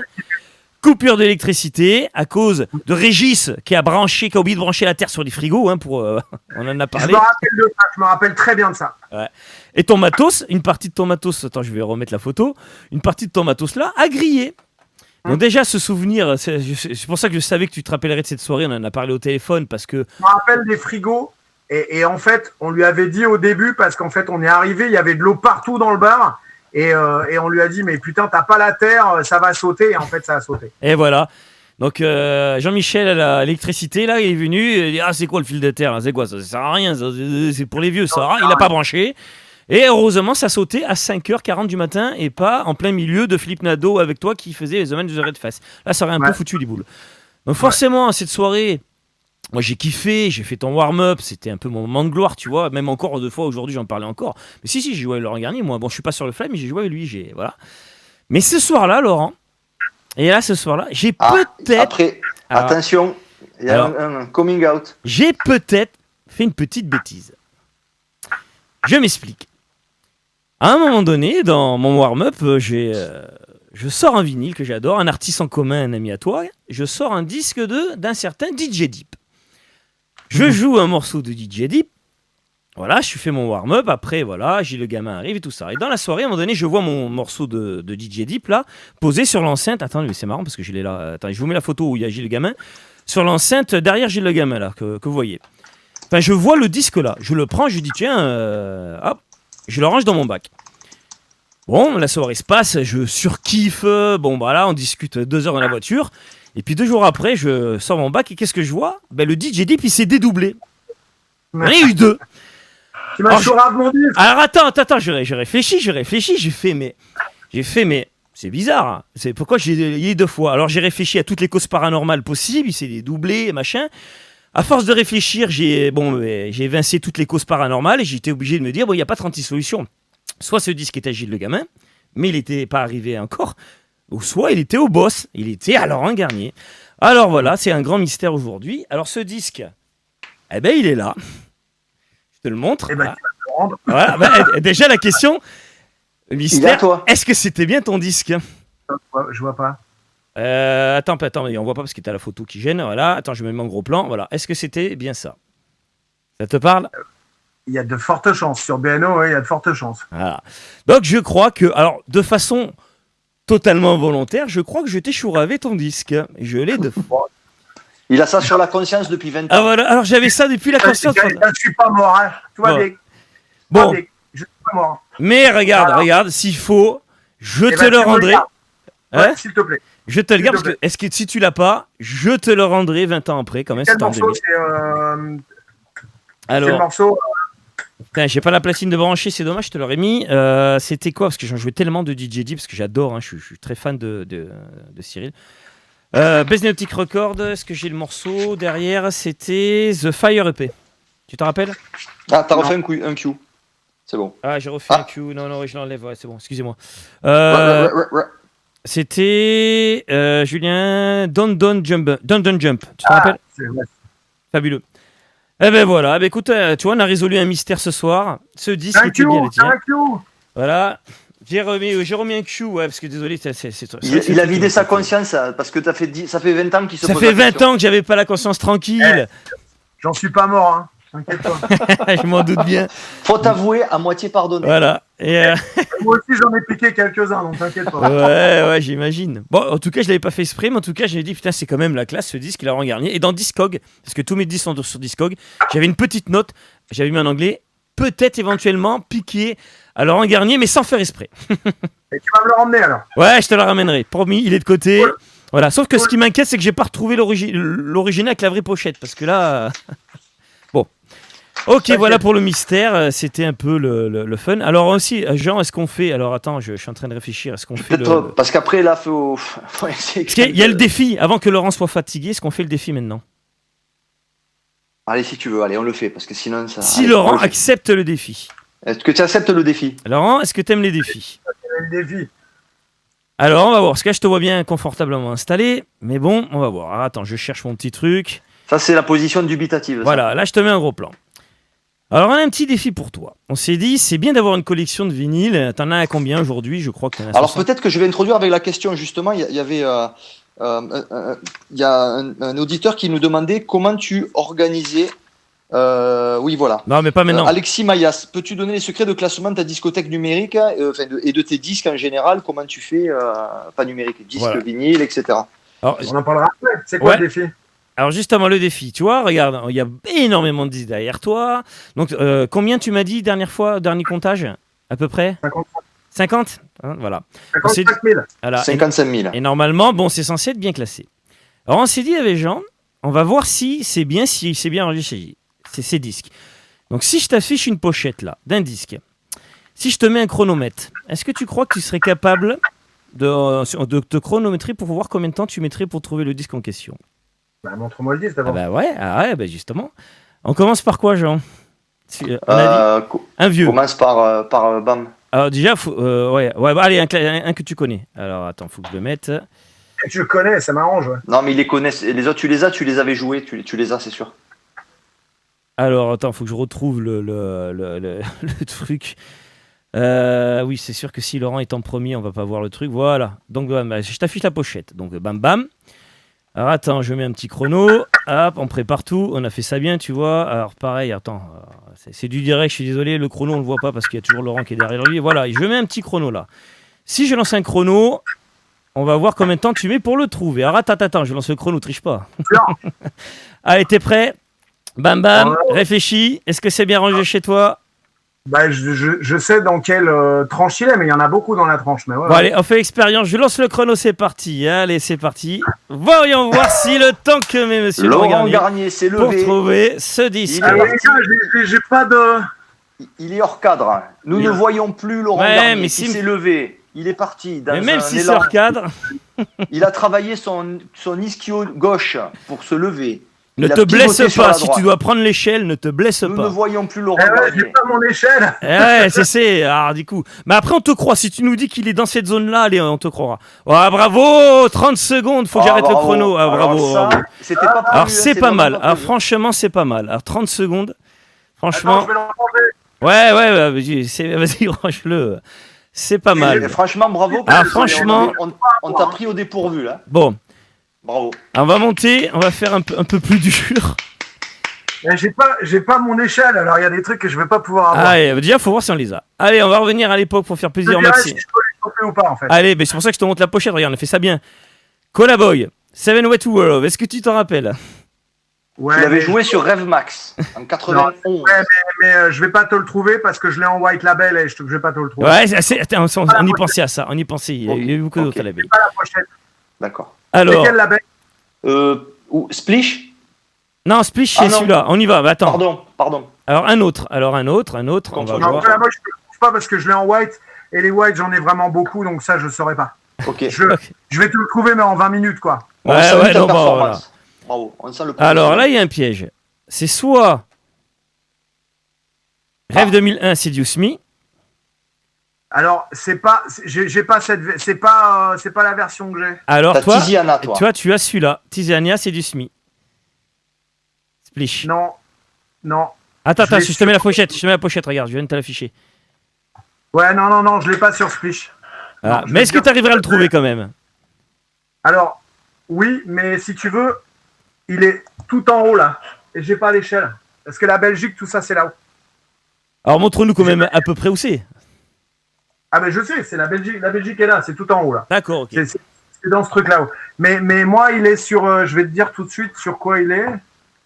Je l'ai pas sur ce label là. Seduce Me. Attends. Ah ben merde. Ah ben oui, non, mais je suis pas sur le bon truc. Attends, 2 secondes. Vas-y. Je vais te dire sur quel. Étienne Rémy dit au nord les Belges. Tu vas les trouver au nord. Bien sûr. Non, mais je l'ai sur Buzz. Ah oui, sur Bio, oui, Buzz, oui, label anglais. Il est là. Anglais ou américain? J'ai peut-être dit une connerie. Bon, il faut l'échelle, mais on te croit. Et tu aurais mis. Il est là, il est là, il est ici là. D'accord, ok. Ça c'est parfait. Voilà. Donc tu aurais mis moins de 30 secondes, donc c'est bravo. Allez, on va monter un peu. Allez, dans le dos, Léo Bouchaka, Story, Love Story. C'est The End. The Love Story normalement. Ouais, mais c'est le label. C'est label, c'est vrai que tu classes par label, justement, on va en parler. C'est le classement des vinyles. Donc là, il est au-dessus de toi. Là. Il est là, ok, très bien. Ok, très bien. Il est juste au-dessus de moi, là. Ça marche. Bon, on te fait confiance, bien évidemment. Voilà. Ah bah, ouais, il est là, je te le sors. Je te le sors sans problème. Allez, parfait. Allez, on change de catégorie. Ouais, petit piège. Naughty by Nature au pipi. Naughty by Nature au pipi. Allez, vas-y. Attends. D'accord. Au pipi. Ça, c'est là-bas, là-haut. Tout en haut, là-haut. Ah, tu l'as alors, hein? Tout au fond, tout en haut. Ok. Ah, purée, il a tout, c'est fou. Il a tout. Bon, après, bon, on en a encore 65. Non, je rigole. Donc, du coup, après, je voulais faire quelques classiques de funk, mais bon, après, j'ai pas en tête. Mais en tout cas, bravo. Et on va parler justement on va parler un peu de cette collection. Et comment tu la classes? Donc on a compris que c'était par label, par pays éventuellement. Pas tout. Non, c'est alors pour la techno, c'est par pays et après par ordre alphabétique de label. Pour la techno et la house. Hein. Ah, il y a une request sur le forum. Excusez-moi, c'est Fred Duméli qui demande où tu as mis Papa Tango Charlie. Alors je l'ai pas. Il l'a pas. Non, je ne l'ai pas. Alors, je sais pourquoi il me pose cette question, parce que, en fait, c'est lui qui l'avait dans sa discothèque. Et un soir, j'ai fini mort pilot. Et en dernier disque, je me suis retourné, j'ai chopé un disque comme ça et j'ai vu le Mort Schumann. Et j'ai sorti Allo Papa Tango Charlie et je l'ai mis. Et on a commencé à le scratcher et tout le monde a chanté Allo Papa Tango Charlie. Ouais. Mais moi, je ne l'ai pas. La fameuse anecdote. Non, le rangement, ouais, c'est par pays. Enfin, pour la musique électronique, c'est par pays et par ordre alphabétique de label. Après, tout le reste, c'est par style de musique et par ordre alphabétique d'artiste. Ok. Donc, tu vois, ton Naughty by Nature, voilà, c'est dans le hip-hop là-haut, dans les N. Ok. Voilà. Donc, la funk, c'est par où? La funk, c'est en dessous. En fait, j'ai tout ce qui est black là-bas. Donc, c'est d'abord le hip-hop, après, j'ai le disco, et après, j'ai la funk, les albums de funk et de soul. Et en dessous, j'ai les EP de funk de soul, et après, ça descend sur le jazz. Alors, ce qui m'a fait rire, parce que j'ai vu un peu, on a eu la chance de voir un peu le documentaire en question. Donc, toi, c'est pas en volume, nombre de disques, c'est en mètres. Donc, moi, j'ai 2 mètres de funk. Et Laurent Garnier, c'est le seul gars qui mesure ses disques, sa discographie en mètres. Bah, moi, j'ai 4 mètres de funk. T'as combien de mètres de rap R&B Si tu veux, quand tu déménages et que tu as quand même beaucoup de disques, il faut trouver la place. Ouais.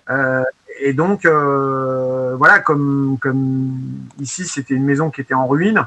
Donc, on a un peu tout fabriqué. Tu vois. Est-ce qu'on peut parler, Laurent, de cette collection parce que justement, cette fameuse soirée La Dune, tu discutais avec Gilles Le Gamin, et c'est de là qu'est parti The Youngster d'ailleurs. Donc, j'ai quand même assisté à ce moment magique de sa vie. À chaque fois que je le revois à Gilles, je lui rappelle le truc. Et tu discutais, tu disais, voilà, à Paris, tu avais pris une yaourtière, je crois, une usine de yaourtière, je crois. Tu avais un loft que tu avais fait. Ouais, j'ai habité chez Yoplait, ouais. Ouais, d'accord, je savais pas que c'est chez Yoplait. Et que tu avais fait appel à des professionnels pour déménager. Mais ils ont dit, ok, j'ai quelques vinyles à déménager. Sauf que quand ils sont arrivés, ils t'ont pas insulté, mais ils t'ont dit, mais attends. Ils m'ont oublié notre numéro de téléphone, ouais. Et ils t'ont dit, on t'a blacklisté. Toi, non, mais c'est l'enfer. Ouais. C'est l'enfer. Bouger des disques, c'est l'enfer. Et là, j'ai fait, j'ai bougé tout ça au mois de, pendant le premier confinement, en fait. Je devais déménager pendant le confinement, donc j'ai pas pu. Donc, par contre, j'ai bougé mes disques pendant le confinement. T'as mis combien de temps? J'ai mis, je crois, 1 mois pour bouger tout seul un tiers de la collection. Et les 2 autres tiers, on les a bougés pendant le document, quand on a filmé le documentaire. Ah, d'accord. On était 20 et il y avait 500 ou 600 cartons. Et on a mis ça sur un tracteur. Jean, non, voilà ce qu'on va hein. faire. On va récupérer un tracteur et c'est comme ça qu'on va. C'est énorme. Ah ouais, et en j'imagine. fait, quand je suis arrivé ici, on s'est rendu compte que j'avais pas assez de mètres linéaires et donc j'ai dû investir un espèce de KGB où j'en ai foutu encore 15 mètres linéaires dedans parce qu'il y avait trop de disques. Voilà. Bon, bah, écoute, c'est la problématique des grands collectionneurs, en tout cas. Bon, ben, c'est bien classé. On voulait vérifier. Après, moi, ce qui est intéressant dans une collection, c'est le rangement, en fait. C'est la façon dont c'est rangé. Je crois que c'est un peu comme une radio, tu vois, comment tu l'as définie et comment tu fais tourner tes morceaux. C'est un peu ce qui est dans ta tête. Et le rangement, tu vois, si j'achetais la collection de quelqu'un, j'essaierais de garder son rangement. Si je pouvais la bouger avec le rangement du mec, parce que je trouve que le rangement, c'est beaucoup de la personnalité de la personne. C'est marrant ce que tu dis. Donc, tu es en train de dire que là, par exemple, voilà, un jour, je vous expliquerai. Je crois que j'avais expliqué, un peu, moi, comment c'était rangé. En fait, là, il y a ceux qui disent dis-moi ce que tu manges et je te dirai qui tu es, ou d'autres expressions comme ça. Laurent, lui, c'est dis-moi comment tu ranges tes disques et je te dirai comment tu es. Et c'est pas con parce que c'est vrai que Jean ne range pas ses disques comme moi. Non. Je range mes disques à ma façon à moi. Il y a des trucs, voilà, c'est un peu le bordel. D'ailleurs, Jean me dit ah mais non, tu devrais mettre ça. C'est pas vraiment ce style-là. Et moi, j'ai dit oui, mais moi, je suis pas aussi pointu que toi. Moi, je les classe par année, en fait. Ouais, je comprends. Ouais. Moi, je serais perdu. Mais t'as des gens, tu vois, ils vont mettre tout Carl Craig avec Carl Craig. Moi, je me rappelle, en fait, moi, ma mémoire, c'est plus les labels. Je marche plus avec les labels parce que j'ai eu aussi beaucoup de white labels. Et c'est vrai que je mémorise plus facilement les labels. Donc, surtout sur la musique électronique. Après, les autres trucs, non, parce que j'en ai moins. Ouais, sur 55 000 disques, il doit y avoir 40 000, c'est de la musique électronique, ou peut-être 35 000, c'est de la musique électronique, et le reste, c'est de tout mélanger. Donc, c'est plus facile, tu vois, le rock, c'est juste un mur, c'est facile à ranger. Non, mais ce que je veux dire, c'est plus facile à ranger par ordre alphabétique. Oui, c'est plus... Et il y a Nicolas là et Alexis Mayas qui demandent au niveau numérique, est-ce que c'est différent ton organisation, ne serait-ce que quand tu prépares un set? Ah ouais, est-ce que c'est différent? Alors, au niveau numérique, alors déjà l'ordre alphabétique il se fait tout seul parce que c'est des dossiers, tu vois. Pour la musique électronique, c'est complètement différent parce que je le range. Déjà, je sépare la techno de la house, alors que là, l'Angleterre, je vais pas séparer la house anglaise et la techno anglaise. Et puis Warp aussi fait partie de la techno anglaise, tu vois. D'accord. Non, au niveau du numérique, c'est par style de musique. Donc, je vais séparer la house au UK house, à la techno, à l'electronica, à tout ça. Et après, je le range par mois. Donc, je fais des dossiers. Tous les 2 mois, je fais des nouveaux dossiers parce que là, j'en ai beaucoup plus. En fait, je reçois quasiment 200 morceaux par jour. Alors, je les garde pas tous, mais ça fait vraiment beaucoup de musique. Et donc, c'est plus facile pour moi de retrouver par rapport au mois, enfin à l'année, en gros. Et puis, dans l'année, je vais la découper, tu vois, en 6 fois 2 mois. Et après, quand je sors de la musique électronique, je range ça vraiment par style. Donc là, je vais avoir un dossier World et à l'intérieur de mon dossier World, il va y avoir l'Afrique, le Maghreb, l'Espagne, le machin, le truc, clac, tout ce qui est différent de World. Et puis après, il va y avoir un truc de funk, un truc de soul, un truc de new soul. Après, je vais avoir le reggae, le raga, le ska, le dub. Et dans le rock, je vais avoir le psychédélique, le punk, le machin. Et j'ai plein de sous-dossiers et je range toute ma musique comme ça. Parce que quand je commence à chercher quelque chose, là, ça devient pointu. On a demandé si tu avais des styles de musique que tu n'avais pas. Moi, j'adore le métal, par exemple, parce que toi, tu aimes le métal, tu vois, le death metal et tout comme ça. Alors, je déteste pas, mais j'en ai pas. D'accord. Je dois avoir 3 albums de métal. Mais oui, j'ai pas du tout de country. Ah oui. Ouais, mais ça c'est normal. Ça m'aurait déçu de ta part d'en avoir quand même. Ce qui est bizarre parce que quelque part, pour quelqu'un qui aime beaucoup le rockabilly, tu vois, la country est pas loin. Mais ouais, mais ça saoule. Voilà. C'est ça. La country, ça nous saoule. La country c'est sympa, mais c'est un peu toujours la même chose. C'est pour les cowboys ça. John Michael, quand tu iras voir dans le ranch. Et on va se payer le luxe, Laurent, de dire que c'est toujours pareil, le country, c'est pour ça qu'on n'aime pas. C'est pas de la musique. Hein. Voilà. Mais pourquoi pas? Ça, c'est des conneries parce que les gens disparaissent de la techno, de tout ce que tu veux. Mais oui. Mais non, la country, j'ai pas. Pourtant, j'ai beaucoup de choses. Hein. Alors, j'ai un peu très très peu de ce qu'ils appellent l'Americana. Donc, on n'est pas loin de tu vois, on est entre la folk et la country avec l'Americana, mais j'en ai pas beaucoup non plus. Je suis pas très américain. Les grandes, tu vois, les grandes plaines et tout ça. La musique pour ça m'emmerde un peu. La folk, j'en ai un peu, mais j'en ai pas 50 000. Après, c'est vrai que tout ce qui est un peu plus urgent, ouais, j'ai des trucs un peu plus urgents. Pas mal de rock. Tu en vends des disques ou pas? Comment? Ça t'est arrivé d'en vendre? Il y a Manu qui demande, est-ce que tu as vendu ou tu vends des disques? Non. Quand on collectionne. En fait, c'est tout ce que je veux garder, parce que j'en ai donné beaucoup. Quand je recevais beaucoup de promos, j'ai toujours dit que tu peux pas tout aimer. Et en plus, on n'a pas la science infuse, c'est pas parce que t'aimes pas que c'est mauvais. Donc, quand je prenais pas un disque, j'avais pas envie de le garder. Je faisais des piles et je les filais à mes potes. Voilà. Donc, j'avais des gens qui venaient, qui remplissaient leur coffre de ça te fait plaisir, bim, viens chercher ça, ouais. Ah, d'accord. Bah ouais, j'ai plein de trucs, viens chercher, j'en ai 500 à donner, là, viens les prendre. Et je les filais. Non, je donnais les disques. Non, je vends pas. Je vais pas vendre des disques qu'on me file.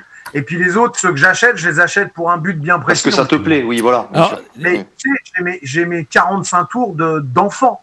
Les histoires d'enfants que j'écoutais sur mon électrophone quand j'avais 7-8 ans, je les ai encore, les 45 tours. Je les ai jamais jetés. Hein. Ils sont toujours là. L'histoire de la belle aux cheveux d'or ou Robinson Crusoe. J'ai les 40 ils sont là et j'y touche pas. Je veux pas qu'ils s'en aillent. Ils font partie de ma vie. Mais c'est clair. Tout ça, c'est mon héritage, ça. Hein. C'est ma vie. Tu vois, c'est marrant ce que tu dis, Laurent. Quand mon gamin, forcément, c'est lui qui va hériter de ça. Je lui ai dit qu'une seule chose à mon fils. Je lui ai dit, je te force pas à prendre ça. Je lui ai dit, il y a une chose, c'est tu prends tout ou rien. Mais tu la sépares pas. C'est-à-dire que si ça t'intéresse pas, tu vends tout. Rien à foutre, ou tu la donnes, ou tu la fais passer à quelqu'un, ou parce que c'est un héritage, donc c'est quand même toute une histoire. Donc peut-être à une discothèque ou tu vois un endroit qui va répertorier. Mais je lui dis par contre, tu la coupes pas en deux, parce que je reviens au rangement et à la personnalité. Tout ça, c'est moi. Un peu donc, comme PBB Radio. J'arrive pas à m'en séparer. Il y a eu des demandes sur le live de personnes qui s'en rentraient trop dans la vie privée. Est-ce que ton fils, c'est Fred de 7 qui a posé la question. Il fait de la musique. Est-ce qu'il fait de la musique? Est-ce que ça l'intéresse le côté mix, DJ? Est-ce qu'il est sensible à ça? Il joue en DJ. D'accord. Ah ouais, il s'est acheté son matos. Il a acheté du matos. Il voulait s'acheter un petit truc et je lui ai dit non, si tu as vraiment envie de jouer, achète-toi une petite console qui va bien. Et puis si vraiment tu es sérieux, on verra. Et en fait, il a commencé à mixer pendant le premier confinement. Il a appris hyper vite. Il a hyper bon goût sur la musique. Donc, il est fan de house. Il écoute plein de trucs en house. Alors, moi, je lui fais découvrir plein de trucs en house. Mais lui, il me fait découvrir plein de trucs aussi en house parce qu'il n'est pas les mêmes disques que moi. Et aussi, il écoute beaucoup de trap et de drill français. D'ailleurs, il m'a fait découvrir plein de trucs hyper bien. Mais ouais, il joue, il fait des petits sets en DJ, il a déjà enregistré 2-3 trucs, et c'est bien, il mixe bien, quoi, c'est cool. Mais moi, je le force pas du tout. Depuis qu'il est petit, on s'est toujours dit, ma femme, elle a bossé aussi dans le disque à un moment, mais on s'est toujours dit, on n'est pas là pour lui imposer quoi que ce soit. Donc, quand il était petit, il écoutait des choses hyper commerciales, on lui a jamais dit, c'est quoi, c'est de la merde. On l'a laissé faire. Après, il a fait son goût. Après, il vit dans une maison où on écoute beaucoup de musique. Forcément, quand il vient dans ma bagnole, si on n'écoute pas PVV, j'écoute des mix DJ et tout ça. Donc forcément, ça lui a un peu aiguisé les oreilles. Ouais. Donc, je suis pas étonné de ce qu'il écoute aujourd'hui. Bien sûr. Quel âge il a? On demande si c'est pas indiscret. Après, Il vient d'avoir 17 là. Ah oui, ok. C'est un grand garçon. Et il y a notre amie Stéphanie Misséri qui demande si tu as déjà fait des collaborations avec des femmes féminines. Alors, non, les grosses collabs que j'ai fait, c'est avec Abdal Malik. Là, avec les Liminanas, c'est un mec et une nana parce qu'elle, elle est batteuse. Non, une des seules que j'ai faites, c'est avec une nana qui s'appelle Lorraine Garnier, où on a fait ce morceau qui s'appelle Le voyage de Simone. Et en fait, je l'avais rencontrée parce qu'elle s'appelait Lorraine Garnier, mais L-A-U-R-E-N, donc il manque juste le T. Et en fait, elle recevait du courrier pour moi chez elle. Et elle savait que je bossais à Nova. Et donc, elle a emmené le courrier à Nova et je l'ai rencontré comme ça. Et elle me dit, moi, je suis chanteuse. Je lui dis, super, on fait un truc ensemble. Et en fait, on a fait ce morceau qui s'appelle Le voyage de Simone parce que comme nos noms communs, c'était Garnier et Simone Garnier, c'était une présentatrice. Et donc, on a déliré sur nos noms de famille et on s'est dit, tiens, on va faire Le voyage de Simone. Voilà. Et Lorraine, elle est venue, elle a même chanté, je crois qu'elle a fait l'Olympia avec nous, d'ailleurs. Je crois qu'elle a chanté à l'Olympia. Et non, c'est une des rares collaborations que j'ai fait avec des nanas. Qu'est-ce que j'ai fait d'autre? Alors déjà, j'ai pas bossé avec beaucoup de personnes en collaboration, assez peu. Non, il n'y a pas eu, à part Lorraine, non, il n'y a pas eu de nana. Mais parce que ça s'est pas présenté comme ça, hein, c'était pas. Ça aurait été très cool de faire des collaborations. De toute façon, j'ai encore plein de choses à faire, donc c'est très bien. J'ai plein de temps, faire plein de choses. En tout cas, ça c'est l'anecdote est sympa. Et Jean, donc du coup, je sais pas sur quoi tu voulais enchaîner. Parce que les questions... est-ce qu'on a fait le tour déjà des questions qu'on avait reçues déjà? Monsieur Jean Bruce. Il travaille. On t'entend plus, Jean Bruce, je sais pas ce qui se passe. Ah, ouais. Il a plu. Remet. Alors, on a perdu Jean au son. Et ouais, parce qu'en fait, il a pas branché sous secteur le truc. Ah, il revient. Et ça coupait pas. Reviens. Alors attends, faut que je te rappelle, c'est ça? Allez, hop. Et on en est quand même à 4h16 d'émission. Il est en conversation, genre, donc c'est bizarre. Je sais pas pourquoi on l'entend pas.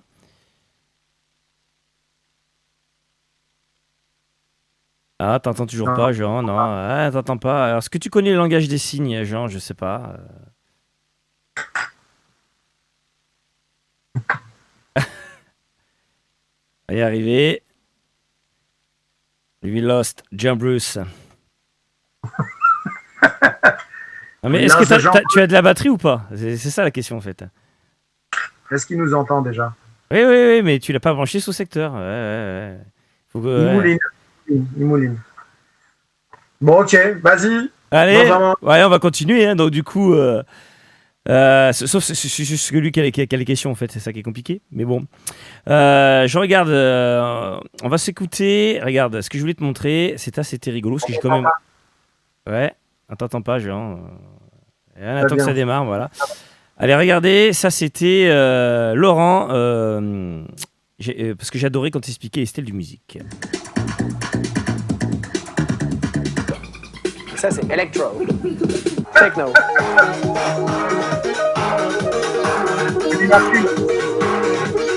Ça c'est un exemple de gabber. Mauvaise vitesse. Là, ça a déjà plus de couilles quand même. Ça, c'est de l'ambiance. C'est bon pour s'envoler.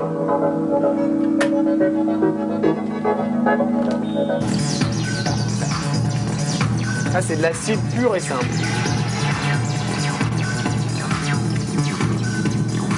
Ah, Chicago. Ça, c'est que des jeux de sample et tout ça, quoi. Voilà. Jungle Mania. Ce qui est marrant, c'est que t'as pas bougé en fait. Je suis sûr que s'il y a des journalistes qui reviennent, et on revient chez toi, tu nous refais, je suis sûr que t'auras le même enthousiasme et le même truc. C'est toujours aussi con. Ça, c'est de la Alors, parce que j'en avais un autre aussi. Alors, attends, j'en avais un autre. Attends, c'était là, voilà. Quand il n'est pas derrière ses platines, l'apprenti sorcier travaille dans son laboratoire. C'est ici que l'ancien élève de l'école hôtelière fait sa tambouille musicale. Les premiers à l'avoir goûté ont été les Anglais de Manchester, au club mythique de l'Hacienda en 87. Ça, c'était de la console. C'était un peu lourd. Hein. Je suis de retour. À l'époque, on était obligé de mixer sur des gros pépères, quoi. Et ouais. Alors, je suis de retour. En fait, je sauvegardais aucun de mes sons, donc j'allumais mes machines, je faisais de la zik. Et tu n'avais pas live, tu n'avais pas tout ça, donc tu étais obligé de faire les mix en live sur la console. Donc tu laissais tourner les trucs et on enregistrait ça sur des DAT, on faisait des versions hyper longues et puis après on éditait les morceaux. Mais moi je sauvegardais jamais rien. Je sais, parce que quand je t'ai posé la question si tu avais les parts de Crispy Bacon, malheureusement la réponse était négative. J'ai que le son. Ah. J'ai le son dans mon JD800, mais c'est tout. J'ai pas, j'ai pas les parts. J'ai rien du tout. J'ai même pas les parts de Manu de Hellfire, j'ai rien. Ah pire. J'ai rien de tout ça. De toute cette époque-là, j'ai rien. Bon. Je suis revenu là, vous m'entendez ? Oui, attends, Jean. Tant qu'on est dans les archives, allez, quelques photos. Alors ça, c'était quand on est allé te voir, c'était où ça, Jean ? C'était chez Paul, ça. C'était au Cargo de Nuit quand t'as été. Au Cargo de Nuit. Voilà, au Cargo de Nuit quand t'avais fait avec. C'était avec qui avant le pont du Gard là celui avec qui tu faisais les lives. Bogey Wesseltoft. Voilà, il t'accompagnait au clavier. Vous aviez fait une conférence de presse en anglais. Ouais, que j'ai. Alors, cette conférence de presse, je l'ai quelque part en cassette, mais bon. Voilà. Ça, c'était à Palavas. Alors, Jean qui était vraiment content, a priori. Hein. Ouais, on voit pas la photo. Ah merde, je l'ai pas mis. Attends, je la remets. Allez, là, la photo. Putain, c'est vrai que là, ça, c'était la fameuse. Voilà, j'avais des cheveux encore. Hein. Avec mon t-shirt Happy Mendez. Donc là, c'est la fameuse photo où Jean était très content. Ça, c'était à Palavas quand tu étais venu jouer. C'était chouette ça, ça sur la plage, là, les pieds dans l'eau, on s'était régalé. Ouais, c'est cool, ça. Alors là, j'ai sorti de l'Archivo School parce que bon, là, tu jouais torse nu, c'est quand même la classe, quoi. Ça, c'est vieux, hein. Ah, je pense. Je le fais plus. Alors ça, j'adorais parce que c'était ce style. Qu'est-ce qui t'est arrivé là Ça, c'est à Manchester. Ça, c'est au tout début. Ça, c'est dans une rêve avec Mike Pickering. Ah putain. C'est au tout début, ça. Alors, là, j'ai 23 ans, 24 ans, là. Ah, c'est bon. Alors, une photo qu'on a mis souvent, hein, parce qu'il y a beaucoup de copains. Hein, avec Skanks, avec Stéphane, Eric et Lady B. Et ça, c'est au Florida, c'est en Espagne. D'accord. C'est une photo en Espagne, ça. Ok. Alors ça aussi, j'aimais bien cette coupe. Celle-là, je l'aime bien. Ça, c'est à Paris, ça, c'est dans un club à Bastille. Ouais, ça, c'est la coupe grave. Ah, ça, c'était génial, hein, à l'époque. Dans l'acide, tu vois. Ok. Alors, après, attention. Alors, Laurent Garnier, quand il était petit, quand il était tout petit, Laurent Garnier était exigeant. Parce que monsieur ne voulait pas de chat. Et avant-gardiste, d'ailleurs. Il voulait une panthère. Un panthère. Monsieur ne voulait pas de chat. C'est pas un jaguar ? Papa, maman, je veux pas de chat, moi. Je veux une panthère et un jaguar. C'était pas à moi, hein. C'était pas à moi. Non, mais ce qui est classe, c'est les sandales. C'est ça, la classe. On a quelqu'un sur le live qui demande quel est ton animal préféré. Je crois que tu as répondu, là. Ah. Le jaguar. Monsieur, moi, je veux pas de chat, moi. Je veux pas faire comme tout le monde, moi. Je veux un jaguar. Je suis chiant. Toi, c'est les chiens. Ouais, chiens. Voilà. J'ai deux dingos à la maison, deux chiennes, elles sont complètement marvalo et je les adore. Et j'ai récupéré ça, alors là tu as de suite comprendre d'où ça vient et qui a trahi et qui est de là.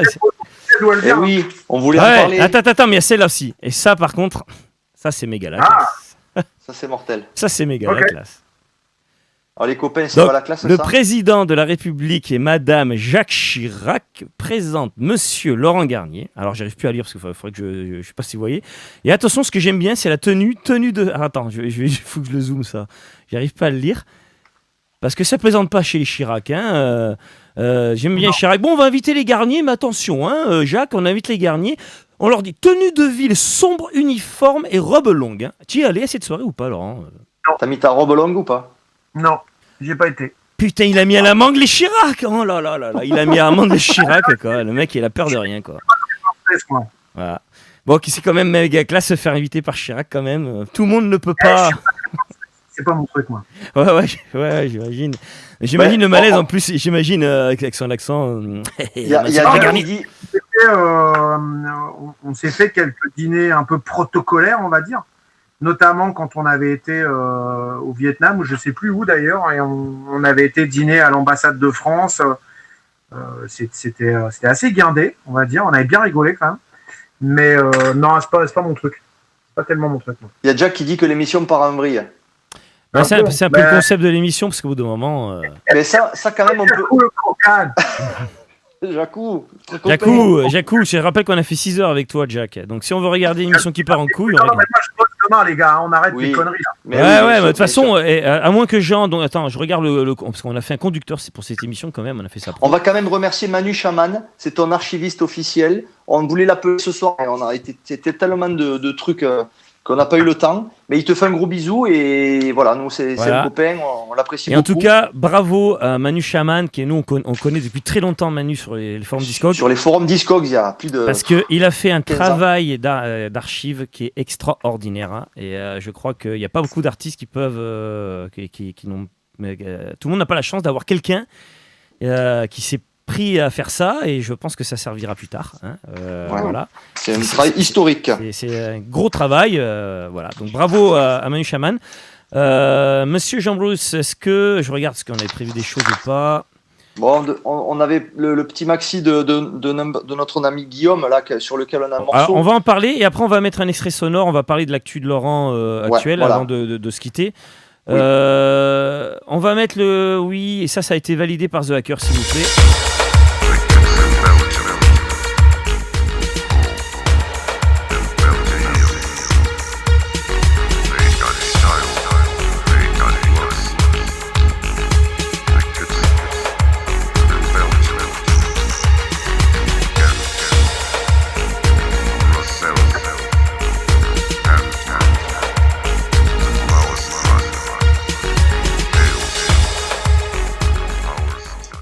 Voilà, c'est notre ami Bomber One. Et pourquoi ce truc est bien? Pour la simple et bonne raison. C'est ça qu'il te faut. New Beat, Jean. D-Maxi. C'est quoi D-Maxi? Ouais, c'est la compile ultime de New Beat, mon gars. Ouais. Ça, c'est de la boule. Ça, j'imagine. C'est de la boule. Alors pourquoi on vous a montré ce trailer? Pour la simple et bonne raison qu'il y a un morceau de Jean Bruce déjà dedans. Hein. Déjà, rien que pour ça, il y a un morceau de Jean Bruce dans cette compile. Donc voilà, c'est Number 9, c'est un label, voilà, c'est un copain à nous. Et c'est lui qui fait les pochettes. C'est Guillaume qui nous fait toutes les pochettes. De lui, qui a fait celle de... Il fait des pochettes pour RNS et il nous fait nos pochettes à nous. Et il fait aussi un label. Et du coup, il me demandait est-ce que je peux offrir ce double maxi rouge à Laurent Garnier? Oui. Eh ben voilà. Bien sûr. Allez, on te fera passer la prochaine fois qu'on se voit. Et ça a été validé par Michel Amato, alias The Hacker, qui a dit cette compile, c'est la tuerie. D'ailleurs, il a reçu son exemplaire, si je me souviens bien. Voilà. Donc ça, il y avait ça. Et il y avait autre chose aussi que je regarde, qu'on n'oublie rien. Après, on a le site internet. On va remercier Web Littoral, notre ami Geoff, qui nous a fait notre site quand même. Ouais, notre site. C'est vrai qu'on a refait. Bon, Nocturblues, je vous mets l'adresse, nocturblues.fr. Hein. C'est vrai que les sites aujourd'hui, on avait un peu laissé tomber les sites web à cause de ces putains de réseaux sociaux, parce qu'on est tous sur les réseaux sociaux. Mais bon, les sites web ont quand même une utilité. Et on l'a redesigné, ça y est. Vous pourrez trouver les nouveautés et tout ça. Et je vous rappelle, et je le rappelle à chaque émission, et je pense, et c'est une question que moi j'avais à poser à Laurent, ça tombe bien, tu vois, elle est revenue, comme quoi, je vais vous remettre les captures d'écran, regardez, c'est magnifique, voilà. Ça, c'est le Bandcamp de Nocturblues. Je vous rappelle que quand vous voulez, vous nous posez des fois la question, je voudrais vous supporter, nous, pas besoin de faire des cagnottes et autre chose. Quand on veut supporter un artiste, s'il a un Bandcamp, et là, Laurent, je pense que tu seras d'accord, on va sur son Bandcamp. Bandcamp, c'est le meilleur moyen de supporter vos artistes. Il y a, là, vous touchez en... Oui. Pardon? Pour le digital, oui. Ouais, pour le digital, bien sûr, bien évidemment. Et on achète le vinyle aussi, bien évidemment. D'ailleurs, on peut acheter du vinyle sur Bandcamp. Hein, il y a les deux. Voilà. Oui. Et donc, Bandcamp, ça, c'est notre Bandcamp. Et moi, j'avais une petite question à propos de ça. Laurent, est-ce que tu vas sur Bandcamp? Est-ce que tu vas chercher de la musique sur Bandcamp? Je vais partout. Voilà. Parce que Bandcamp, c'est quand même, tu es d'accord avec moi, un endroit où on trouve des trucs que des fois, tu ne trouveras pas dans les trucs classiques. il y a plein d'endroits où tu trouves plein de trucs que tu trouves pas dans d'autres endroits. Ouais. Mais Bandcamp et je crois d'ailleurs que le confinement à Bandcamp, ils ont eu une politique très intelligente. Et je crois qu'il y a de plus en plus d'artistes d'ailleurs qui vont sur Bandcamp pour vendre leur musique parce que c'est des fans de musique chez Bandcamp. Mais tu sens qu'il y a un truc qui est tu sens qu'il y a un truc qui est généreux chez eux et moi j'aime beaucoup Bandcamp, je trouve ça vachement bien. Et c'est clair. Sachez que Zone, le catalogue de Zone, nous a mis les Grenoblois et enfin sur Bandcamp. Et ça c'est aussi une bonne nouvelle, tout le monde y va et j'encourage tout le monde parce qu'il y a beaucoup moins d'intermédiaires. Et voilà, donc je répète à ceux qui nous ont posé la question, je vous remercie d'ailleurs de vouloir nous supporter. Vous achetez tout simplement des tracks sur Bandcamp. On mettra, si vous êtes sage, des casquettes, des t-shirts. D'ailleurs, Laurent, tu as eu le droit à un beau t-shirt Nocturbulus. Et ça, c'est la classe. Voilà, moi, j'ai le mien. Voilà. Moi, il est bleu. Alors, nous, on a la chance, on a plusieurs couleurs. On a des inédits et des exclusivités.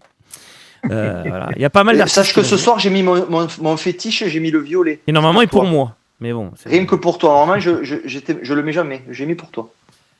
Voilà, après, pour toi, Laura. Les petites questions qu'on nous a posées, allez, pour aller vite fait. Attends, il faudra quand même qu'on finisse sur les Liminianas quand même. On va finir, on va passer un extrait. On va passer un extrait. Question, on va juste passer bouffe. On va juste passer par les bouffes. Parce que tout le monde nous dit, ouais, tu vas travailler dans le restaurant. Donc, du coup. Ah oui, tu fais quoi là-bas? Tu fais cuisiner? Est-ce que tu passes un diplôme de restauration ou est-ce que c'est le plaisir? Moi, je l'ai déjà, mon diplôme de restauration, Coco. J'ai passé un CAP BEP, j'ai fait l'école hôtelière, donc je l'ai déjà, mon diplôme. C'était ma question, c'était la question d'un invité. Par contre, quand j'ai passé mon CAP BEP, c'était serveur. Je n'étais pas en cuisine.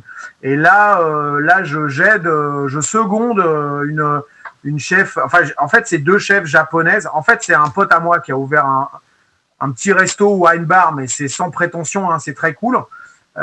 Et il y a une chef japonaise qui est venue bosser là-bas, et puis en étant japonaise, il y a une autre nana qui est venue bosser avec elle, et puis à un moment, voilà, ils m'ont demandé d'aller les aider parce qu'ils ont beaucoup de monde, et en fait maintenant je bosse là-bas tous les samedis. Alors même là, le confinement, là je vais bosser parce que j'y vais demain parce qu'on fait de la bouffe à emporter, mais moi je suis assez fan de la bouffe asiatique en général, et plus particulièrement le Japon. Mais je cuisine pas super bien du tout, mais tu vois, j'aime bien seconder et puis j'aime bien apprendre. Moi, je suis quelqu'un qui aime bien apprendre et donc je m'entends bien avec les 2 nanas. Donc en fait, je travaille un samedi avec l'une et un autre samedi avec l'autre. Et en fait, ça me permet d'apprendre des trucs et comme ça, voilà, je peux refaire ça à la maison et j'aide mes potes et puis ça me fait sortir de chez moi, ça me fait rencontrer des gens, c'est cool. J'adore, c'est super bien. Et puis pour moi, c'est tu sais, partager un repas avec des gens ou faire à bouffer pour des gens ou leur jouer de la musique, on se l'est dit tout à l'heure, quoi. Pour moi, c'est la même chose, c'est que du partage. Et c'est vrai que l'assiette, c'est vachement important et j'aime bien manger. J'ai toujours aimé ça et voilà, je reviens à mon premier métier parce que je peux pas faire mon métier de cœur.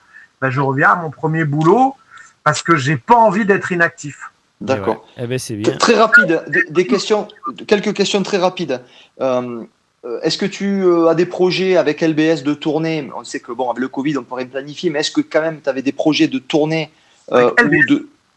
Oui, avec LBS ou toi Non, là le projet qui arrive, c'est le live, parce que je viens de faire cet album avec le groupe rock Les Liminianas, c'est un album qui est très rock'n'roll. Est-ce que tu veux qu'on mette un extrait, Laurent? On a choisi un extrait, on n'a qu'à le mettre, tout simplement. C'est celui où je chante, c'est ça? C'est Juliette dans la caravane. Ah bah ouais, c'est celui où j'ai... Celui-là, il est mortel. Juliette, alors, pour vous donner un peu, pour que tu dises, qu'est-ce que va faire Laurent? Qu'est-ce qu'il fait Laurent avec du rock? Ben voilà ce que ça donne. Et on va parler de tes inspirations, parce qu'il y en a beaucoup. Écoutez ça, rien que l'intro, tu me fais régaler. J'avais rendez-vous dans la caravane blanche et rouge de Juliette. C'est une exclue, une prostituée. Ouais, d'accord, Laurent. De la rue Paratia. Donc c'est un cadeau que Laurent nous fait, hein, en exclu. On a en exclusivité un petit extrait de ce futur album. Et là, est-ce qu'on n'a pas des influences qu'on va parler peut-être un peu après?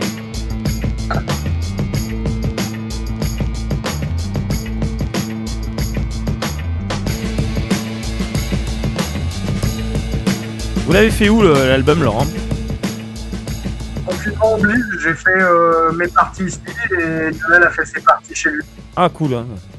C'est moderne. On s'est parlé 15 fois par jour, mais on ne sait pas. Ok, c'est cool. Donc voilà, c'est un extrait, c'est le 3e morceau de l'album. Hein. Bon, nous on a eu la chance de tout écouter, on s'est régalé, hein, faut le savoir. Ouais, le beat et le batteur, moi j'ai remarqué le beat du batteur. Je sais pas qui c'est, mais ça groove, on dirait, c'est pas un sample, c'est un batteur. Alors il y a les deux, il y a un sample et un batteur. C'est pas une batteuse, t'as dit d'ailleurs tout à l'heure? Ah. Voilà. Et là, est-ce qu'on ressent pas un peu, alors dans les morceaux coup de cœur, tu vois, tu m'as mis du Alain Bachung et du Serge Gainsbourg.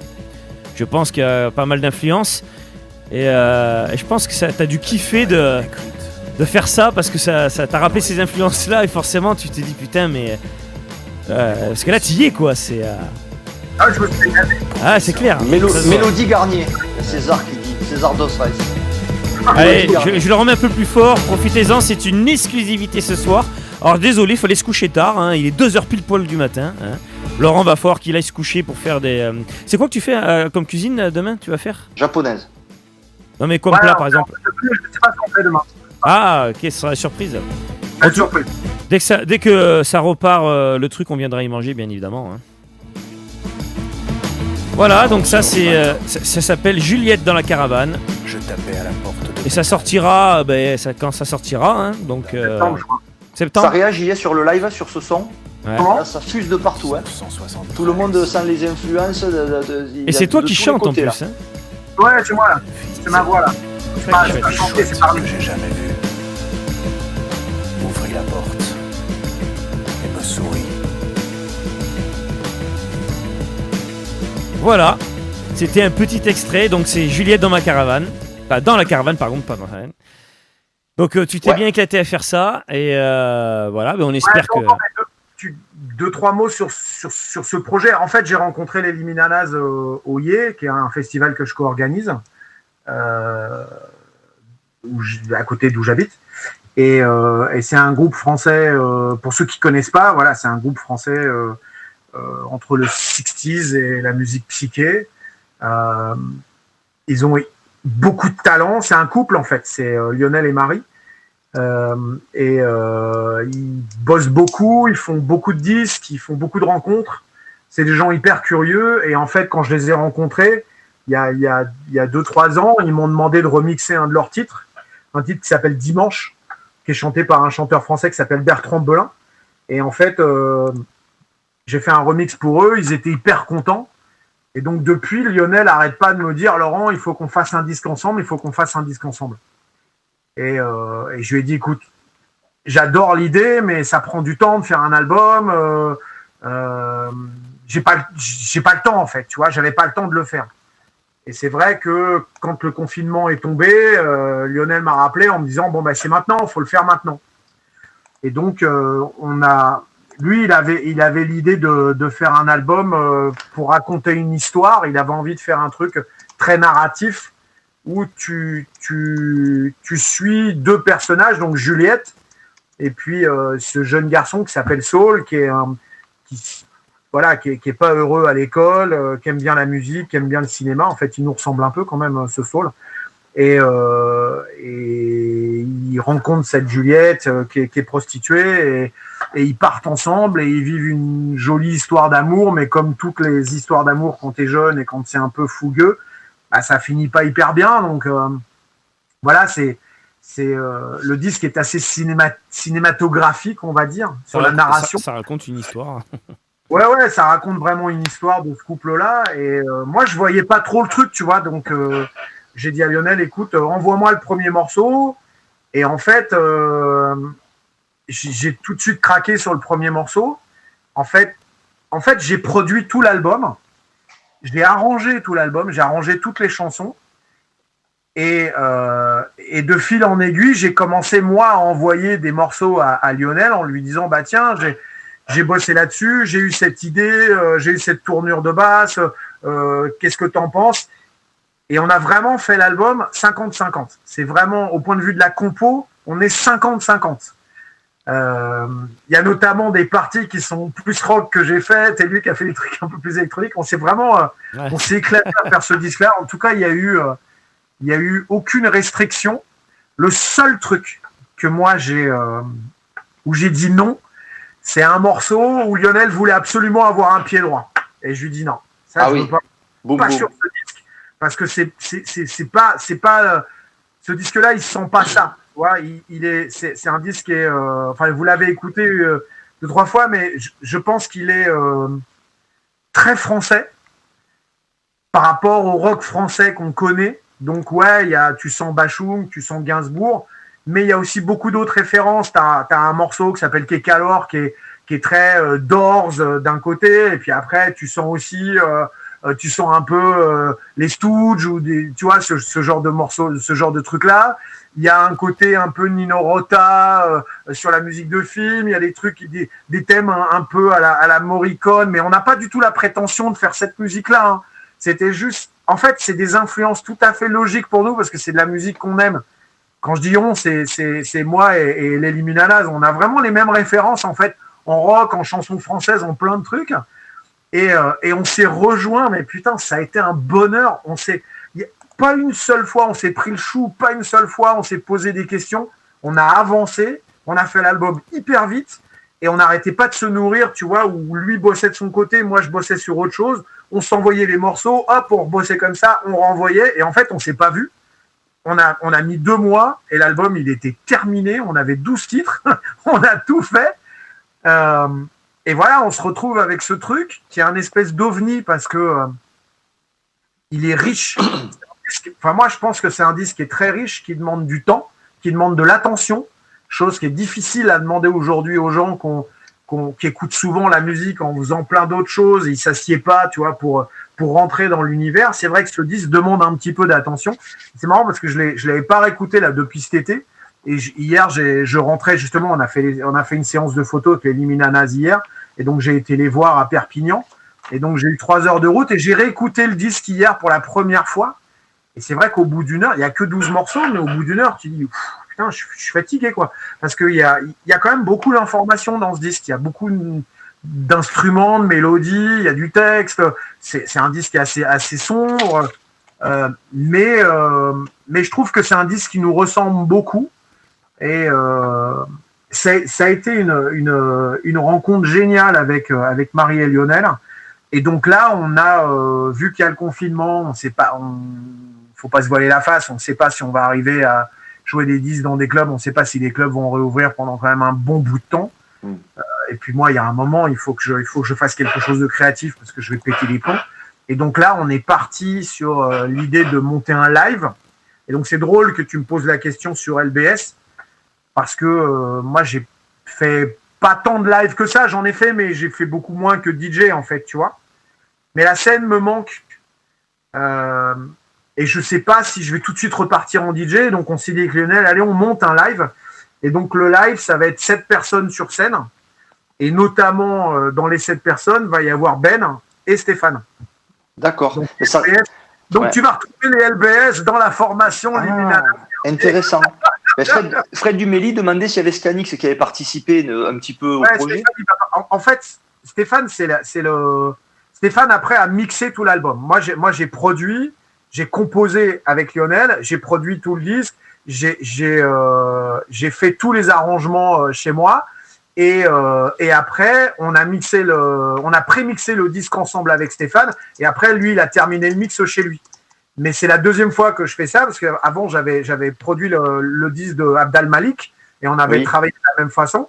Et aussi j'avais aussi fabriqué tout le live de Malik, mais j'étais pas parti avec lui sur les routes. Mais une fois que j'avais terminé l'album, il m'a demandé de fabriquer le live, et c'est Stéphane qui est parti sur les routes avec Malik à l'époque. Mais là j'ai envie d'être sur les routes avec Lionel et Marie, avec cette formation. Donc ça va être super cool en fait. Donc moi, le seul truc que je leur ai dit, c'est si on part, il faut que j'ai un peu des gens en qui je fais confiance, que je connais, avec qui j'ai déjà partagé la scène. Et donc d'où l'idée d'avoir proposé Ben et Stéphane.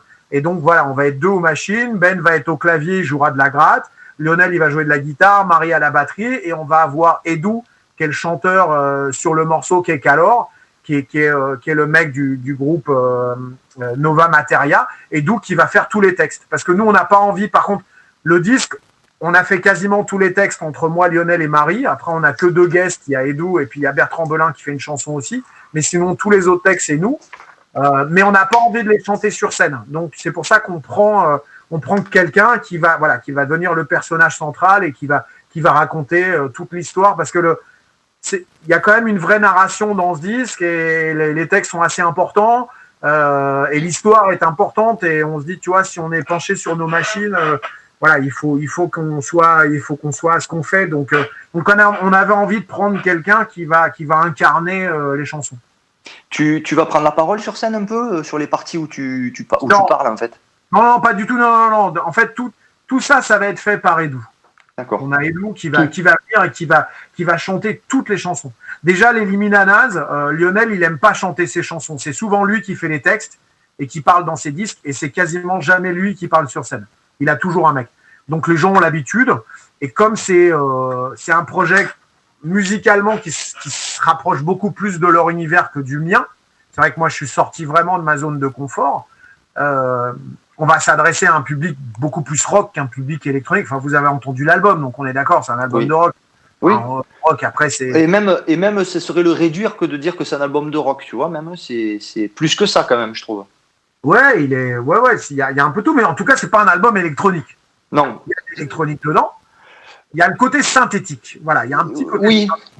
Oui. Parce que moi qui aime beaucoup la musique soul et la musique rap et trip-hop, j'y trouve mon compte aussi. Donc.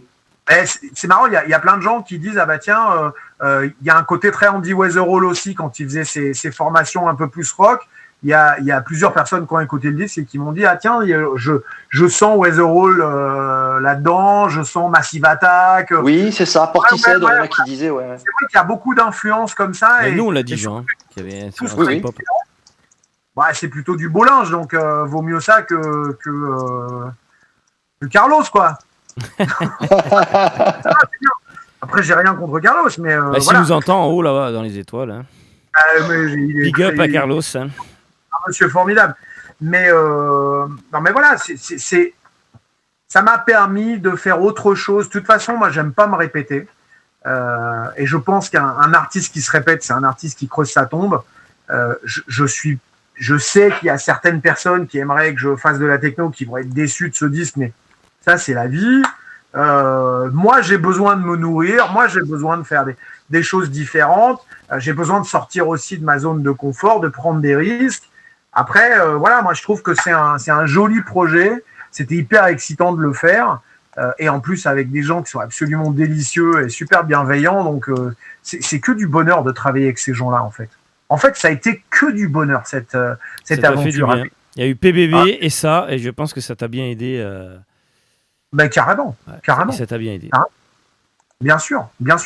Donc là, il y a ça, et puis là, en ce moment, je te dis, je travaille sur la musique de ce film, qui est un film policier très noir. C'est un film belge, et c'est réalisé par un des scénaristes de ce film qui a gagné l'année dernière, ou il y a 2 ans à Cannes, Les Misérables. D'accord. Ah oui, d'accord, ouais. C'est un des co-scénaristes des Misérables, et c'est un mec avec qui d'ailleurs j'ai bossé à un moment sur mon film, sur mon scénario. C'est un script docteur, il est venu et on a travaillé ensemble, et il m'a toujours dit, le jour où je ferai mon film, Laurent, tu feras la musique. Et comme c'est vrai que dans le cinéma, les mecs, c'est pas les meilleurs pour tenir leurs paroles, je me disais ouais, c'est ça. Et puis en fait, il m'a appelé cet été, il m'a dit non, mais là je suis en tournage, tu vas faire la musique du disque. Et donc, tu vas faire la musique du film. Et donc, il m'a envoyé là le film il y a 1 mois, et ça fait 1 mois que je bosse dessus. Et c'est super. C'est super parce que c'est la première fois, par contre, que j'ai un film entier. Alors, il nous a coupé le logiciel. C'est énorme. Je sais pas, je vous ai perdu tous les deux, mais bon. J'ai essayé de revenir, rafraîchir la page, je refais pareil. Tu veux dire rafraîchir Ouais, Laurent, rafraîchis le truc caméra, et tu fais join. Ouais, et tu fais join. Allez, d'accord.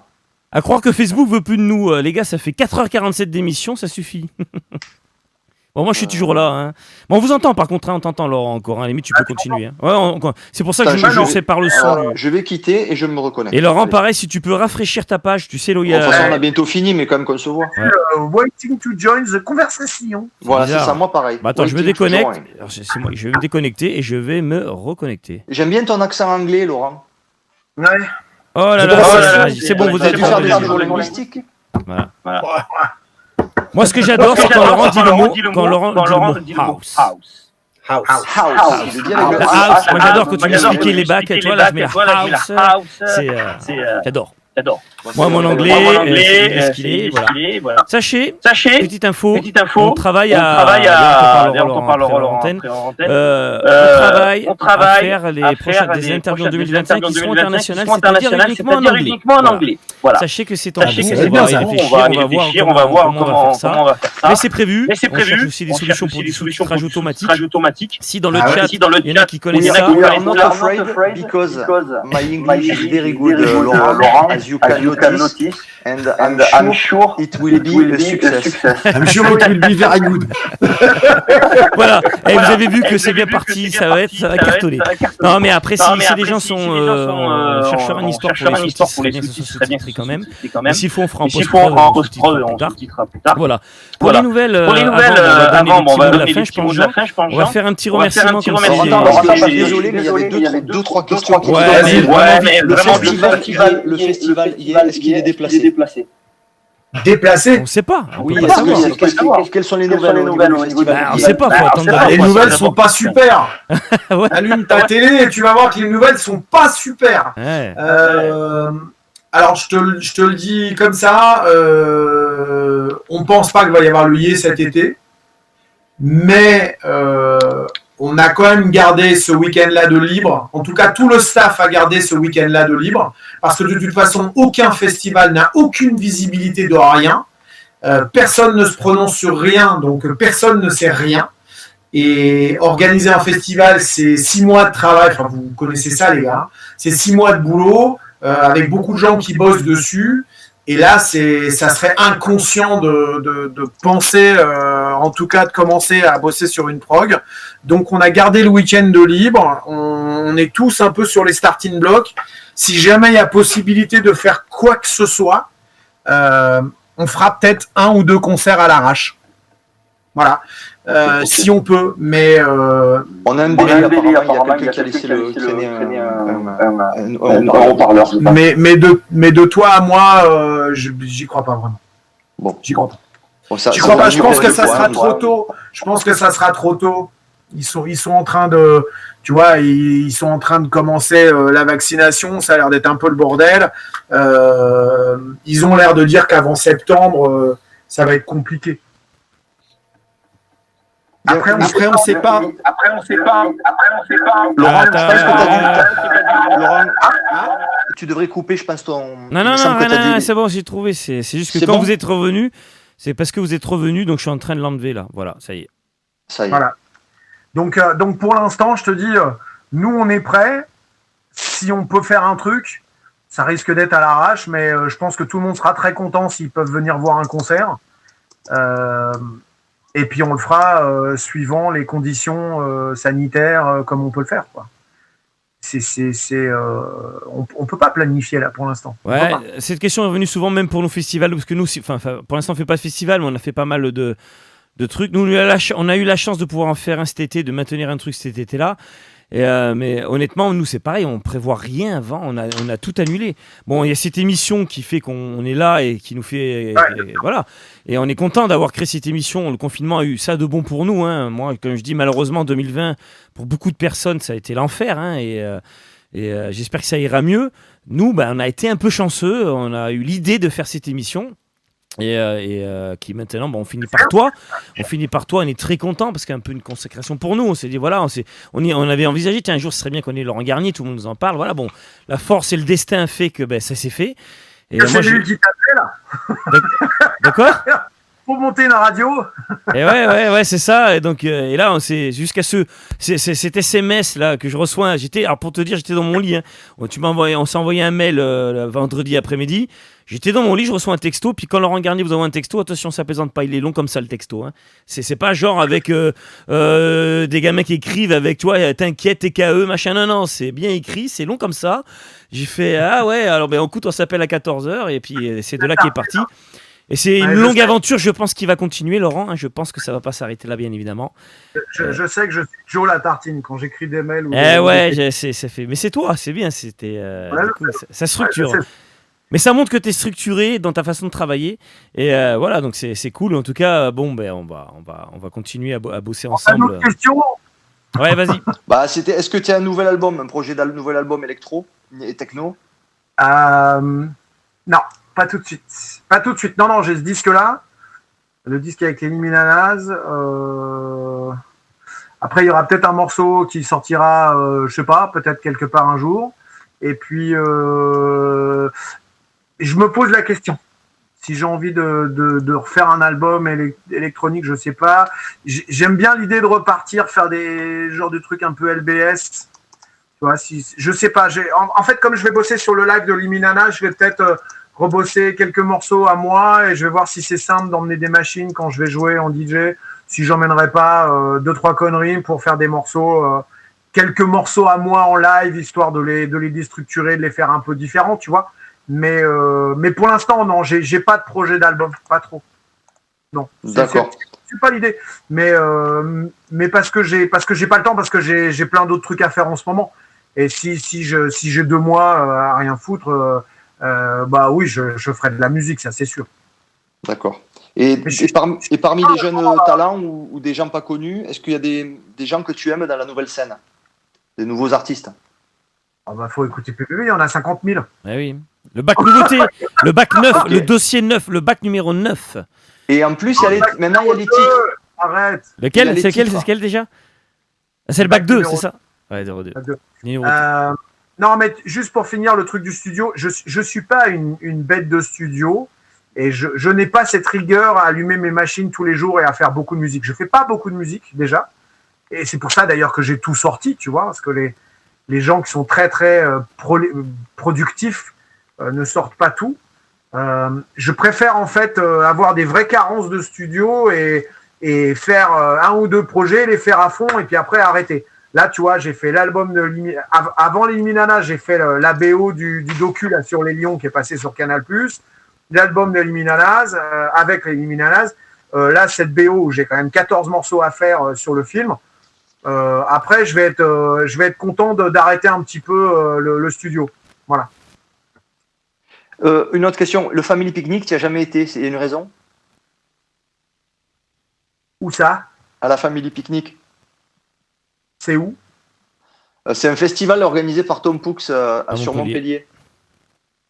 Mais j'ai joué à Montpellier au Family Picnic l'année dernière. Mais ouais. Je sais pas, sur le live on dit pourquoi tu n'as jamais joué. Alors effectivement, ouais, non, si tu as joué. Ben j'ai joué l'année dernière. Ah ben oui, d'accord, super. Ok. Bon, merci les copains. Hein. Je suis quasiment sûr que j'ai joué au Family Picnic. Hein. D'accord. 5 heures d'émission, les enfants, bravo. T'as pas battu on va terminer avec la question avec laquelle on peut répondre juste en un mot. Si tu n'étais pas Laurent Garnier, qui aurais-tu aimé être? Parce qu'il faut que je fasse plaisir à Steph, à des atouts, sinon elle va me détester. Putain. Je peux en sortir, moi, des questions chiantes aussi, attention. Hein. Compliqué, ça. David Bowie. Ah, tu confonds, t'as jamais joué à la Family Picnic, on me dit là, ça s'énerve. Ça s'énerve, bon, faut pas s'énerver pour ça. Hein. Il y a des non, choses ça s'excite, ça s'énerve pas, ça s'excite. J'ai jamais joué. Alors, où est-ce que j'ai joué à Montpellier la dernière fois? Puisqu'ils savent. C'était pas au tropisme. Tropisme. Ah, si, c'était au tropisme. Ah oui, non, mais j'aurais dû répondre en plus que mais je suis un peu fatigué parce que effectivement, t'as pas joué à Family Picnic, c'est sûr et certain. J'ai en train de penser, c'était au tropisme. Mais parce que tu connais pas en fait. Ah bah je connais Tom Poux, mais alors en plus il m'a invité, mais parce qu'on n'a pas dû trouver de date. C'est aussi simple que ça. Hein. Ben ouais, voilà. C'est aussi bête que ça. Il n'y a absolument aucune envie de pas y aller ou quoi que ce soit. Faut pas. Ok. Non, c'est vrai, c'était le tropisme. Ils ont raison. Ils ont tout à fait raison. C'est on a failli venir, on n'a pas pu venir. Ouais, c'est vrai. Qui j'aurais bien voulu être, j'aurais adoré être une nana, donc j'aurais bien aimé être Blondie. Blondie? Ouais, parce qu'elle a vraiment connu. Je reviens à la musique comme toujours, mais elle a connu le CBGBs, l'époque du punk, l'arrivée du hip-hop à New York. Elle a connu vraiment des trucs super excitants. Ouais, j'aurais bien voulu voir cette période-là par les yeux d'une nana, quoi. Ça aurait été super intéressant. J'aurais bien aimé. Mais c'est une personne parmi tant d'autres. Hein. Après, je pourrais te sortir d'autres gens, mais là, comme ça, aujourd'hui, en fait, je viens de finir toute une série de BD sur l'histoire du hip-hop, et elle est beaucoup là dans cette série-là. Et à chaque coup que je vois Blondie, je me dis, putain, elle a eu quand même une super life, parce qu'elle était aussi BGBs, elle était aux bons endroits, au bon moment, et c'était cool, quoi. C'était cool. Ouais, ça m'aurait bien plu, ça. Mais comme d'autres gens. Et de quoi tu es le plus fier? Musicalement ou tout court? Le fait de... J'espère ne pas me tromper, mais le fait de ne m'être jamais... d'avoir jamais vendu mon âme au diable. D'être resté toujours sur la lignée de ce que j'aimais et d'avoir défendu... d'avoir jamais... comment dirais-je? D'avoir jamais bifurqué pour aller... pour céder aux sirènes, tu vois, de l'argent et de tout ça. Mmh. Ouais. Ça m'a jamais intéressé, mais alors vraiment jamais. Et voilà, je suis resté assez droit dans mes bottes et je suis très fier de ça. Ouais. Et c'est en fait, c'est ce que beaucoup de monde dit de toute façon. Et puis alors je sais pas, bon Jean, moi c'est peut-être pour moi parce qu'on voulait en profiter pour remercier un peu tous les gens là, de cette année, comme c'est 2021 le début, on va vite fait citer une liste de noms. Mais en tout cas, moi je tenais à remercier Laurent au nom de beaucoup de monde déjà pour le travail que tu as fait pour notre musique, hein, parce que tu l'as défendu corps et âme, tu n'as jamais lâché l'affaire. Hein. Bon, je suppose qu'il n'y a pas eu que des moments faciles, mais tu as toujours été là et tu as été sur le devant pour défendre cette musique-là. Et je pense que la techno française te doit beaucoup, pas qu'à toi, mais en tout cas, elle te doit une grosse partie. Elle te doit une grosse partie, ça c'est sûr. Beaucoup d'autres personnes ont contribué à ce mouvement-là. Et je pense que déjà, c'est un moment, c'était interview aussi, c'est aussi pour te remercier pour ça. De dire, ben voilà, déjà, t'es encore là et t'es resté droit dans tes bottes, comme tu dis.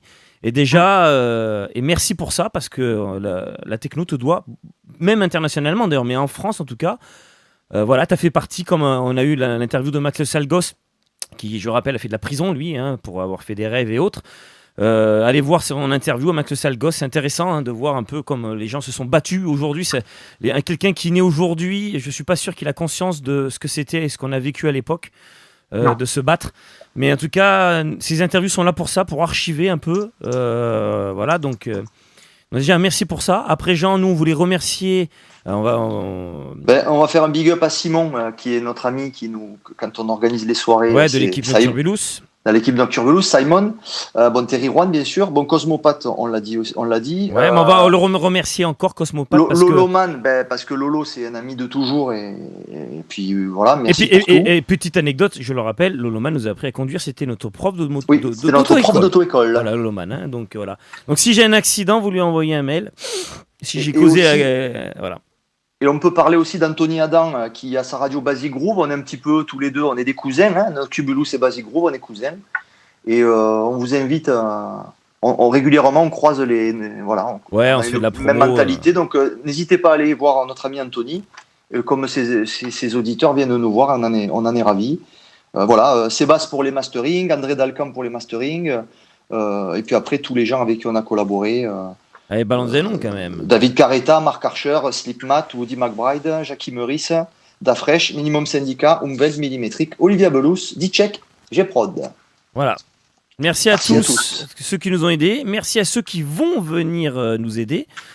Déjà, ça, c'était cette interview, c'est aussi pour vous remercier. On vous avait promis une petite surprise. On est très content que ça soit Laurent Garnier.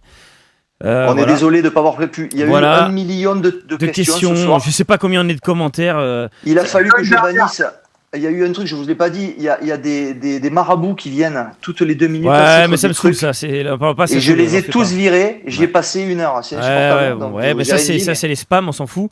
C'est fatigant. Il faut savoir que d'habitude, on finit les émissions, on est quoi? On finit des fois à 10, à 12. Voilà, on est encore quand même 150. Hein, donc, 160. Ouais, quand même. 160. Ouais. Voilà, donc on vous remercie énormément de nous avoir suivis ce soir. Je vous remets quand même un peu l'adresse de notre Facebook qui est là. Hein, voilà, c'est ici. N'hésitez pas à nous encourager, à liker. Voilà, n'hésitez pas. Je vous rappelle que la semaine prochaine, on reçoit quand même un grand artiste aussi qui est Fred Unvelt. Hein, donc je le connais, je pense, Laurent. Oui, bien sûr, ils ont joué ensemble plusieurs fois. Avec Fred. Oui. Et donc Fred Unvelt, qui est un grand talent, qui nous a fait les remixes qu'on vous a passés tout à l'heure. Donc ça sera vendredi prochain à la même heure. Voilà. Jean, je pense qu'on a pratiquement abordé tout ce qu'on voulait. Là, parce que Laurent, après, envoie une dernière. La dernière. Il est chaud. Bah, si tu veux, on peut continuer. Allez, il en reste encore 200. Okay. Comment vois-tu le futur? Oh putain. Bon, allez. Alors, à quelle heure finit l'émission? Dans 1 heure, les gars. Allez, on est reparti. Désolé. Hein. Joker, une autre. Allez, une autre. Ennio Morricone et François de Roubaix t'ont-ils influencé au niveau des musiques de film? Pas sur les musiques de film, mais oui, complètement sur l'album d'Eliminalad, ouais. Ah, ben c'est intéressant, ça, d'accord. Ouais. Complètement. D'accord. Et je pense, si tu veux, c'est pas une question, mais vu le flow vraiment impressionnant, on n'a jamais vu ça, de questions, des questions qu'on nous a posées avant et les questions qu'il y a eu pendant, je pense que vraiment il y avait un besoin que les gens, ton public français, francophone, puisqu'il y avait des Belges et des Suisses avec nous, salut les copains, que vraiment ils t'entendent parler. Je pense qu'il y a eu un manque, si tu veux, parce que ça commençait, on a reçu un flot de messages. Putain, on va entendre Laurent, quoi, tu vois. Donc je pense que ça vient de là, ce côté putain des questions qui ça tombe, ça pleut de partout, parce qu'on veut t'entendre, tu vois. Voilà. Donc ne soyez pas frustrés, les amis, mais quand même, on a eu Laurent pendant 5 heures. C'est quand même une belle performance. Et puis on pourra peut-être refaire une émission quand on aura fait notre studio tout neuf. On invitera Laurent Garnier chez nous. On t'invitera. Et ouais, on fera du bon vin, des bons trucs. Le lendemain. Oui, voilà, c'est ça. Voilà. Donc du coup, Pilou, de toute façon, on va remonter, on va aller manger un peu, voir tes talents culinaires, un peu, voir si... va falloir qu'on aille voir ça, en espérant que ce monde reparte. Je ne suis pas un bon chef, je seconde. Alors ouais, là, mais on s'en fout, c'est manière de bouffer. C'est super cool parce que elles me disent, j'arrive là-bas, je dis, qu'est-ce que tu veux? Tu coupes ça? Ouais, ok, je fais ça. Je ne gère rien du tout, je me laisse diriger et c'est super. Eh ben c'est chouette. C'est très bien. Voilà. C'est très bien. Alors, c'est parfait. Donc du coup, on s'excuse à tous ceux si on n'a pas posé votre question. Je sais qu'il y en a qui m'ont envoyé des messages en privé. Ouais. J'ai pas pu les lire parce que je m'occupe de la dur, technique. Les amis, je vous assure. Voilà, parce que gérer la vidéo, le son en même temps, tout seul de chez moi, gérer les problèmes. Merci de ne pas avoir eu trop de... On a galéré parce que je pense que chez toi, Laurent... On a encore combien des questions? Ouais, il faut... Des questions, putain, là, ça c'est... Il veut pas finir. Attends, juste parce que j'aimais bien, parce que je savais que ça allait finir comme ça, parce que Laurent, tu m'as dit pendant les tests techniques, les gars, est-ce qu'on se donne 1 heure de fin? Et là, je regarde Jean-Bru, j'ai fait, ouais, il dit ça, mais je le connais, tu vas voir l'heure de fin. Si on l'a dit, on la respectera pas. Donc j'ai dit, voilà, donc du coup, 1 heure de fin, il faut qu'il aille travailler, mais tu vas voir qu'on va finir très tard. Vincent Mazana demande ton avis sur les fêtes clandestines à l'heure du Covid. Ah oui, c'est vrai que ça ne l'a pas posé. Bah, à mon avis... Pas très malin, mais bon. Mais je comprends le manque. On comprend le manque, on comprend l'envie, mais c'est pas... Attends, laisse répondre Laurent. C'est même quand même... faut être quand même... Bon, je comprends qu'il y a un manque et ça nous manque tous terriblement. Moi, le premier comme tous les autres et mon fils aussi et tout ça. Mais il y a un moment où on est vraiment dans un truc qui est hyper grave. Je pense qu'il faut être un tantinet responsable. Si c'est pour soi-même, au moins pour les autres. Voilà. D'accord. Tu vois, moi, autant les rêves, tout ce que vous voulez, à l'époque, on n'avait pas le droit, on y allait à Donf et tout ça. Je pense qu'en ce moment, c'est pas hyper intelligent.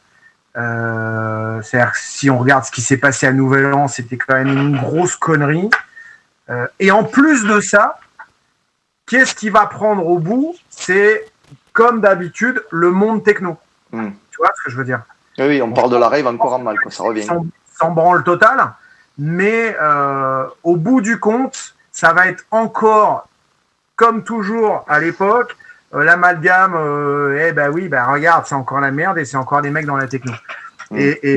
Déjà que c'est difficile quand tu vois aujourd'hui ce qui se passe, le fait que le monde de la nuit est complètement évincé des discours politiques, qu'on n'existe pas et que même, tu vois, la ministre de la Culture, elle dit que la nuit, c'est le comment ça s'appelle, c'est le ministère de l'Intérieur, c'est pas la culture. Bon, déjà t'hallucines. Ouais, déjà, c'est quoi ce bordel? C'est vrai que moi, ça m'avait fait bien rire.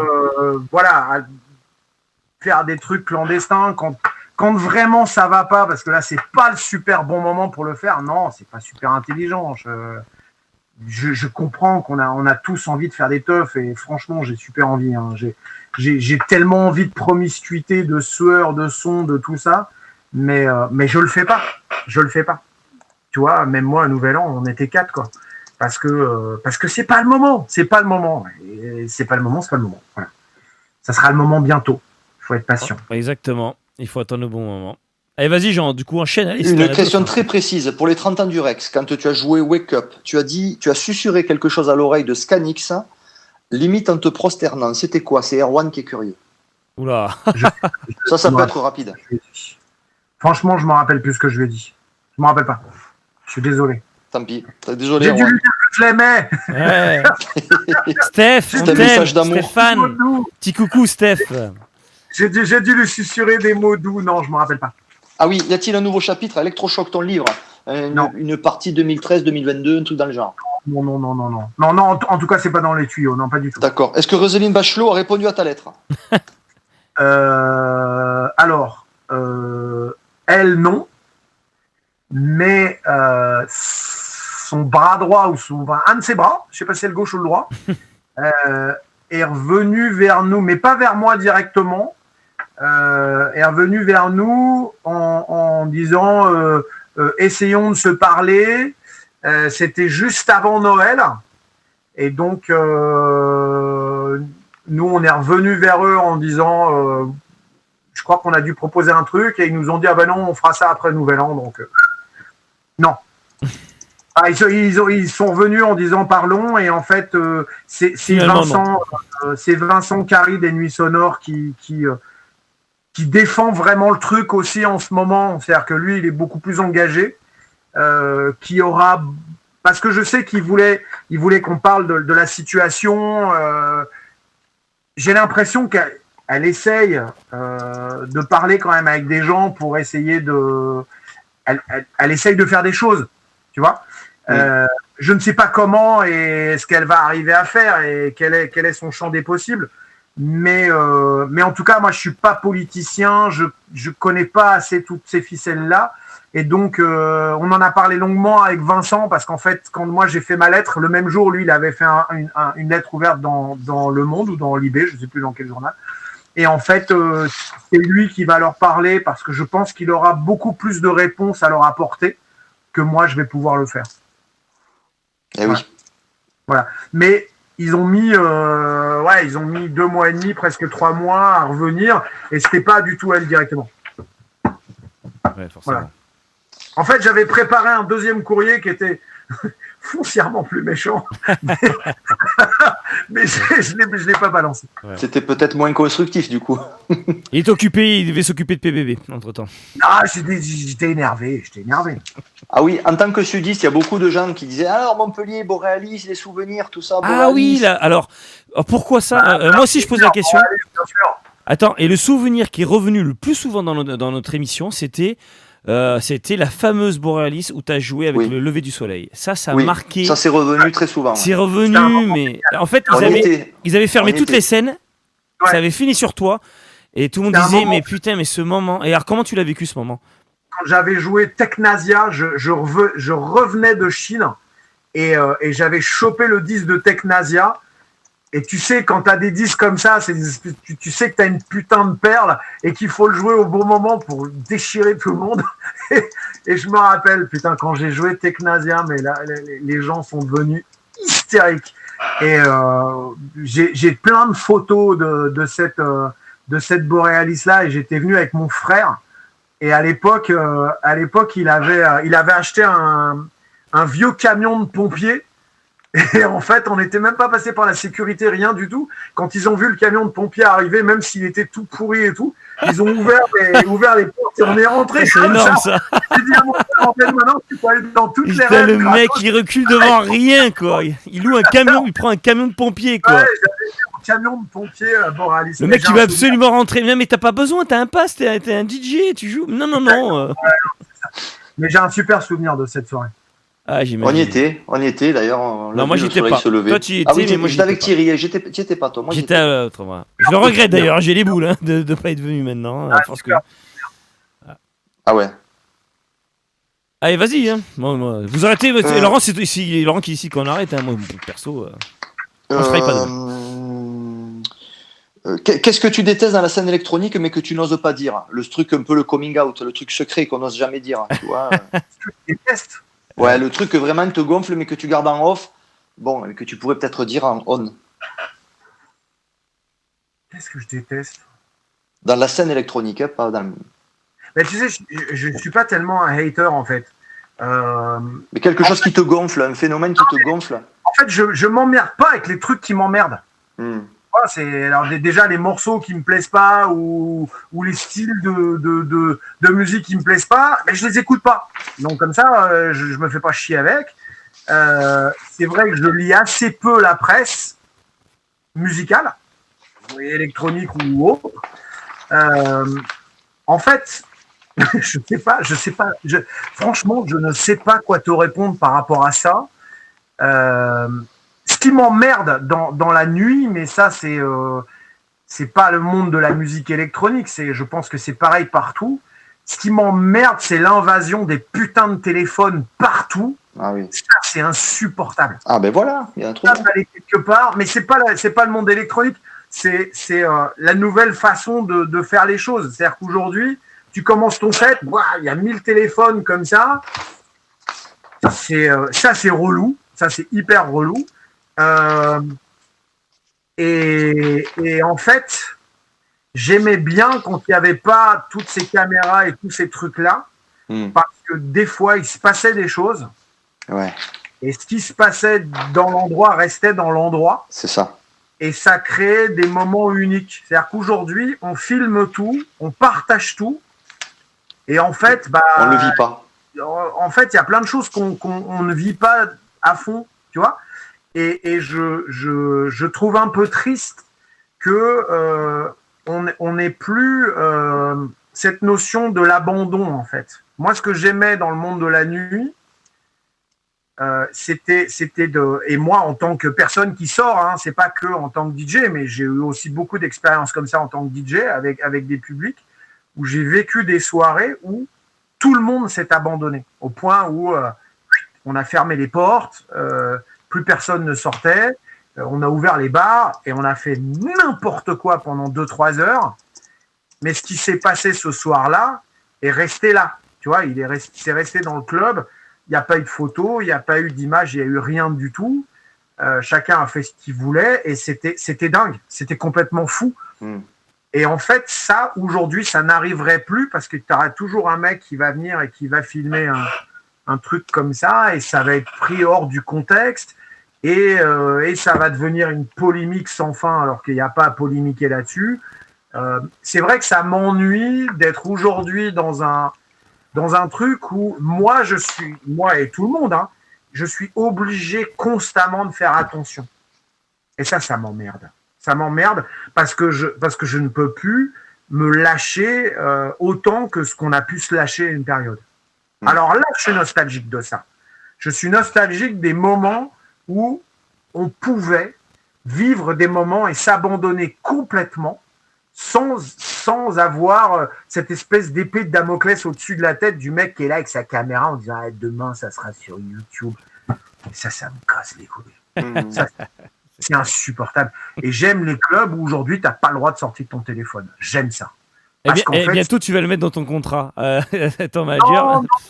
Non, je rigole, mais. C'est comme ça. Et je comprends que des fois les gens ils ont envie de capturer un truc et je le fais, ça m'arrive de prendre une photo ou de faire des images du public parce que je vais l'utiliser sur Insta, donc même moi je suis victime de ça. Mais c'est vrai qu'en tant qu'artiste, quand tu montes sur scène et que tu as une forêt de téléphones et de mecs qui te foutent leur flash franchement, c'est relou. Mais je connais pas un seul artiste qui aime ça. Ouais. C'est relou. Mais ça fait partie des trucs, comme on dit, il faut vivre avec son temps. On n'aura pas le choix, ça s'arrêtera jamais. Et ça fait partie des petits trucs, tu vois, il y en a plein, on pourra en citer plein, des trucs aujourd'hui comme ça. Il faut avancer dans son temps et ça peut pas marcher comme avant. Et c'est un cas intéressant que tu dis parce qu'on ne pourra rien faire, c'est sûr et certain. Et malheureusement, il faut apprendre. Alors les générations actuelles, eux, vont trouver ça complètement, non, c'est normal, sur son portable. Et c'est vrai, voilà, on devient peut-être des vieux cons aussi, tout simplement. Non, parce que je suis persuadé qu'il y a une génération qui va arriver et qui va dire tout ça, fuck. Et ils vont fucker les réseaux sociaux, ils vont refuser tout ça en disant nous, on a envie d'autre chose, mais parce que tout change tout le temps. Tu vois, il y a rien d'ancré et d'écrit. C'est-à-dire que là, ok, la jeune génération prend des images, a toujours son téléphone, va commenter tout ce qui se dit, tout ce qui se fait, ils ont toujours un truc à dire, mais je pense que demain, t'as une nouvelle génération qui va arriver et qui va comprendre le côté négatif de tout ça, parce que c'est pas, il n'y a pas que des côtés négatifs, mais va aussi bien assimiler, comprendre le côté négatif de tout ça, et ils vont dire nous, on enlève tout ça. Donc ils vont faire des clubs sans réseaux sociaux où il n'y aura pas d'image, il y en a déjà pas mal, mais je pense qu'il va y avoir une espèce de prise de conscience à un moment et il va y avoir un contre-courant, parce qu'il y a toujours un courant et un contre-courant, donc à un moment il y a une génération qui va dire vous nous faites chier avec vos téléphones, ou vous nous emmerdez avec les réseaux sociaux, vous nous emmerdez avec je sais pas quoi, et ils vont aller à l'encontre de tout ça, ça va être très extrême, et puis les choses vont se réguler. C'est comme tout. Il y a toujours un contre à un moment, et je suis persuadé qu'il va y avoir une génération à un moment qui va arriver et qui va se dire bah non, ça nous emmerde de tout ça, enfin cette chose-là nous emmerde, et ben on va aller à l'encontre de ça. Et ça viendra pas de nous, parce que nous oui on est peut-être des vieux cons, mais alors là je préfère rester vieux con et dire ça me gêne pas quand on me prend en photo, et ça me gêne pas quand c'est une fois, mais quand t'as 1000 personnes avec 1000 téléphones et tout, mais c'est insupportable. Au début du set, franchement c'est horrible. C'est horrible. Ouais, c'est horrible. Il y a un moment, soyez discret, tu vois, quand tu prends des photos, sois discret. Et surtout avec le flash LED allumé. Ah ben t'en as plein. Ouais. Et t'en as plein. Et t'as envie de leur dire mais ça sert à rien, tu vois bien que je suis à 20 mètres de toi. Éteins ta flash LED, bordel. Avec la fumée et tout. Je suis pas là pour dire que ça sert à rien, mais ce que je veux dire. Non mais je veux dire la flash LED, tu vois, ça sert à rien parce que c'est trop loin, ça sert à rien de l'allumer en plus. Et tu vois, je veux dire, c'est bon bref. C'est même pas ça, c'est d'avoir une forêt de téléphones et encore, moi ça va, j'en souffre pas trop, mais j'ai vu des DJ plus connus, un peu plus commerciaux, je les ai vus arriver sur scène, mais là c'est 3000 téléphones, là c'est une forêt de téléphones, et c'est hyper impressionnant, mais personne n'aime ça. Je connais personne qui aime ça. Mais même moi, ça m'arrive de prendre des photos d'un artiste ou de prendre des photos du public aussi, parce que nous, ça nous arrive de filmer le public, tu vois. Oui. Moi, ce qui m'emmerde, c'est qu'en fait, c'est le fait de... Tu ne demandes plus l'autorisation de rien du tout, en fait. Tu vas voir un artiste, bah tiens, je le filme, et il fait une connerie, ah bah tiens, je vais filmer, je vais mettre ça sur Instagram, on va bien se foutre de sa gueule. Et je trouve qu'il y a un truc hyper mesquin, quoi, dans ça. Ça m'emmerde. Et c'est vrai qu'on ne vit plus des soirées où il y a des vrais moments de folie et d'abandon, parce que tu as toujours un mec qui est là, ou une nana qui est là pour filmer le truc, et en fait sortir le truc du contexte. Et je trouve qu'une soirée, des moments, c'est des contextes, c'est des trucs qu'il faut pas sortir les choses des contextes, parce que c'est là où les gens comprennent pas. Et là où les gens n'arrivent pas à comprendre. Voilà. Mais c'est pas lié au monde de l'électronique, hein. C'est lié au monde du spectacle en général. C'est généralisé, ouais, c'est partout. Ouais, c'est clair. Hein. C'est clair. Guilty pleasure. Mon guilty pleasure. Guilty. Ton plaisir coupable. À moi? Oui, mais musical, hein. Ah oui. Un truc que tu restes pas à cœur, c'est Mylène Farmer, par exemple, tu vois, je sais pas. Non, c'est pas Mylène Farmer. Oui, mais bon, c'est un exemple. Alors, un guilty pleasure. Bon, maintenant t'assumes tout, j'imagine. Tu t'en fous, mais bon, Ouais, allez. j'en ai rien à foutre. Alors là, je vais te dire, j'en ai rien à foutre. Mais où des fois tu te dis, moi par exemple, voilà, je vais le confesser, j'aime bien Benny B, tu vois. Parce que quand j'étais jeune, ça m'a introduit au hip-hop. Alors c'est difficile à dire, il y en a qui crachent dessus. Mais bon, allez, moi mon guilty pleasure, c'est Benny B, voilà. Non, moi c'est pas ça. Que j'aimerais bien inviter d'ailleurs. Putain, c'est quoi mon guilty pleasure? J'en ai, mais bien sûr. Tu vois, j'aime bien. J'ai encore rêvé d'elle, il était une fois. C'est un disque qui m'émeut profondément. Je sais pas pourquoi, mais ah ouais. Je pense que j'étais foncièrement amoureux d'elle quand j'étais petit. Ah voilà. Alors ça, c'est du guilty pleasure. Mais c'est ça, c'est ça. Ça rappelle des souvenirs. Ouais. Missérie, c'est Annie Cordy, elle vient de dire. Non, c'est pas un guilty pleasure, Annie Cordy. Ça n'a rien à voir. C'est Miss Airy qui vient de répondre. Non, Annie Cordy, quand j'étais petit, mais alors là, j'avais 7-8 ans, je faisais des spectacles. Alors, j'ai commencé par faire des petits spectacles pour ma grand-mère. Donc, je chantais des chansons, je mimais des chansons. Et les premières chansons que j'ai mimées, c'était des chansons d'Annie Cordy. Et très rapidement, mon frère a organisé des spectacles parce qu'on habitait en banlieue parisienne et il organisait des spectacles pour le troisième âge, figure-toi. Et en fait, il avait créé toute une espèce de troupe de jeunes. Alors, ça allait de la troisième à la beaucoup plus jeune. Moi, j'étais plus jeune. Et en fait, voilà, mon frère, il mimait il chantait des chansons de Gérard Lenormand. T'en avais un autre qui faisait une nana qui faisait Sylvie Vartan. Et moi, je faisais toujours Annie Cordy. Donc très longtemps, j'ai fait les chansons de La Bonne du Curé, tout ça, pour les spectacles du troisième âge de la ville où j'habitais. Voilà. Je mimais Annie Cordy. Ça, c'est pas une exclue. Attends, je vais quand même terminer. C'était pas un choix, c'est plutôt mon frère qui m'imposait ça. Et j'ai été la voir plusieurs fois sur scène, Annie Cordy, parce que c'était quand même une putain de chanteuse. Et j'étais pas fan du tout de sa musique, mais je dois dire que j'ai vu 2 ou 3 spectacles. Et c'était des spectacles qui étaient plutôt bien foutus parce qu'il y avait un côté cabaret, il y avait un vrai truc, tu vois. C'était pas juste une chanteuse de variété, quoi. Il y avait plus de choses dans ces spectacles. Mais non, c'est pas un guilty pleasure, Annie Cordy. Non. J'ai mimé ses chansons plusieurs fois, mais c'est pas un guilty pleasure. Non, un guilty pleasure, ouais, c'est Il était une fois. Il y a une chanson d'Axel Red que j'aime beaucoup. Ah, tu l'avais déjà dit ça là, une fois. Et ouais, mais je me rappelle jamais du titre. Ah putain, je vais essayer de la. Putain, genre, c'est celle avec le clip où elle marche là. Alors là, tu sais, moi. Voilà, ça c'est un guilty pleasure. Mais on en a tous des petits guilty pleasure à la con. Mais il n'y a rien de méchant là-dedans, c'est bien. Heureusement qu'on en a, putain. Oui. Surtout nous. Il fallait que je te dise ça parce qu'après, on a notre bouchine, Nicolas Garé, qui nous fait tous les visuels, qui fait partie de l'équipe. Il va plus me parler. Parce qu'il me dit, il veut à tout prix que je te dise son truc, parce que tu vois comme il est décalé au niveau des visuels. Donc, les jingles, c'est lui qui fait les jingles. Voilà. Je suis hétéro, mais pourquoi ne pas essayer d'autres horizons? Veux-tu m'épouser, Laurent? Le patron chez nous, putain.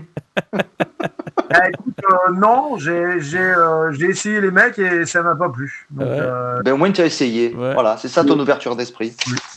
Ouais, j'ai essayé. Mais c'était pas super. Voilà. Écoute, non, mais alors je me suis peut-être trompé de mec. Hein, pas le bon. Il te faudrait essayer avec Nico. Déjà là, Nico d'être sur le cul. Et Nico, je suis pas sûr que tu t'attendais à cette réponse, Nico. Je vais te dire un truc. Je suis extrêmement en phase avec mon côté homo, mais je suis fondamentalement hétéro pour ça. J'aime trop. Non. Bah, fais comme certains, essayez les trans. Bon, allez, on va changer de conversation. Parce que ça aurait pu être drôle, mais bon, là, non. Bah, écoute, ça c'est voilà. Bon, tu présenteras Nicolas, peut-être que les choses vont changer, hein. Peut-être que des révélations, je ne sais pas. En tout cas, si t'aimes les jingles vidéo, Rien ne m'étonne. Tu m'étonnes. Rien ne m'étonne. T'as 7 minutes. Dans 7 minutes, je coupe. Bon, il y a des gens, on devait aborder le sujet, mais après, c'était chaud bouillant sur l'enfer. Bon, on a quand même parlé on a passé la vidéo de Tonio, on a eu Fred Dumély avec nous, mais c'est vrai que je voulais aborder un petit chapitre court sur l'enfer. Il y a beaucoup de gens qui en ont parlé. Est-ce qu'on peut en parler un petit peu? L'enfer, c'est peut-être le premier club hors Paris où moi j'ai été, qui a été à fond. Tu vois, ma première soirée à l'enfer, c'était, je sais plus avec qui j'ai joué, et la soirée s'appelait Ice. La toute première soirée. Et en fait, le mec avec qui j'avais joué, c'était appelé DJ Cube. Voilà, c'est Ice Cube. Voilà. Et on a été là-bas, on a commencé la soirée, il y avait 800 personnes. Je pense que 1 heure et demie après, il restait plus de 300 personnes. On a vidé la salle. Ouais. Et à la fin de la soirée, il y a Fred Duméli qui vient. Et je lui dis, bon, bah, c'est mort. Il me dit, on recommence le mois prochain. Je lui dis, mais t'es sûr? Le mec, il est taré. Je lui dis, t'es sûr? Et il me dit, ouais, on recommence le mois prochain. Et en fait, je me suis dit, putain, mais toi, t'as des couilles, quoi. Et donc, je suis retourné tout le temps, tous les mois, pendant des années.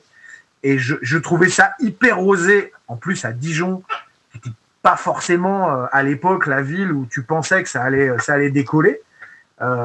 Mais par contre, stratégiquement, c'était génial parce que j'allais jouer souvent à Lausanne. Et donc, le train Paris pour Lausanne s'arrêtait à Dijon. Et donc, je faisais Paris-Dijon, hop. Et le lendemain, j'allais à Lausanne et je rentrais chez moi le dimanche. Mais c'est vraiment un des tout premiers clubs en France hors Paris qui a pris autant de risques. Ouais, allez, je t'en montre un autre que je t'avais parlé tout à l'heure. Je te mets la photo quand tu es venu. C'était le New York à Pézenas, le 22 novembre. Et on en a parlé, il n'y en a pas eu beaucoup. Il y a le Pézenas, le New York à Pézenas, donc pareil, 92 déjà. Voilà. Et le Rex, forcément Paris. Bon, Paris, c'est spécial Paris. Un truc qui s'appelle le Trolley à Marseille ou un truc comme ça? Je sais pas. Après, il y a eu Lyon sûrement aussi. Si. Lyon, c'était plus tard, mais la région Rhône-Alpes, ça a été très compliqué pendant longtemps. Mais c'est vrai que pour moi, le tout premier club qui a fait vraiment des soirées tout le temps et qui a pris autant de risques, c'est à Dijon. C'était les premiers. C'est les premiers. T'as Vitali qui en parle toujours, qu'il était scotché là-bas. Tonio, ça l'a trop fait, ça. Complètement fasciné. Tonio, il bossait là-bas, il faisait des lumières. T'as des anecdotes avec Vitali quand tu l'as rencontré là-bas? Non. Alors, non, pas là-bas. Pas là-bas. Je l'ai rencontré après. D'accord. Ou alors, je l'ai rencontré là-bas, mais. En tant que client, quoi. Ouais. Oui, c'est après.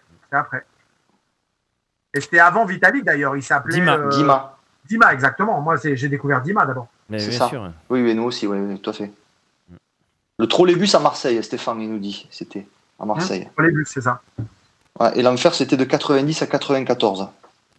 Donc, c'est quand même 4 ans, tous les premiers vendredis du mois. Ouais.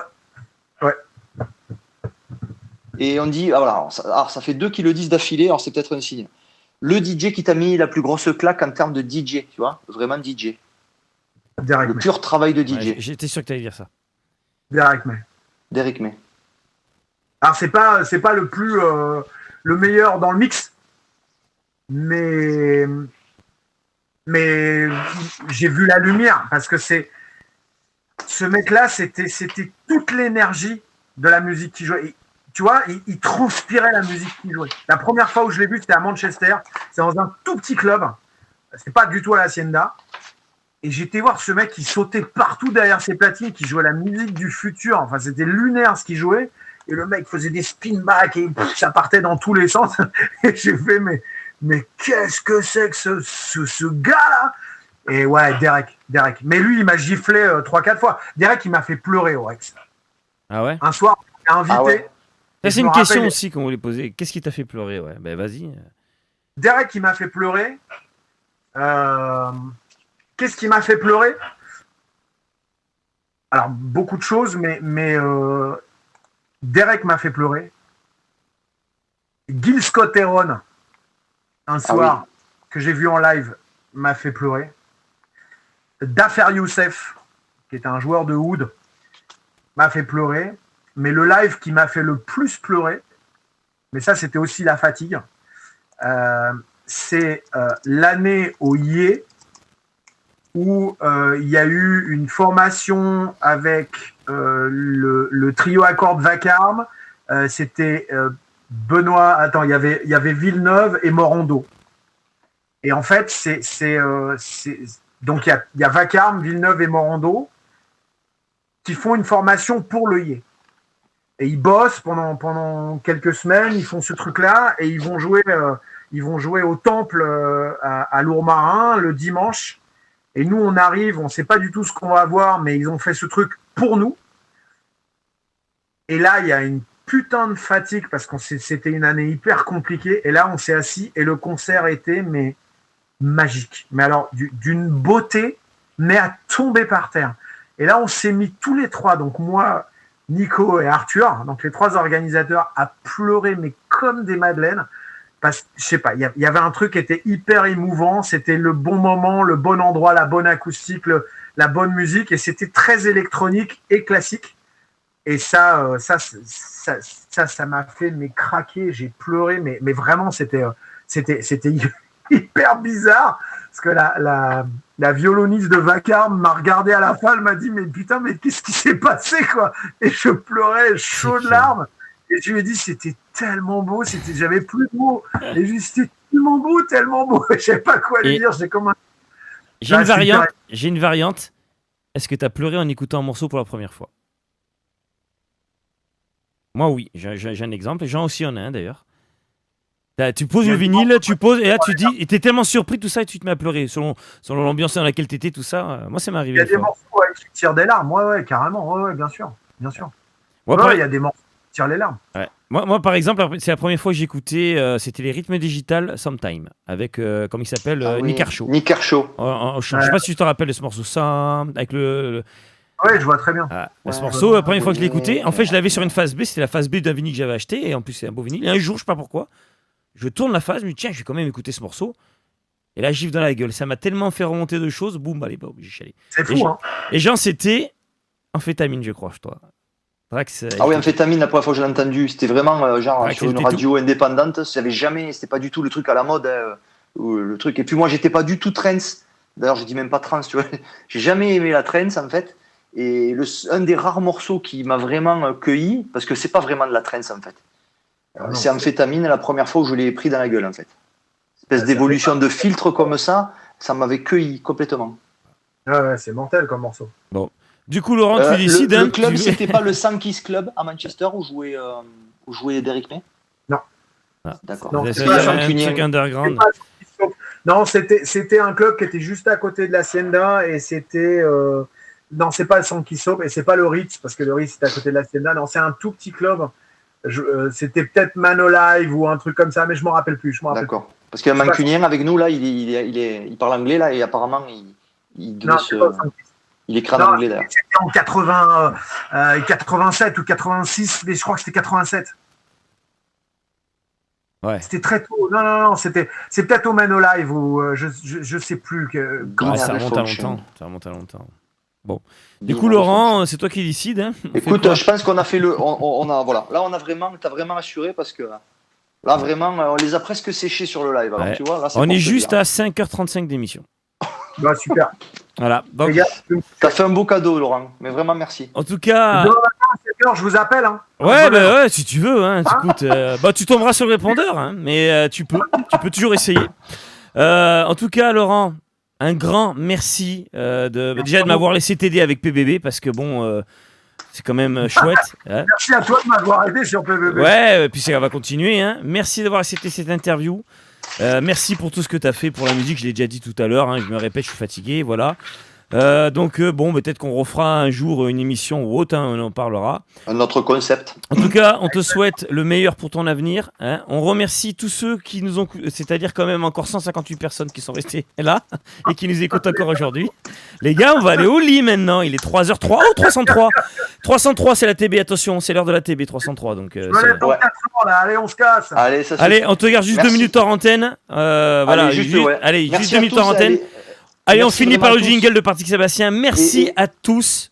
Et suivez-nous parce qu'il y a d'autres émissions qui viennent. Si vous aimez le délire, si vous nous connaissez, vous nous likez, vous nous trucs. Allez, merci à tous de nous avoir suivis. On vous dit rendez-vous vendredi prochain pour Fred Hundvelt et on finit sur ça. Moi, j'écoute Radio Punch. C'est génial. Radio Punch. Tu sais comment ils font? Oh putain, c'est génial. Radio Punch. Radio comme une radio. Et punch comme ça.